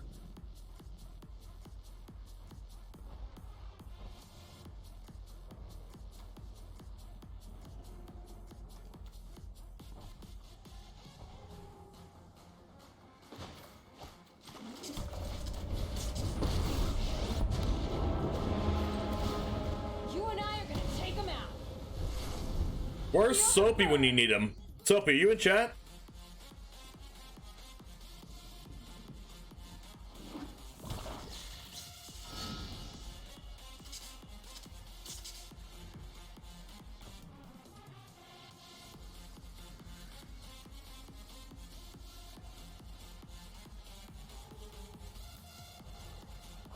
Agadeem's Awakening?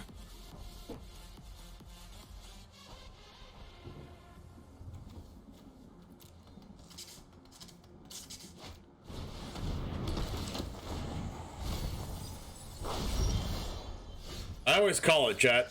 Every time.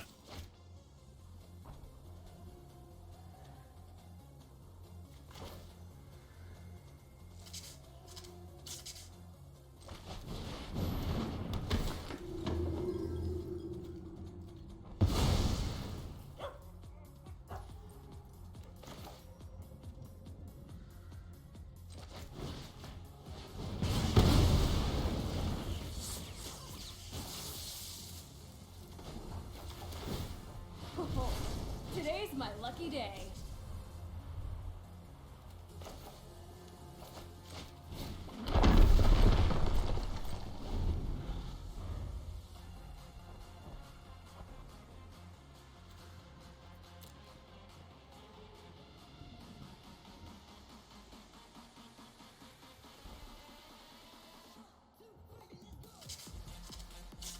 It's better than standard rogues because the mana is a lot better. You have access to Watery Grave and Drown Catacomb.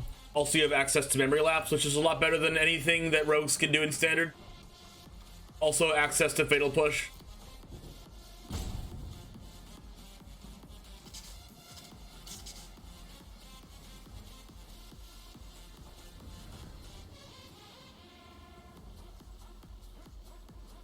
Yo, yo!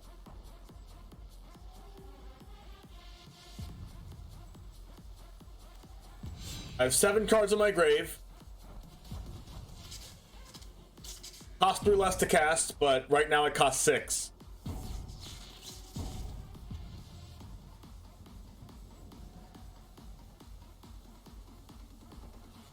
If I draw an untapped land, I'm going to make Manaless Chandra, cast Glorybringer, then cast Season Pyromancer. Now it'll be PogChamp.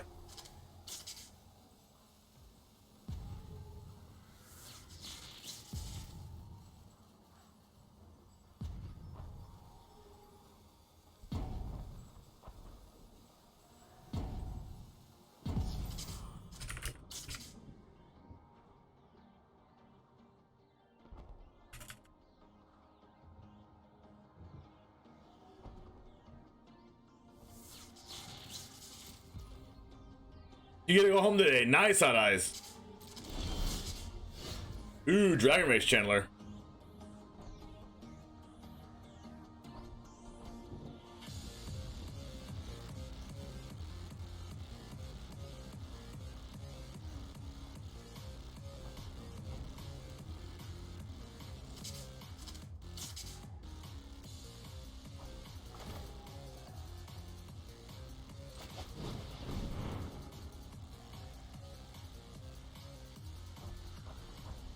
I'm gonna cast this. If they memory lapse it, I'm just gonna plus Chandra and cast it again.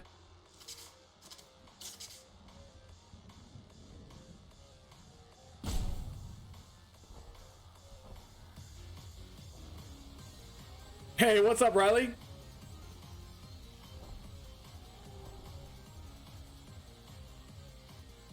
Please, memory lapse.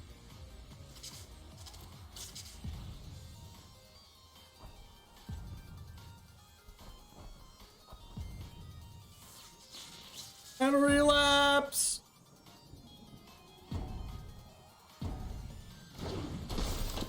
Dang, didn't even memory lapse.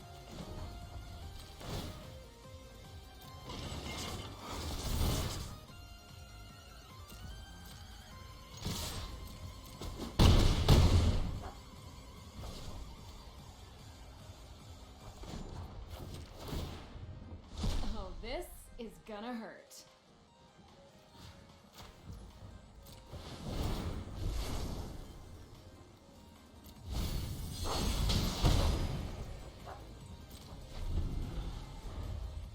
Hey, what's up, Soapy? I was just calling for you. You want to get more coffee? Yeah, I'm playing against rogues right now, and you know, it's not a surprise that I have 6 cards of different types in my graveyard right now.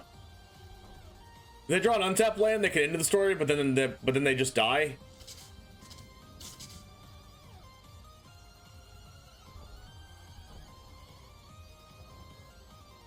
Yeah, they have Dismal Backwater and Temple of Deceit. Maybe they're just like missing wild cards for Watery Grave, or maybe they're playing those in addition to Watery Grave.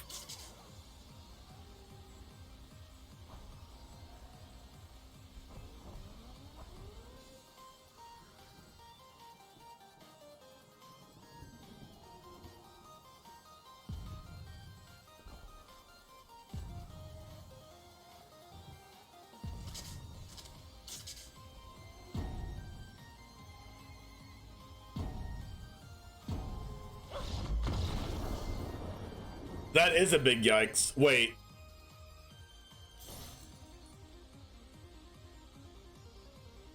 Okay. We take those.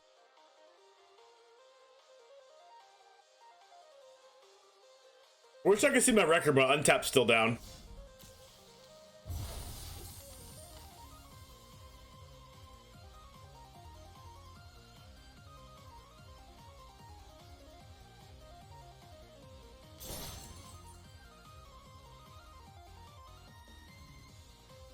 Dragon Race Channel was great in that matchup. No, it was awful. I don't know why anyone would play Dragon Race Channel in that matchup. It's actually really bad. It's really bad because like they get a couple different flowers on board and they can just block it. You know, that's why it's so bad. Exactly. It's really bad because it surveils, and if you don't like your surveil, you're milling yourself, and you don't want to mill yourself against the mill deck.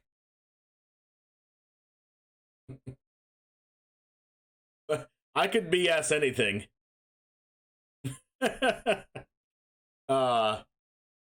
And that deck gets to play fatal push, so it's not good, and plus they're trying to race you, which means and Dragon Race Chandler has to attack, which means you have to attack with that 3/3 flyer, but you don't really want to attack because you want to block and they're going to race you and kill you. So not only are you milling yourself, but you're also unable to block and they can race you. So both of their win conditions against you, which is milling you out and attacking you, is actually makes Dragon Race Chandler really bad in that matchup.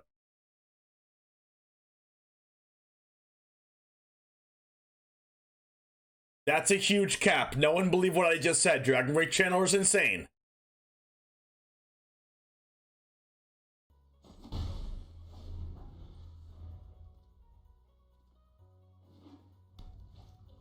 I'm going to the restroom real quick and I'll be right back.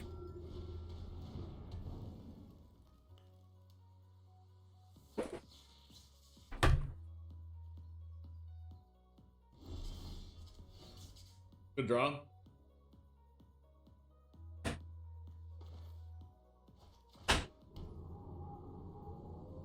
Okay.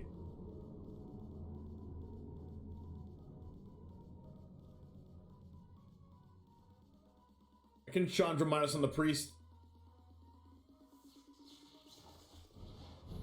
I think I'm going to do that, and then I'm going to plus Chandra next turn and use 6 mana. I'm going to sacrifice it. Hopefully they don't have a Mayhem Devil in their hands.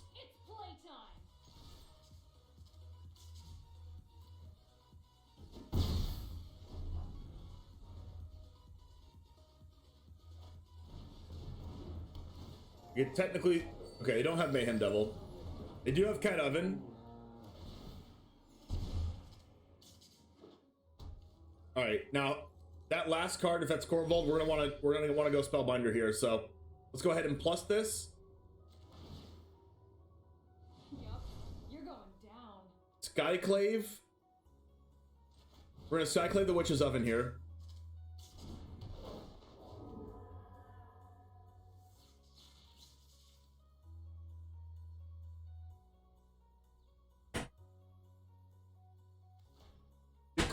We could have Skyclave the Goose, but we also have Bone Crusher for Goose.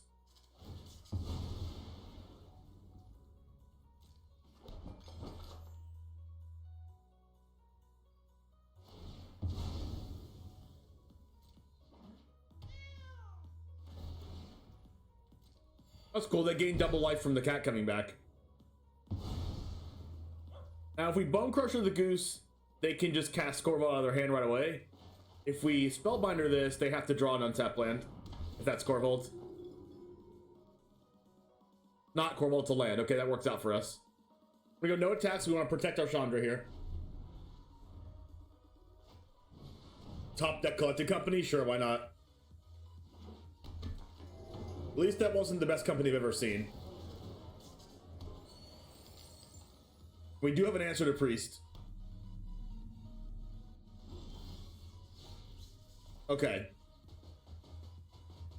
We're gonna want to go up on mana again because we only have 4 lands here. Today's my lucky day.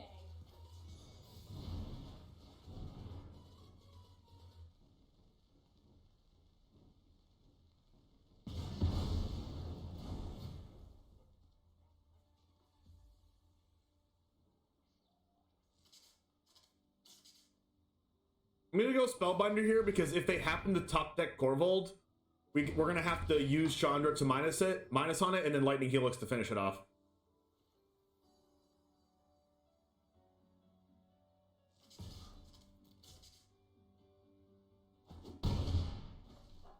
We're also in a weird spot that we lose to like top deck Bola Citadel.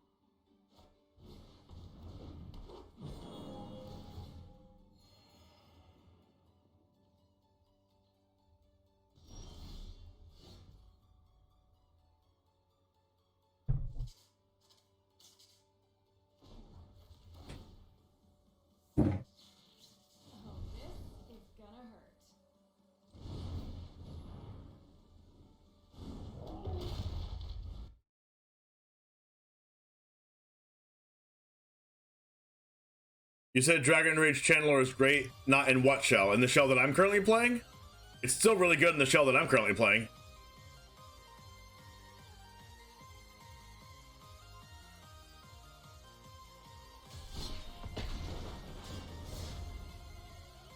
Yo, what's up, Paragon? Yeah, it was Jameception. We're clipping it for the Charizard Daily Advice? Yes, please clip it. Wait, did you clip it already, Riley?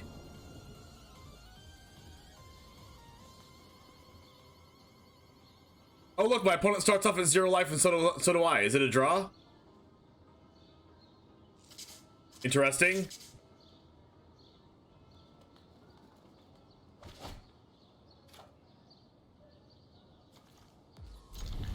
That's a Kep.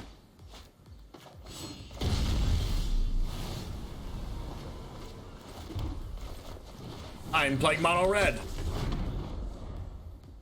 Oh, you're on mobile? Okay, sounds good. I can't clip it right now, though.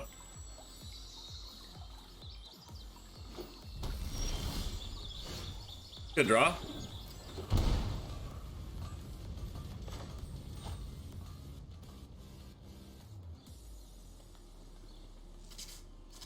I am definitely okay with this Bone Crusher Giant Stomp getting memory lapse, so I'm just going to pass here instead of using it on my turn. What? I forgot what an Iron Cocktail is. I know you've told me that before, but I forgot what an Iron Cocktail is. What is that?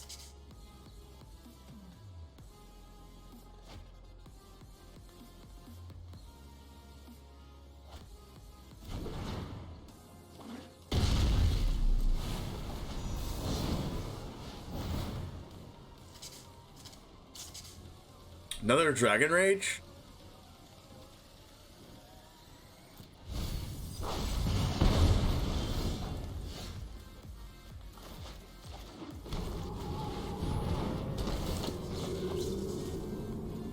Creativity and Prismari Command. Well, that creativity can go elsewhere. Because they would have done that literally this turn. Yikes.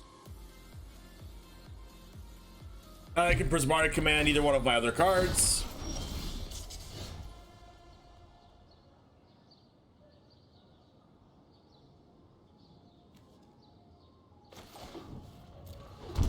Do this so I get a Surveil.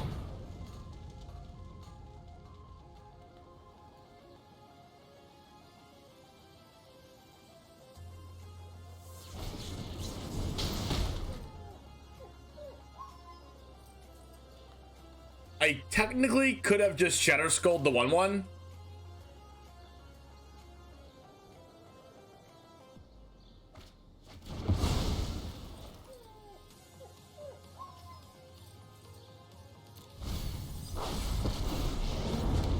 But I also could just like, they're gonna get another 1/1 next turn anyway. But like, I don't know, I'm just gonna do this. Yeah, they have 2 more mines in hand.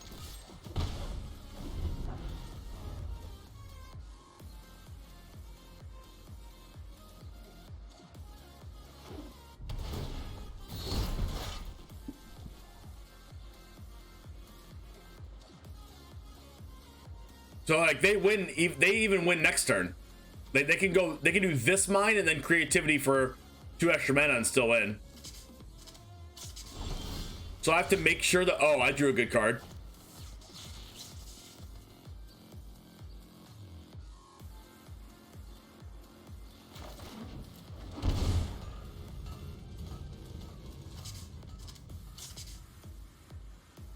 I could technically like try to kill both 1/1s here.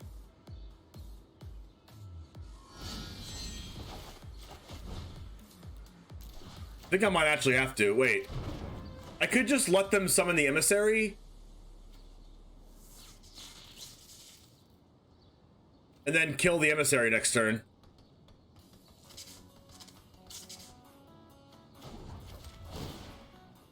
Yup, you're going down.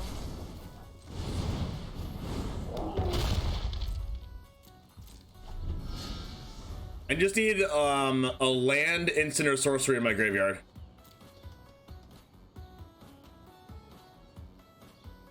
Land, instant, sorcery, or enchantment, or artifact.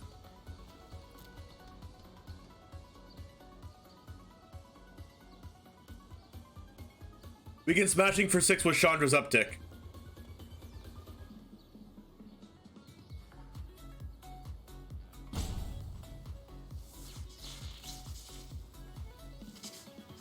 So we can fizzle their creativity by if they creativity for 1 time here, but if they creativity for both, then one of them's gonna resolve and then get the Emissary, and then we can kill the Emissary. Alright, they're choosing to play the Den of the Bugbear here.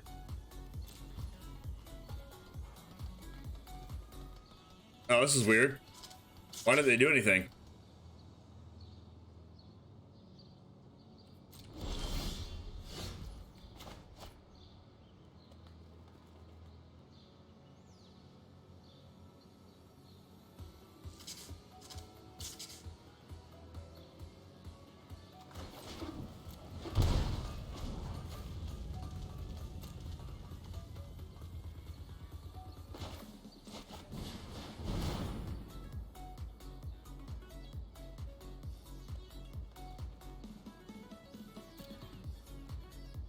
Banger.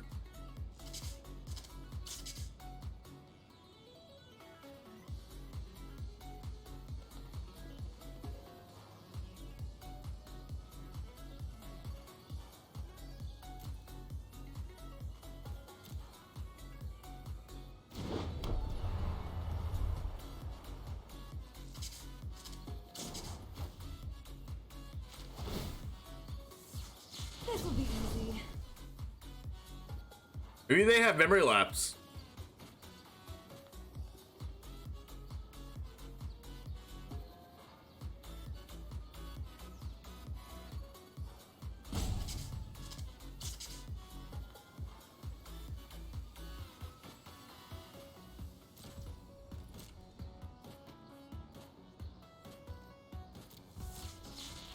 And they want to like creativity plus memory lapse, and that's why they're doing this. No, I'm not, but I also can beat it.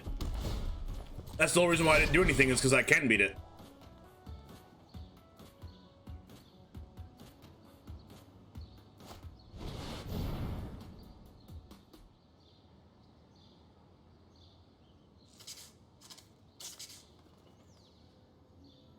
So I'm gonna stop one of the emissaries here. This emissary is not... emissary is not legendary, right?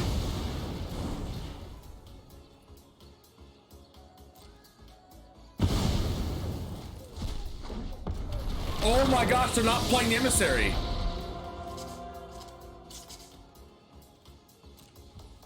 Do I just have lethal now then?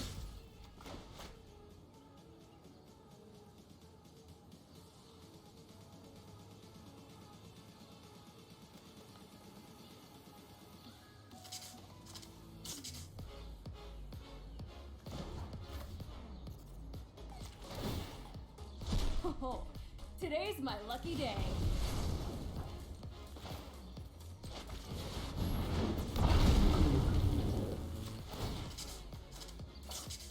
All right, that's it.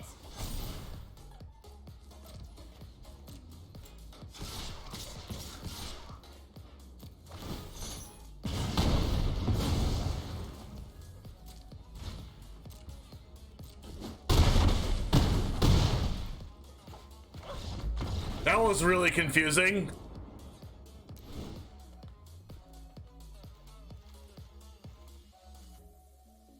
That was real confusing. I mean, I had the out anyway, but like, that was confusing.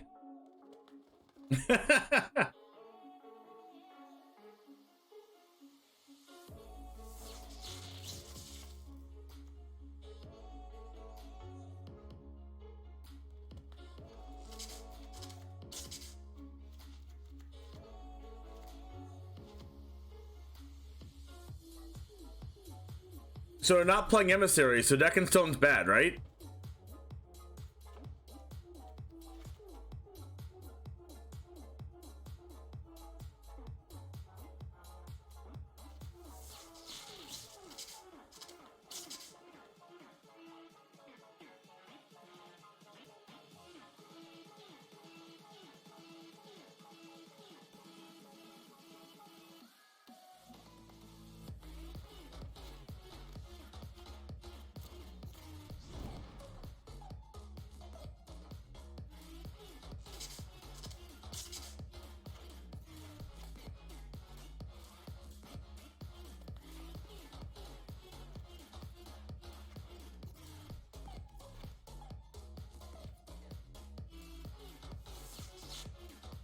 It's estimation point list, Blast.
I wonder if they're playing creativity. Not creativity. I wonder if they're playing Magma Opus.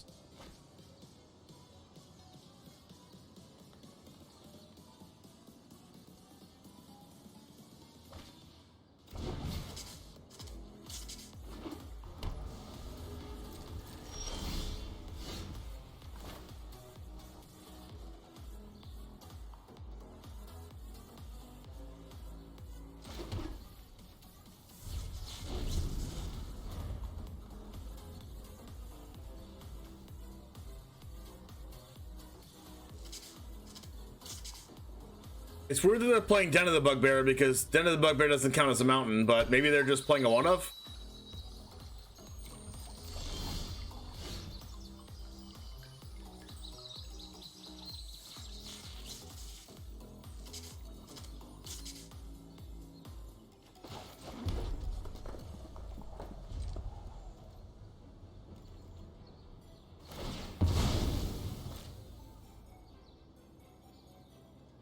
Yeah, it makes a 1/1, I guess.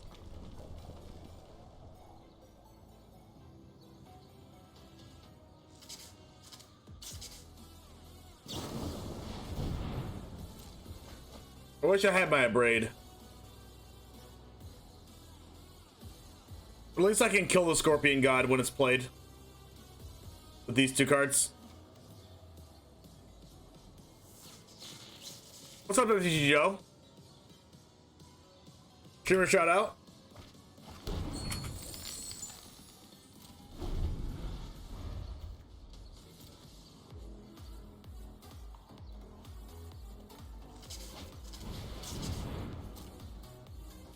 Opponent is iterating.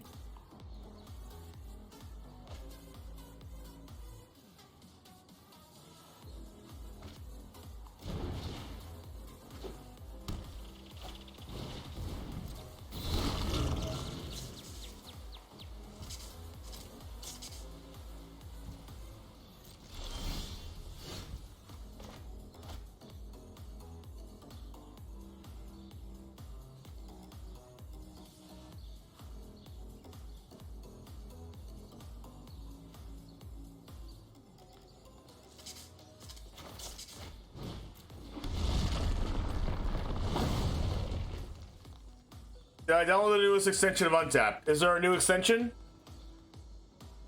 Yeah, I am doing well, MTG Joe. How have you been, man?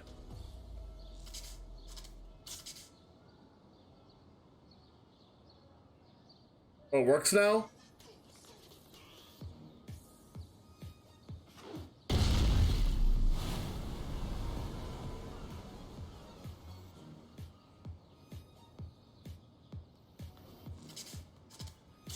I have to download it again?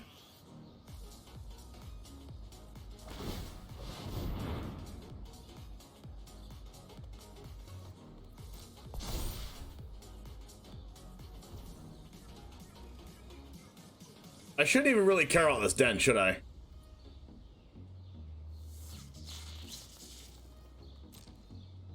Not really.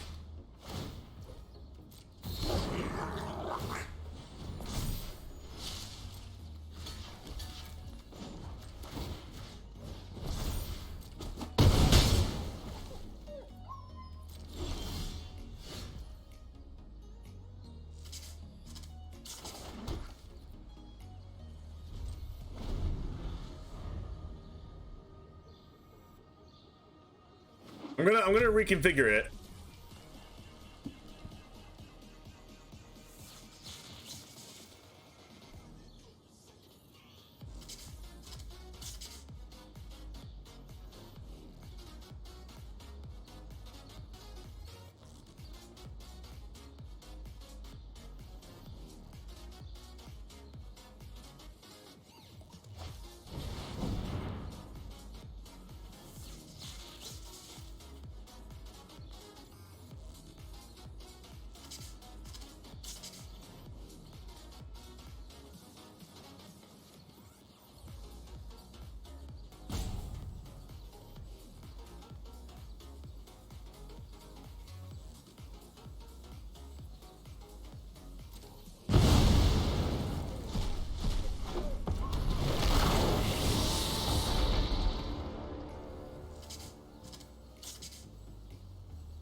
What's up, Jack? How's it going? Wait, no, that was earlier.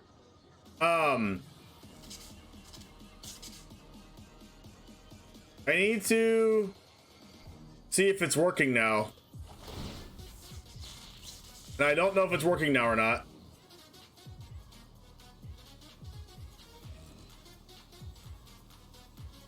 Yo, what's up, Tina Metal?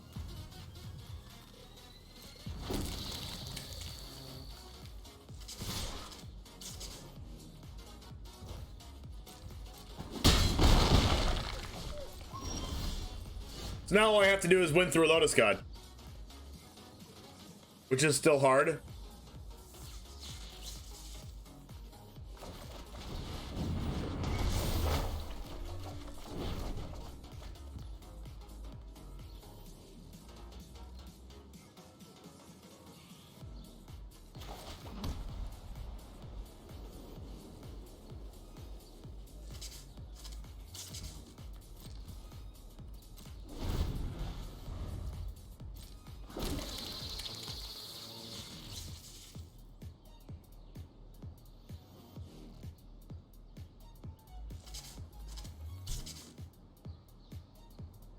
Plus they're at 20. Oh, they're gonna magma opus me? Well, that's not good.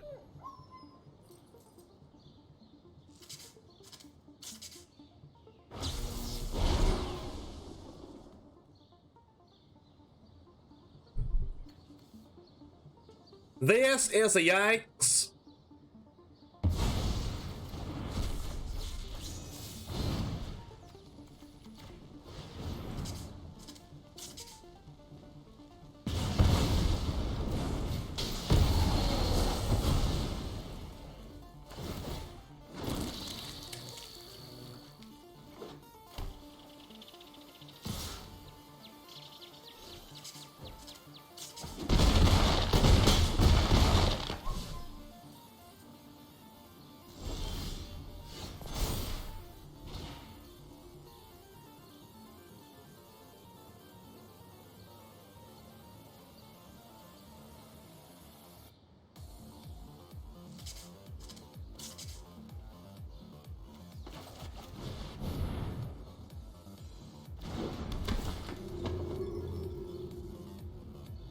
Wow.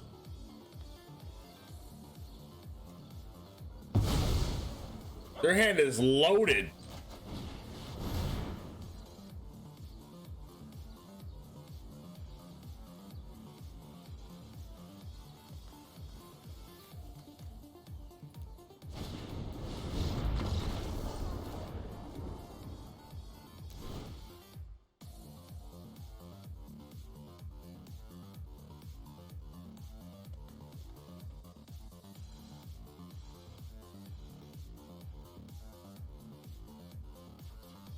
So, like, I guess I should have my Deccan Stones in just for the Scarab God once I stop their combo.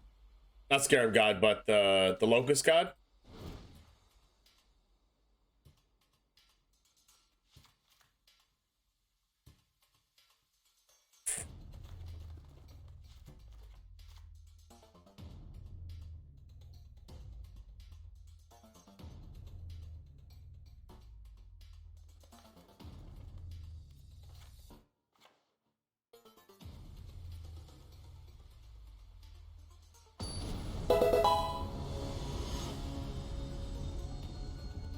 Hey, Snapper Bro, thanks for the follow. Welcome to the Goose Gang.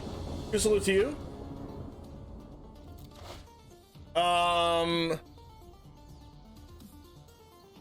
I guess I'm keeping this because I have, like, removal for their combo, but, like, I need lands.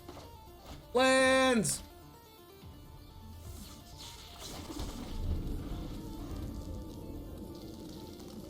Especially, like, one red source. There we go. There we go.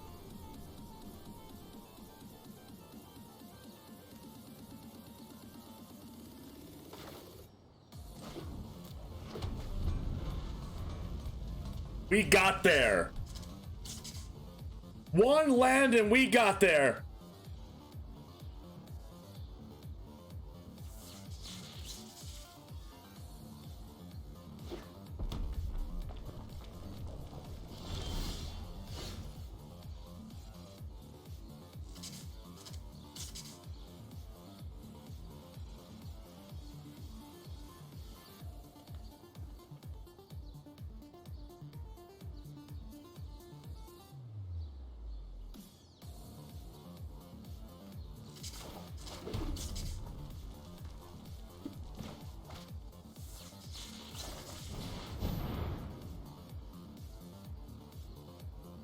Memory lapse.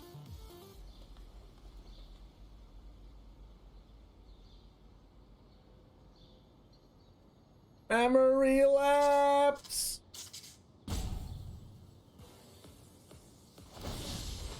Magma Opie. Creativity, Soul Seer, Abrade, Prismari Command, Expressive Iteration. Jeez.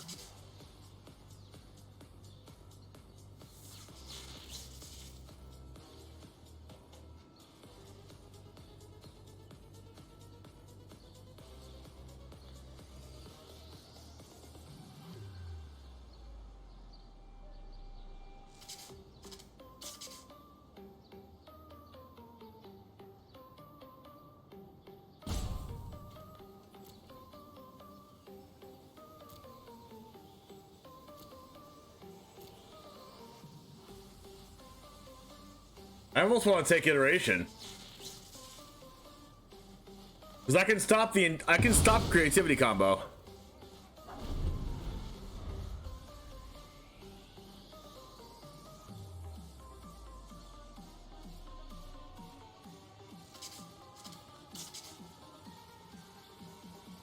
Like, they're really far off of casting creativity.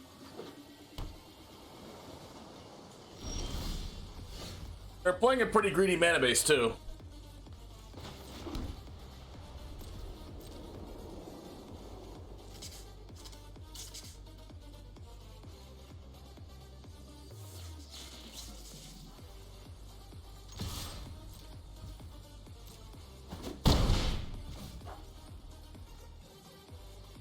So what happens here if that if they go like Prismari Command, kill my Spellbinder, make a token? Then they have three. Then they have 3 red.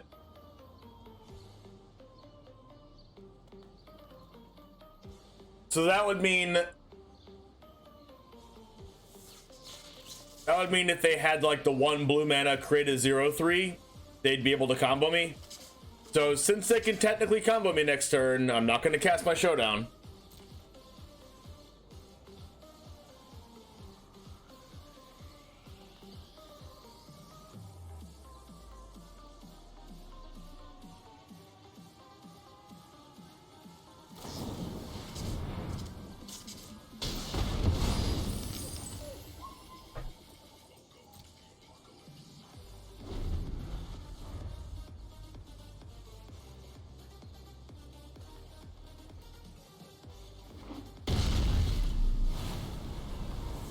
That was an untapped play and they would have comboed me.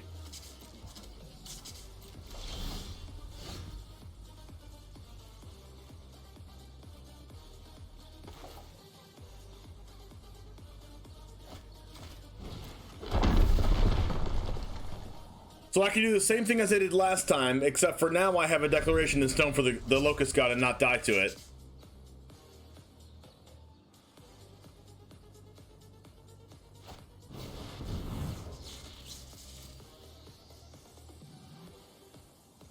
They could have comboed me there. We know they couldn't have. They need 1 more token. Or a red mana. Which they just found.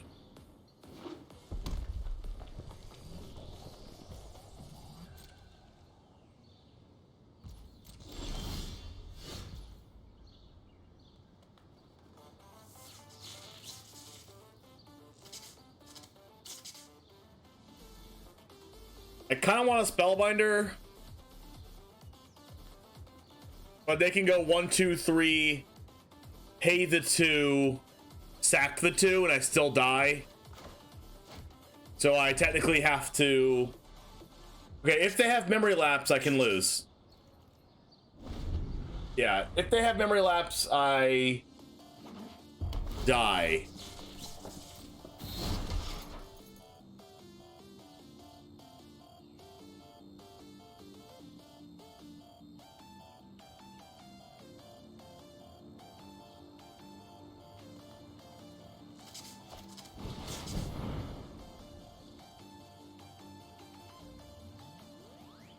They're targeting all 3 of them? Okay. Oh my god, freaking Nip is reborn. Or Perun. No freaking way.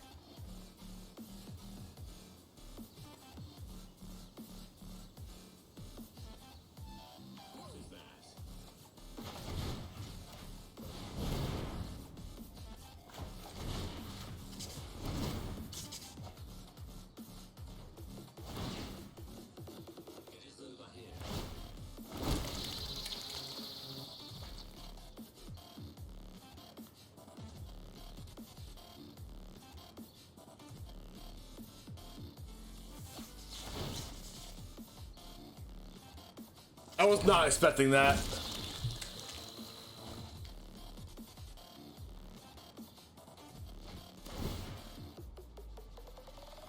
This matchup feels unplayable? No. I mean, we just do what we did game one.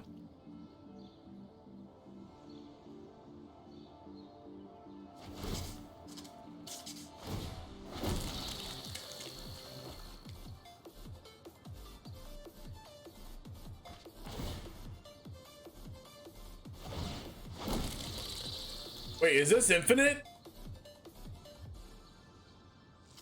Is it infinite right now?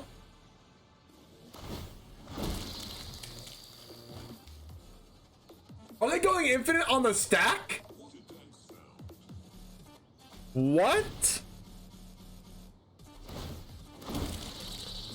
I didn't even know that was a thing.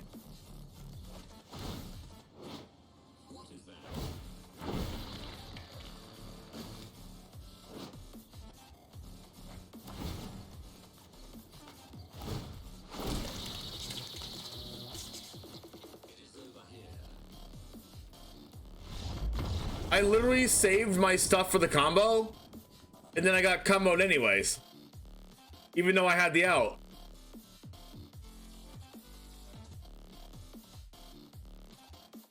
That sucks.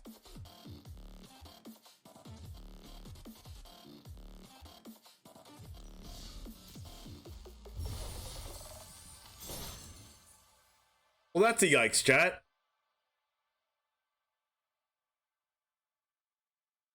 Yeah, it starts to loop earlier. Like I usually can just kill the Sage that falls in response, and the loop stops. But with Niv there, I just die. I would have needed to Spellbinder on the turn that I drew Spellbinder, but if that was the case, they would have just creativity for 2 and killed me anyway.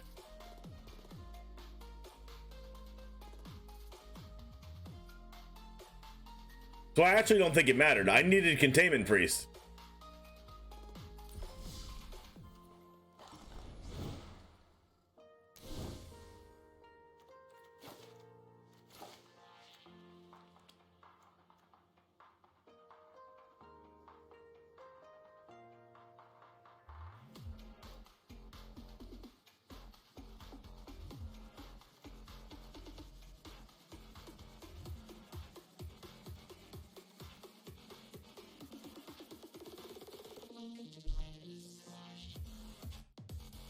Well, yeah, we didn't know they had Niv. I agree. Yeah, Niv needs all 3 to combo. No, Niv doesn't need to be there, but the other 2 need to be there. Oh, yeah. If they have Niv in their deck, because they sided Niv in, they would have a 33.33% chance of not comboing if they did X equals 2.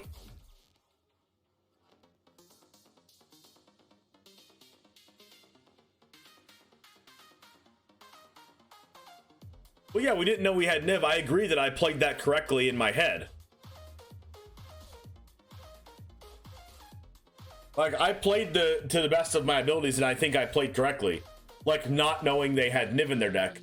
But I would have put 2 and 2 together if it was an open deckless tournament, and I would have known that my plan would not have worked. So, that's something that is good on ladder, but it's not good in a tournament.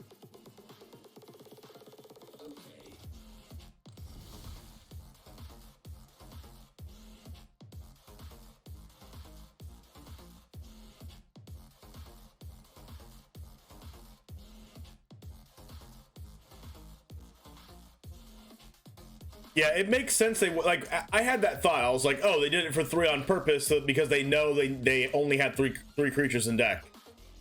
For sure.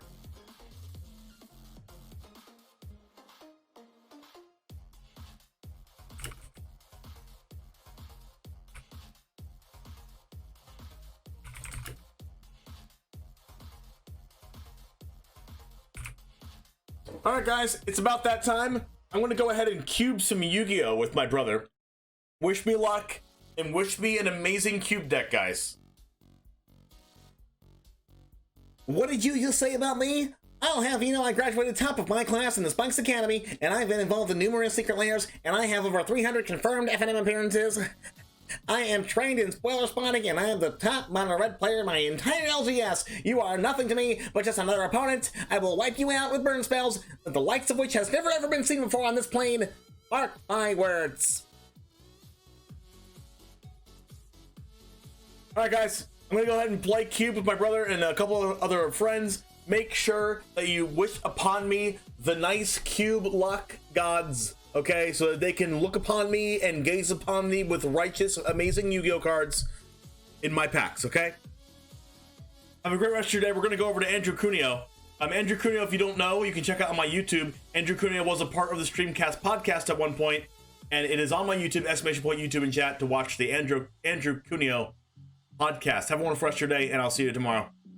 And as always, Juice Gang out. Let's go!